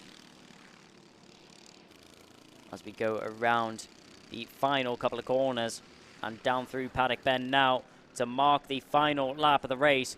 Theo Bradshaw, who made the move earlier on for the lead. Ryan White now tucked in behind. He is here for vengeance. He'll go for the move as soon as he sees the opportunity, because Theo Bradshaw is not safe out on the circuit right now. As soon as Ryan White gets up the inside, I'm sure that move will be signed, sealed and delivered. Into the first of the centre-rest as we go. Theo Bradshaw still in the lead. Ryan White and Ralphie Branscombe in pursuit. Well, got to keep an eye out on the both of them. There's still a couple of overtaking opportunities, one of them being the major move into Gasworks. The dummy is sold, and down the inside squeezes Ryan White. Theo Bradshaw goes off the circuit there. Ralphie Branscombe's going to go for it. Branscombe's going to hit the front. The 96 has made the move on both of them. Over the back and over the rear bumper goes Ryan White, but Ralphie Branscombe comes out victorious. What a final couple of corners there in the Honda GX200s. Brewing the whole final section of that race. Theo Bradshaw with a questionable move on Riley White with a couple laps to go. White makes the move back on Theo Bradshaw, squeezes him out wide. Branscombe gets himself in a second position and then goes for an amazing dive bomb into the final couple of corners with a very clean victory. Ralphie Branscombe, hats off to you, sir. He'll be elated with that victory and a very well-deserved top step at the podium there for the Honda GX200 Class 900 driver. Ralphie Branscombe, what a race and what a weekend. As contact on the in-lap, those two drivers are still going at it. Theo Bradshaw and Ryan White banging wheels on the in-lap. So around the final corner and down the home straight we go. So as all of the drivers will now make their way into the pit line, let's go down to Kev for him to have a word with them. Well, here they come then, making their way in on the in-lap. And the man who is, at the moment, taking the top step of the podium, there he is, Ralphie Branscombe, number 96, with a bold move on the final corner. A little bit of bump and hustle, made his way through. And then the man that is in second on the weighing scales now, number 43, Theo Bradshaw, he thought he had it wrapped up. And the man that's coming home in third, Ryan White, he thought he had it wrapped up. Theo Bradshaw gesticulating at Ryan White. Ralphie Branscombe, fists clenched, big smile going on. All three of those youngsters not quite sure what's just happened. Look at that, there's Joe, Ralphie's dad, giving him a hug over the railings. I'm sure they're going to congratulate each other in a moment once the adrenaline's calmed down. Here he comes, Ralphie Branscombe, right, leaping onto the spot for the interview. Talk me through what just happened. It was epic. At the last corner, the top two had a bit of a rough one, so I just decided to get past Theo, and then I managed to slip past Ryan in the last complex corners.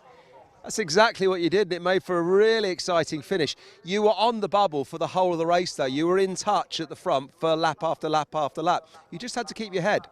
Yeah, it was really hard to keep my head, but I managed to, and I'm so happy. Well, listen, well done to you. You're on that 900mm chassis, so fantastic stuff there, going up against those 950mm chassis boys now. That's really helped your position in the overall championship as well, I'm sure. Yeah, it has. Tell us how you're feeling and who would you like to thank? Well, tell us who would you like to thank as we sort of like wrap up the weekend? Well, I'd like to thank all my sponsors like Sharp, Adrenico and JCC Young Ones. They're very helpful, but most importantly, I want to thank my mechanic, my dad. Name check your dad. Who is he? Because I know you're not part of a team. You're up there sort of doing a bit of a privateer run, aren't you? Yeah, his name's Joe. Well, listen, well done to you, Joe. Well done to all your sponsors. And huge congratulations to you, Ralphie Branscombe, first place in Honda Cadet. Well done. Thank you very much. Right, excellent stuff. He'll slide off. The man that's going to come in next, though, Theo Bradshaw, who's ended up in second. Theo, just try and talk us through what happened there. You kind of got yourself ahead of Ryan White, and then Ryan came back, and then in the final quarter, suddenly Ralphie Branscombe pops up.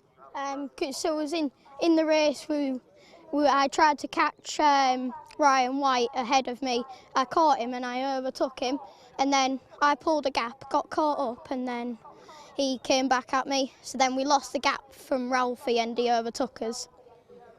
It was one of those races, I think, Theo, watched it from the sidelines, where between the three of you, in the closing laps, I was thinking, I'm not sure which one of these youngsters is going to win it. It could have been anyone's, I think. Yeah, I think it could have been anyone's as well, but we just needed to be smart in that race and work together, but that's not what happened. Yeah, it's not. Look at the championship overall, though. You're still in the mix. You're one of the key players at the top there. Points count, consistency counts. Yeah, I agree there. Who would you like to thank for the weekend? My dad for giving some setups and Beanie and the team for helping the setup on the Micromax. And full credit to you because you've been a busy man this weekend as well. You're not just racing Honda Cadet, are you? No, I'm just... Go on, tell us what else you're getting up to. It's just quite hard this weekend, getting tired from both classes, but I can still do this. Yeah, absolutely. 2 classes, double duty. I think maybe the only driver here who's doing it. But well done to you. Congratulations, Theo. A little bit philosophical. You're going to go away positive, though? Yeah, probably. Well done, mate. Off you go. There goes Theo Bradshaw. Let's bring in Ryan White. Come on in, Risey. Listen, where do we start with working that one out? Tell us what went on. Well, there was tons of different things that went on there. Well, at the start, yeah, I was in front and Theo was kind of pushing me behind. And then, well, I guess me and Branscombe started battling a bit and Theo got away. And in the end, we managed to catch him up, but it was quite unfortunate for me because I kind of got caught up and, yeah, Listen, mate, well done once again. Look, it's another podium for you. You finished first place last time when we were at Larkhall, and I think you were second in round 1. You're third now, so you're sampling every step of that podium. There's a lot of positives to take from your season so far, isn't there? Yeah, there's tons, yeah. Tons of positives. Who would you like to thank, Ryan? Well, I would like to thank LMM Motorsport, Lenny and Connor. I would like to thank my dad for mechanicking and the support. I'd like to thank my mum, my 2 grandma and granddads, and my 2 cousins, my 3 cousins. And yeah, that's it. Is that it? Anyone you missed out? Any pets, family, friends, or tennis partners or anything like that? Yeah, my dog and my mum. Your dog and your mum. Ryan, listen, well done, mate. Keep that smile on your face. It's not the result you wanted, I'm sure, but you've entertained us and you're still in the mix for the championship. Yeah, thank you. Well done, Ryan. There he goes. Ryan White, fantastic stuff. Thanking everybody for what was a great result. Exciting stuff, though, wasn't it? And you feel for them at that age because they all want to win. And in that one, they certainly all could have won, couldn't they? But in the end, it was, of course, our man, Ralphie Branscombe, with a bold move on the final corner that just took it away from Theo and Ryan there. Let's recap some of it now with the replays. Well, as the replay goes underway, it was great hearing from all of those drivers. So as they go down the home straight there, it was a great start there from Ryan White to jump himself into the lead of the race. Unfortunately, in that whole situation towards the end that we saw, Ryan White came out on the 3rd step of the podium, not the step of the podium he would have been hoping to be on, which would have been the top step.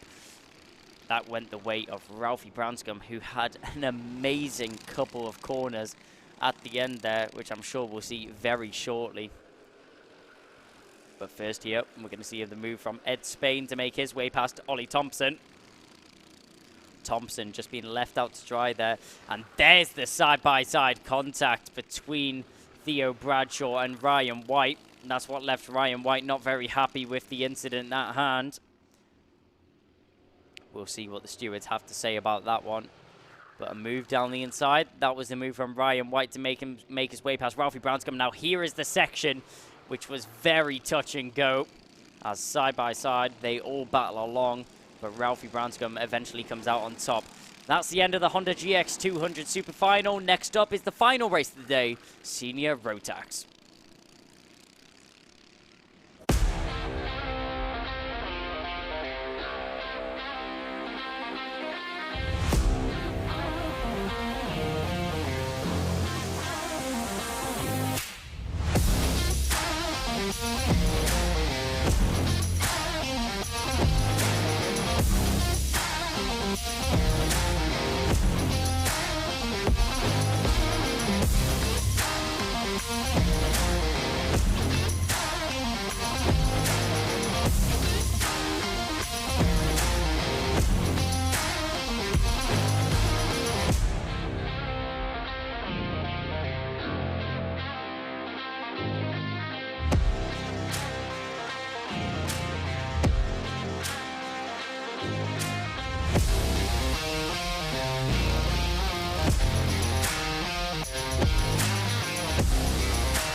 Want to get on the road as quick as possible?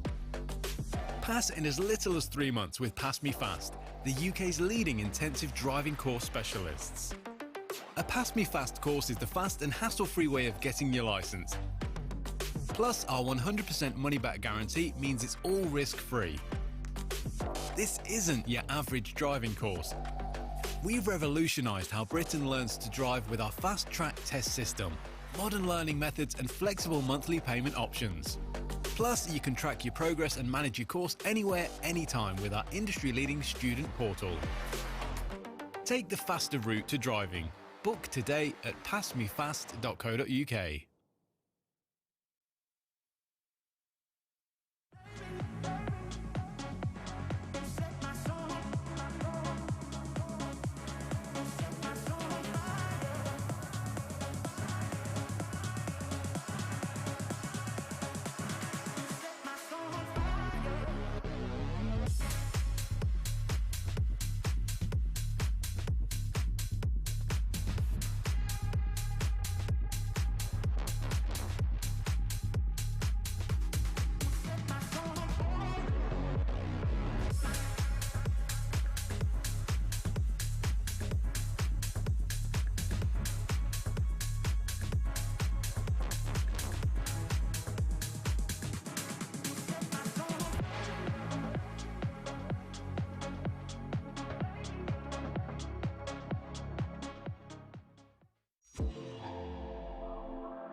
Side by side, who's going to be the bigger man?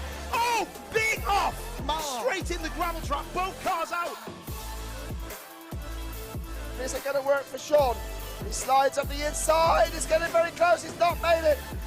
Have you ever seen a championship decided like that?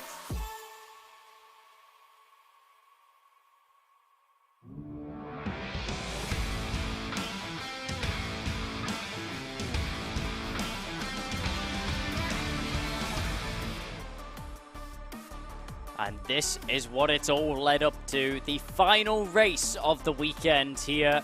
It's going to be Senior Rotax Super Final. Kai Hunter and Tristan Rennie will be taking us away from the front row of the grid from Philip Rawson and Scott Mackerel. Pearson Bullock-Carter and James Lofer will be on the third row of the grid from Thomas Wood and Stephen Duncan. Lucas Ellingham has really turned his weekend around, starting on the fifth row of the grid, joined alongside by Jack Lilly. Angus Scrivener and Callum Kinder are on the sixth row of the grid.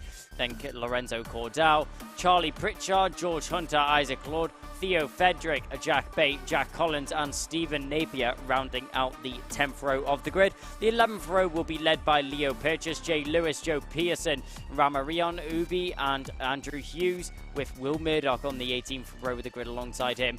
That's on the 18th row of the grid. Then we're going to have Benny Chilton, Kian Leonard, Oliver Duffel and Gavin Dewar on the 15th row of the grid. So on the 16th row of the grid, the 31st and final driver taking part this weekend is Nathan Guzzi. Unfortunately, we will be missing one driver this weekend, which has been withdrawn on medical terms by the medical staff. Luckily, he is okay, but just not fit for racing at this time being. So, last race of the weekend, and what a weekend it has been. The finals have been amazing, the action has been amazing, and the birds are out to play here at Warden Law. A very sunny day, catching some rays out on the circuit. I'll tell you what, if you're a bird watcher in the YouTube channel, if you can tell me what type of bird that is, that would be very much appreciated. Whatever it is, seems like it's having a lot of fun out there on the circuit, having its own little lap of the circuit as it disappears behind the tyre barrier. And we focus onto the circuit. Josh East very swiftly gets out of the way before our cars head out onto the circuit as he has a little jog around the corner. But onto the track we go. And we are very much looking forward to this one. It's going to be a great race ahead of us. Kai Hunter the home hero, will be starting on pole position. And with a weekend like he's had, I can't see it going any other way than him being in the top 3, at least. At least, I'm sure, unless anything drastic happens, Kai Hunter will be finishing within the top 3. Now, actually saying that, the commentator's curse has been quite bad this weekend, so I'm not going to say anything about Kai Hunter finishing within the top 3. I retract all of my statements, and there we have it. Mr. AD, because that was a magpie walking around the circuit. I probably should have known that. That's a very common bird around this area.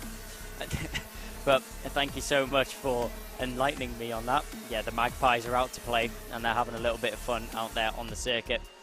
I'm sure the drivers are as well, as they make their way around, maybe scaring off the magpies as they will fly away into the trees just south of the circuit.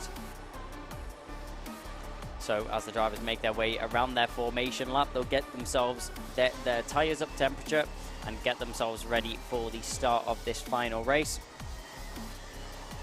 As they go down through the back chicane, the back of the pack will go through the second of the center S's, and we go down into what is Gasworks Bend. We form up into formation. We get ready to start this race, and what a race it is planned out to be. If the heats and superheats are anything to go by, I am very, very much in for a treat here in the commentary box, and so are you guys at home. Hello to everybody watching at home, and we hope you enjoy the final race of the weekend here. Senior Rotax accelerate out the final corner, and we go racing. So green flags fly. Kai Hunter got a great start there as he drives away from the rest of the field going into the first corner. And as we now go up through the dog leg, Tristan Rennie just able to tuck into second position there as he was starting on the front row of the grid as well. Down towards the center S's. Let's have a look at what's going on. 2 drivers round, 1 driver facing the wrong way. Able to get going again though. That's great to see everybody able to continue. As many drivers making up a few positions on that first lap. 1 driver not making up positions but is making up ground already is Kai Hunter. Driving away from the rest of the field as Tristan Rennie has to go a little bit defensive from what looks like Philip Rawson in behind him. Through the final section, yep, that is the number 29 of Philip Rawson in 3rd position right now.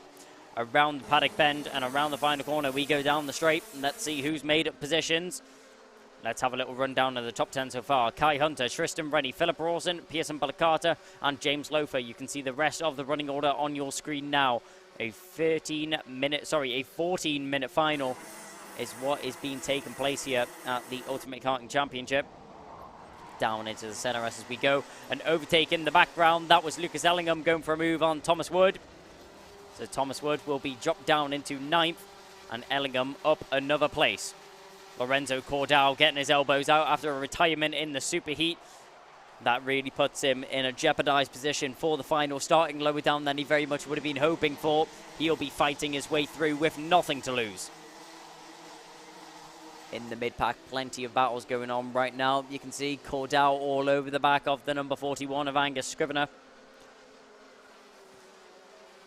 So Angus Scrivener, Lorenzo Cordal both made their way past Charlie Pritchard on that previous lap as they fight forwards. Cordal in 12th position, definitely not the place that he deserves to be with the pace that he's shown over the course of the weekend and how he's driven. But this is how the cookie crumbles, especially with having a retirement. Diving down the inside, a very late move there from Pearson Bullet Carter. The number 75 tries to go for a move down the inside. And this is the battle in the mid-pack. You can see defending on the inside. We see many drivers. That's Thomas Wood, the number 8, slotted in behind Lucas Ellingham, who's trying to get involved in the battle. We saw a move in front of him. That was Stephen Mackerel losing a position to Stephen Duncan. Scott Mackerel, sorry, losing a position to... Philip Rawson losing a position to Scott Mackerel. Ellingham not able to capitalise on the moves being made in front of him. Let's see if anyone is able to pick up any places this time round as they go down towards St. John's and very shortly into the centre S's. Going into the first centre S. No attempts for a dive down the inside into the second. We see a couple drivers think about it, but nothing quite yet. Lorenzo Cordal now makes his way past Thomas Wood and gets himself into 9th position. His next target is Ellingham. dive down the inside there. That's the number 9 of Jack Lilly making a move on Angus Scrivener.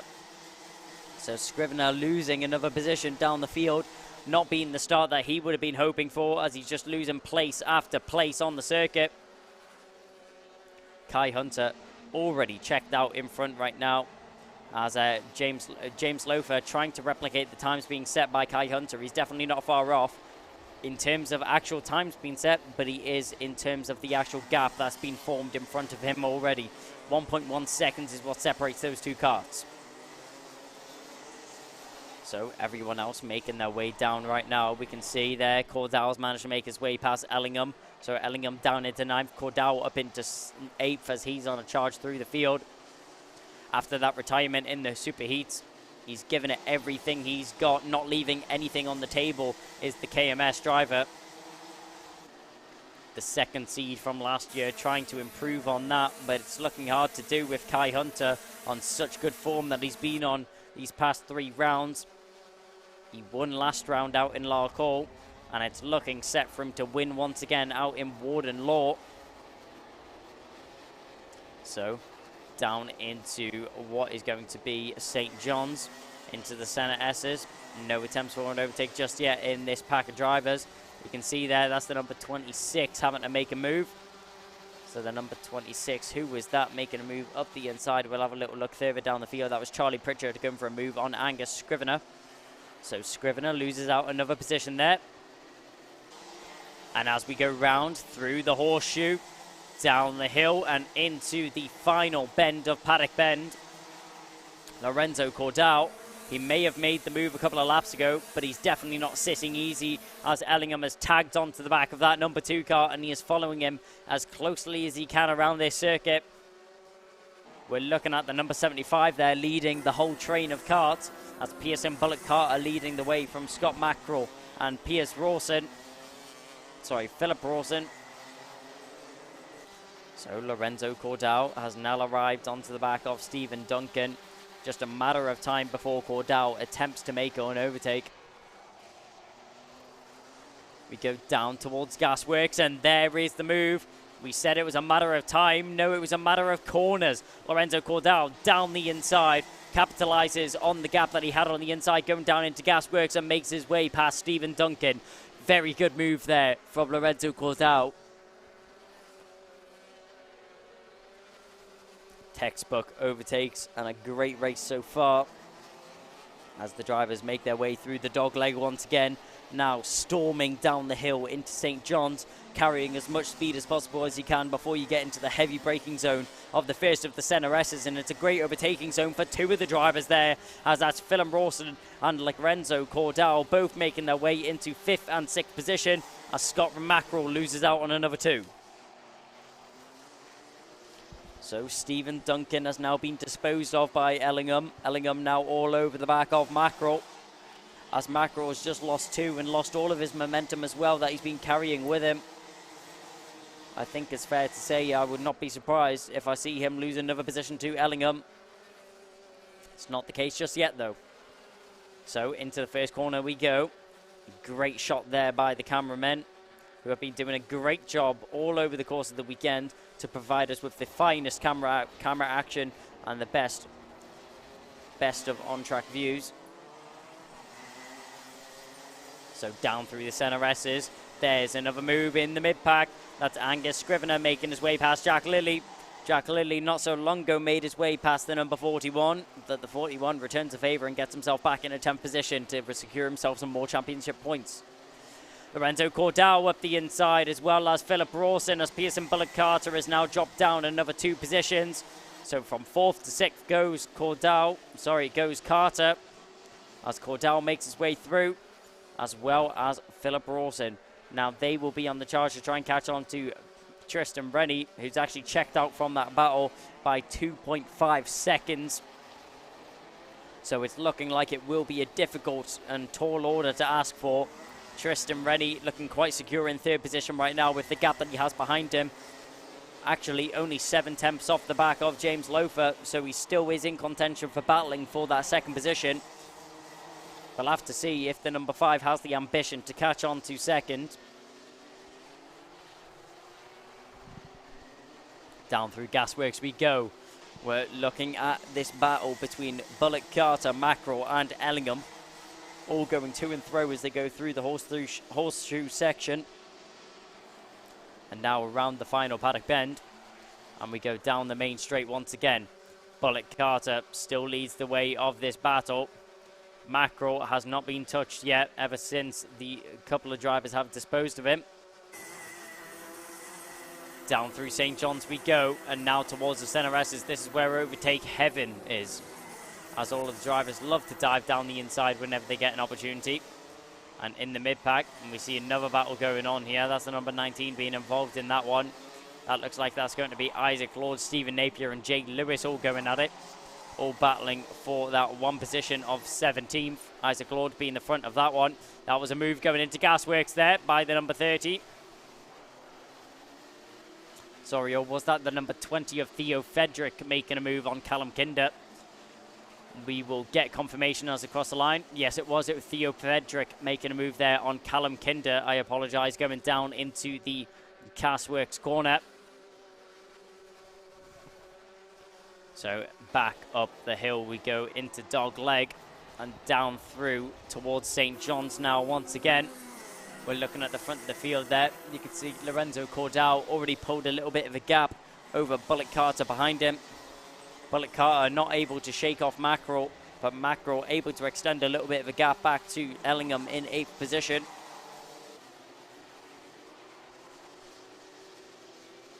So as the drivers file through once again, we go down towards Gasworks. No attempts for an overtake that time round as the rest of the field now follow through.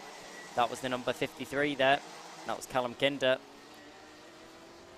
So around the final couple of bends and around the final corner, 3 minutes and 50 seconds remaining on the clock as we go into turn 1. That's the 42 that we were looking at right there. That's the number 42 a little bit further down the field. We can see what position he's in. That's Jay Lewis in 18th, battling with Isaac Lord right now. Isaac Lord looking for that opportunity. As applying pressure right now is Jay Lewis as he's trying to get the move done on Stephen Napier. So a three-way battle for 17th position still brewing, as it looks like. Has he finally done the move? Yes, he has. Lucas Ellingham has made the move there on Scott Mackerel. Or no, sorry, was that Stephen Duncan battling there? Yes, it was. So Duncan periodically had gained 8th position, but Lucas Ellingham able to fight back going into Gasworks and is able to pull it back his way. As the rest of the field now filing through once again. Kai Hunter still extending his lead. 2.434 is the gap that he's been able to pull. 3 seconds to Tristan Rennie in 3rd position, who's only 6/10 of Jay Loafer now. So James Loafer not able to do anything about the pace that Rennie's putting down on circuit. Definitely not able to do anything about the pace that Hunter's been putting down. As we're looking at the number 29 there, that's Philip Rawson under a lot of pressure from Lorenzo Cordell. So Cordell worked together with Rawson to make their way through the field. Now will he work together with Rawson to try and catch on to Rennie in front, or will he go for the move as soon as possible? Let's have a look at the lap times that are being set by all of those drivers. We can see a 50 flat from Cordell and Rawson and a 50.1 being done there by Rennie.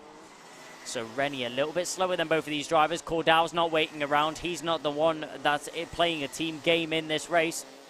He'll dive down the inside and make the move there. So Philip Rawson will lose out to Lorenzo Cordell as we now go down in towards Gasworks hairpin. There we're looking at once again, that's Stephen Duncan still trying to get the move done there on Lucas Ellingham. Ellingham looking in a vulnerable position right now is the number 99.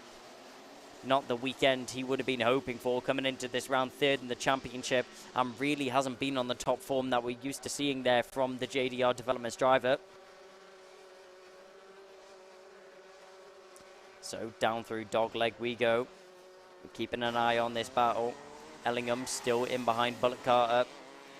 Then Rawson, Cordell, Rennie, Loafer, and inevitably Hunter out in front once again. Now we are hit the 1 minute mark, so less than 1 minute remaining in this race. A very spaced out and a calm race in comparison to what we're usually seeing from the senior Rotax drivers. But Tristan Rennie still rotating the circuit. We can see the rest of the drivers coming through down the home straight there. That's the number 74 looking over his shoulder. That's James Lothar. He sees that he still has a bit of a gap to Tristan Rennie. Unless something goes wrong within these final 2 laps, I can't see that changing the order. And I can't see anything changing for this man unless there's a mechanical failure. Kai Hunter, what a weekend it's been for him. He came into this weekend with high expectations, and he's definitely delivered over the course of this one. As walking away with this race, he walked away in the superheats. He was absolutely untouchable in those.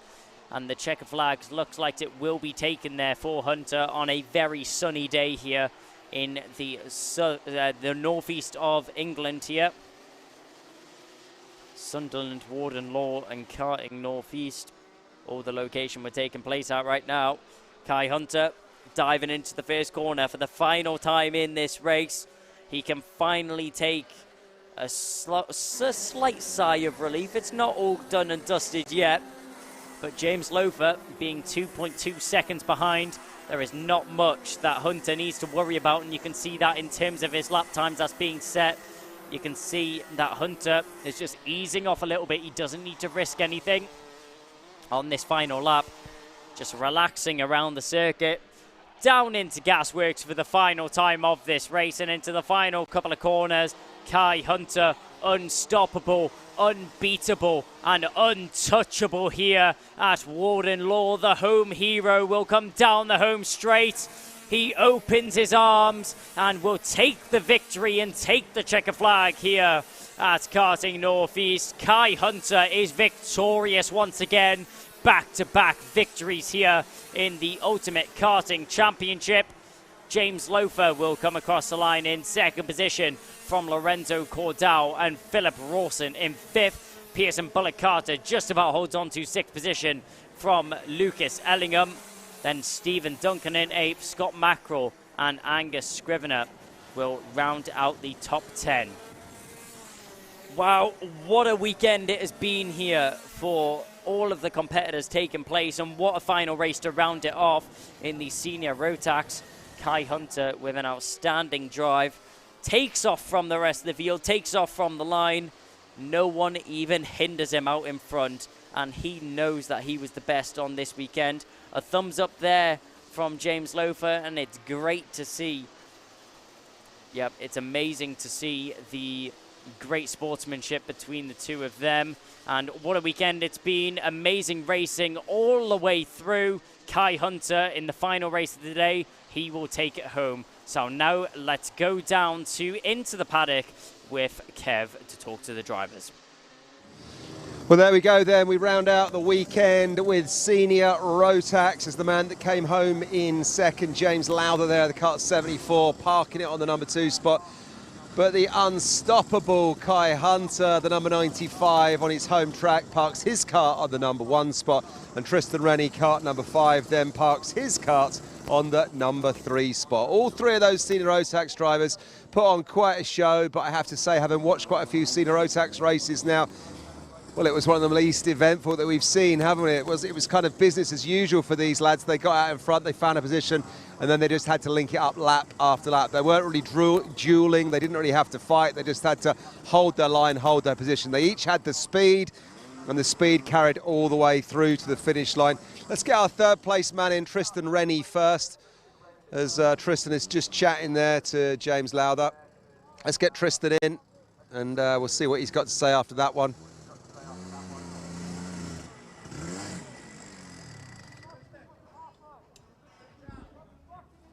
Here he is then, Tristan Rennie, third place man on the day. Well done to you, get your feet on the spot there, sir.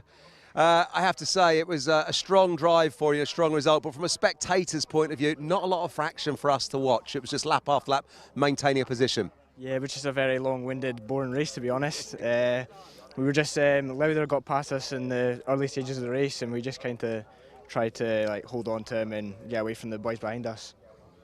And started there on the front row of the grid in second. You've ended up in third. You've just it's another podium for you. Second place last time out at Larkhall. So overall, a good weekend and strong championship points. Yeah, overall good weekend and a lot of points. Yeah, We can't really ask for much more than that, to be honest. We had a really good weekend.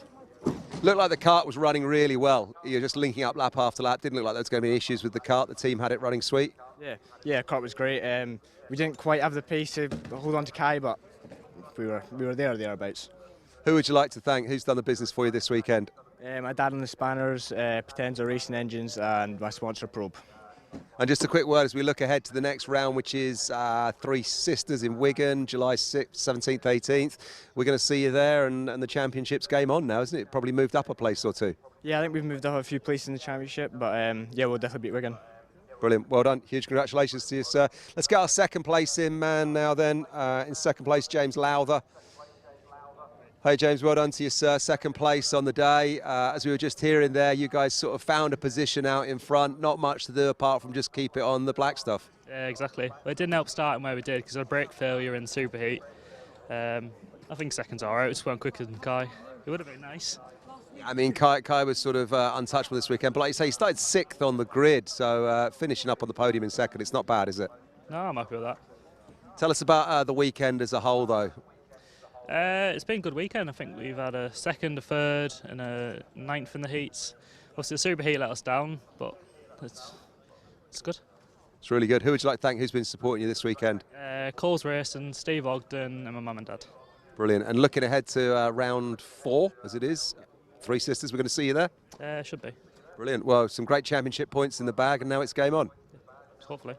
All right, well done to you. Let's welcome in our first place man, then Kai Hunter, who looks untroubled, he looks cool, he looks calm. Kai, I spoke to you yesterday morning in the awning, and I said to you, what you're hoping for come Sunday night, and this was it. It was a win. You were kind of untouchable this weekend, it seems. Yeah, I did what I needed to do, get some good points on the board again, stretch the gap, and yeah, I did it and won the race, so absolutely over the moon. Talk us through the weekend, because the heats went well for you, as did the super heat this morning, the pre-final. Yeah, the heats went good, apart from the second one, which got caught up in a little incident, but it's all right. Absolutely smashed the super heat and then smashed the final, so yeah. Just watching you go lap after lap, and I've seen quite a few senior Rotax races now from our point of view, it wasn't a very exciting race to watch. You got out in front. I mean, what's going through your mind when you've got that kind of lead and still a long way to go? Yeah, you just got to maintain the gap, I think. If you take your eye off the ball for a second, you drop a wheel or anything, it's all back into contention. You could get done, so you just got to keep the focus up and nail every lap. The kart seems to be running really well. Didn't appear to have any issues there. It was never going to let you down. Yeah, it was absolutely great, to be fair. It's been amazing all weekend. The power's been amazing, so yeah, over the moon. Big shout out to the guys at Dan Holland then.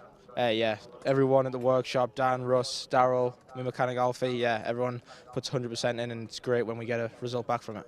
And last one, a quick word about the setting this weekend. The circuit looks fantastic. The old man's done a great job and putting on a great show, hasn't he? Yeah, not too shabby, to be fair. I think it's his little baby, so it's good when it all goes smoothly and it looks amazing as well. Yeah, facilities have been fantastic this weekend, so please do thank him from us. And huge congratulations. All eyes fixed on round 4 then now. This is a dominant season for you. Yeah, definitely. I think it's Three Sisters, isn't it? So I absolutely love that track, so I can't wait, yeah. Brilliant. We're looking forward to it. Kai, huge well done to you. Go and see your team. And we'll see you next round. Thanks ever so much. Thank you very much. There we go. Kai Hunter taking what was a dominant win in the end there for Dan Holland Racing here at round 3 at Warden Law. He will now lead the championship as we head to Three Sisters in Wigan. July 17th and 18th is that one. We'll be streaming it live thanks to the guys at Alpha Live as well. So thank you to all of those guys for bringing some great pictures this afternoon. Don't forget as well that the highlights program will go out in about 3 or 4 weeks' time on Viaplay. So big thanks to all the team that put that together. And thanks to you for watching wherever you are. I've been Kev Harris. That has been round 3 of the PassMeFast Ultimate Karting Championship. We'll see you next time. Goodbye.